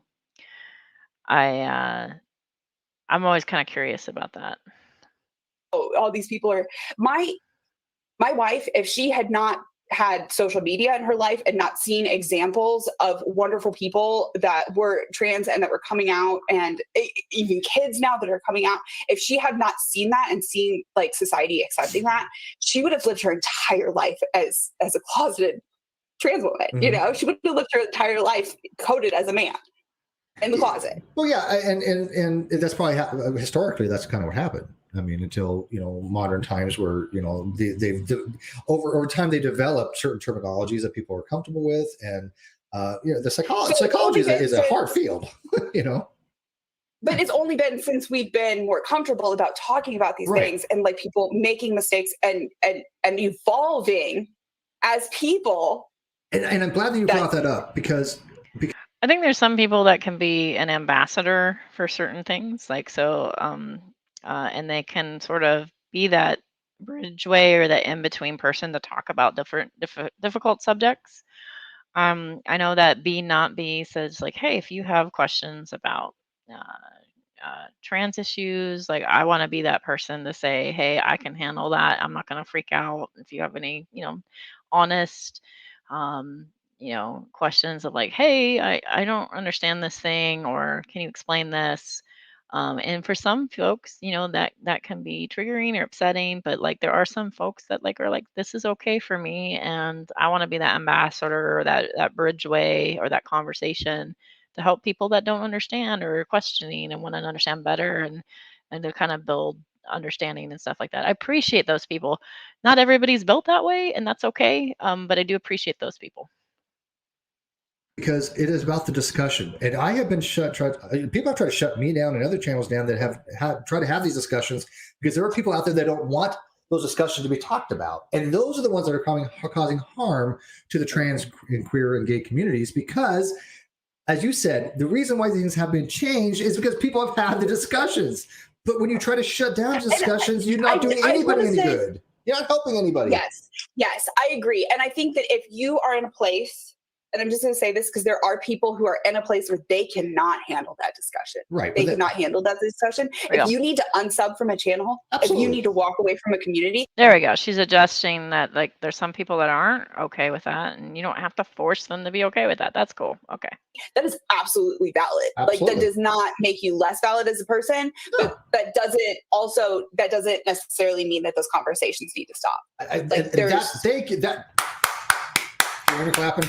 That has been our point all along, because Except that has not been what I've seen in practice with Steve-O. look, we're going to have divisive conversations on the Non Sequitur show when we get it back. I have them on my channel as well. We're going to be talking about topics that are very, very hard to talk about, but we're going to try to address them in a very intellectual, very respectful manner, right? But when you have people out there, like, you know, you have said, to try to shut down the conversation by saying, look, you're not even allowed to talk about this. Want to bet? I mean, and see, that's one of the things that Jimmy has always been really serious about, and I still fucking agree with to this day, is that, like, people have a right to say whatever it is that they're going to say. And you know what? You have a right to respond to them, but, like, they still have a fucking right to say it. There are some people that are better ambassadors for certain situations. So, like, if somebody wants to speak about their experience, you know, as maybe somebody that came out of being oppressed in religion, in the LGBTQ community, and maybe they experienced conversion therapy or whatever, it might actually be helpful to have somebody that actually lived that experience on your panel than talking about it on the outside, right? Like, so like there are some folks that are more equipped to discuss those things, and that's something that I think people should yield to, and be sensitive about, I guess. yeah, to a point. I mean, I'm not a true full speech absolutionist, although I do understand it, and I do tend to absolute, but it's hard for me to get there. Speech, threats of violence, there are certain things that, yes, I agree that, like, you should be shut down. Yeah, but I mean, if you just expressing your opinion, then you have disgust for people, you hate people, you are bigoted, homophobic, transphobic piece of shit, you have every right to be. That's your goddamn right. But you know what? It's our right to fucking talk about it. And say what? Okay, why are you? Let's talk about these subjects. Is it your right to be bigoted? Is it? But I mean, like I said, I remember a couple of years ago with Rationality Rules and the whole kerfluffle with the ACA and the trans in sports. Those conversations that could have been really awesome. People that are involved in those conversations, like Noel Plum, who's just amazing in his analysis, and people like I think who was it? Jen's Little Corner. She was involved in that, and so many people wanted to have talked about the discussions. But then you had people out there on the other side, like Goddess Cranium and SS Afadu, going, "No, either you agree with us or you're just a piece of shit, evil person." It's like, well, wait a minute here. First of all, I don't agree with you, and many people do. I'm friends with people that I literally I'm friends with trans people that I disagree with on whether or not. Like, I think personally, I think the trans women belong in women's sports. Like, to me, it doesn't seem like just like a duh. Like, it seems like you need to, like, investigate that shit, and I've investigated that shit. And from my own personal, just a couple of hours of research, nothing major, but I've come to the conclusion that I think that trans women belong in women's sports. That doesn't mean that, like. So, that's an interesting discussion that I think Dr. Ben, who's on Twitch, student Dr. Ben on Twitch, and also YouTube. I think that might be an interesting discussion. That's Dr. Ben's wheelhouse, and it's interesting. Like, it can change your mind. I hate people who don't think, and I literally am friends with trans people who think that trans women do not belong in women's sports. My position is my position is this. It is a very valid and well-needed discussion that needs to be discussed. That's my position. One way or another, whether you agree or disagree with and non-reductive physicalism and a whole bunch of it's very complicated. Philosophy of mind is one of the most complicated forms of philosophy, and even I have a very difficult time in that genre. I've read about philosophy of mind, but I got to tell you, it's hard. It's fucking hard. It's like a brick at a time, and then it all started crashing down. You know. Well, and that's why I think again, I don't really watch too many videos about me because there's just so many of them, and I don't care, and especially in the troll videos. I never watched any of them. But you're believed by fiat people without evidence and just shit on people. There are people out there that just not like that. So, I got to unmute you. I'm sorry.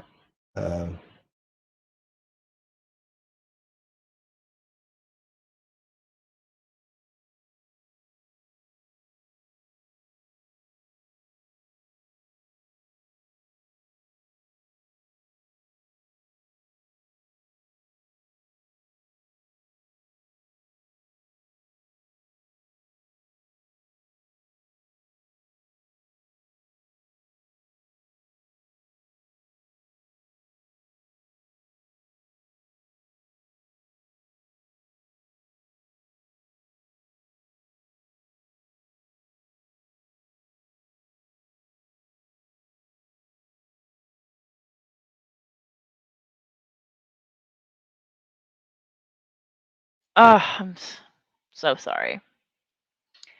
We'll start over. I need to close out the chat soon because I do work. But I did want to say that Raffle Buddy, I know it's time for your toothbrush. I will get it for you. I'm signing off, but it's not 9 yet. It's 8:37. Your clock's off. So if you hear crying, that's Raffle Mao. He's our little clock, and he's saying I get a greenie. He has a little greenie toothbrush, and at 9 he gets that, but he's like a little bit off. So, but he's decided he wants it. So if you hear the whining in the background, I apologize. He only really does it when he thinks we're late for something. I know I actually work, yeah, despite people calling my work after they made veiled threats about calling my work. Funny how that happens. But all the villains are on this side. Anyway, yeah, I don't know. I think it's non-binary that's the most confusing for me. Even though some people have tried to call me that or deem me that, I identify as she or her, and I don't even care if you say they or them. Like that doesn't bother me. Like it's not completely inaccurate, right? But so like either one, really, I don't care. But I generally say she, right?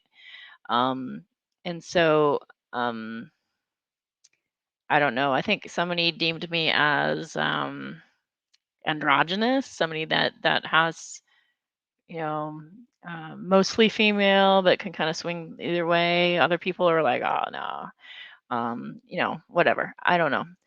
I am who I am, and I don't know. I, I think the only reason why I get confused by non-binary is because of preference issues. And so that's why I get confused because for me, and I get confused by this, for me, sexual attraction and the body is a very small component. It's part of a component of attraction, but for me, emotional connections a component of attraction for me. And I have long said to people when defending, I would say I'm bisexual. By defending same-sex attraction, I've long said for some people, like when Christians go, all they care about is sex and orgies and all this stuff, and you were talking about these funny Christians that are attacking, LGBTQ people, and they make it all about sex, all about the body part, all about, like it's just tits and ass and vagina and balls and penis, that's all it's about. And like especially the hyper focus on men having sex, anal sex. Like there's this hyper focus in evangelicals and stuff like that that are conservative and they're against this. The hyper focus about that particularly because patriarchy, and it freaks them out. Um, all that stuff. I long said to those folks, like, it's not all about sex, and it's also about connection, and it's about attraction, and real like a mind body connection, I guess. Like it's not just like that. And I guess that's where I'm different. I couldn't go to a bar and be like, hey, that's just not how I'm set up, right? So some people call that, I guess, a demisexual or something like that. Though some demisexuals are very nearly asexual. I'm definitely I definitely have the drive, but like it's got to have a connection. And so for me, um, when somebody says something like, and I guess I'm being really candid live, which is always kind of weird and risky. Um, but when somebody says to me, okay, so there's the non-binary wrench and stuff like that, it confuses me a little bit only because maybe maybe I'm a victim of like this setup of gender roles and stuff like that and stuff. And I don't know, but I've always been kind of like fuck you to the gender roles at the same time. So I don't know. I'm just so confused by that. I don't know. I've always looked at it as like a sliding scale of like, when you create a character when you play Conan, or you create a character when you play like Atlas, you have this sliding scale of masculinity and stuff like that. And some of it's physical and some of it's like in demeanor and attitude and stuff like that. And, you know, I know that there's like this whole gender's a social construct thing, but then at the same time, it's been like so intertwined with our identity. It's just so confusing for me. So when somebody says, hey, non-binary, well, I think I'm going to correct what I said. I don't think non-binary is confusing. I think abolished gender is confusing. I think that's what's confusing for me, abolished gender, and that's where I'm a little confused because for me, um, I remember talking to Jade, and Jade was a lesbian, and she was close to a lot of people in the community, and she mentioned like, hey, when people were attacking her, she said it's not about the bedroom only, like it's like maybe a factor in it, but it's about who you want to wake up in the morning and have tea with, right? And that connection, and what I'm confused with is when they take that connection or that preference of female versus male that's not attached to the body, and they take that and they say, well, that's not really a thing, that doesn't exist. That's where I get confused because I think it negates um, that argument a little bit, and that's where I think I'm a sticking point is if it's simply just about the body parts and not the personhood. That's where I'm a little bit stuck, and so I don't know. That is the source of my confusion with abolished gender and non-binary, and I go and some people get real upset at me because it touches on some sort of button. There's a lot of buttons, right? And it's actually a completely personal confusion on that. So, and I've had some conversations with it. They usually end up really emotional and aggressive, and I don't know what to do with it. And I just sort of panic and go, it's not really what I was going for. So, um, I don't know. Uh, so probably something that I need to kind of hammer out and figure out. So whatever that is, I'm not quite sure. That being said, like not gatekeeping, I have no problems using people's preferred language and pronouns, things like that. Um, I think I think what I'm stuck on is the abolished gender thing. That's really it. Let's see. Mm, yeah, yeah. So yeah, I can get it. I can get it to a certain sense. I think of it as sort of like two separate sliding scales. That's kind of how my mind wraps around it. But I am imperfect. And if you're listening and you go, no, no, no, you should check this out. It might be helpful. I'm open to reading things. So that being said, This was a very long stream. I appreciate you folks. Doggo is tired, yes. The discussion about pronouns is stirring debate about yeah, you can get kind of stuck on it, right, Andreas? Uh, I'm not absolutely 100% sure, Hans, to be honest. I love you too, Simos. Oh, that's really flattering. Thank you, since you've met me in person. Um, yes. All right. Uh, I'm gonna sign out. I'm tired. It's been a long time. And I'm just gonna say, be excellent to one another and be patient with new folks and people that maybe see things differently or exploring different things. And I would say, don't assume things about someone, like, let her forge her way. Uh, be kind, respectful, and chill. And I know y'all will. And I am going to sign out. Bye.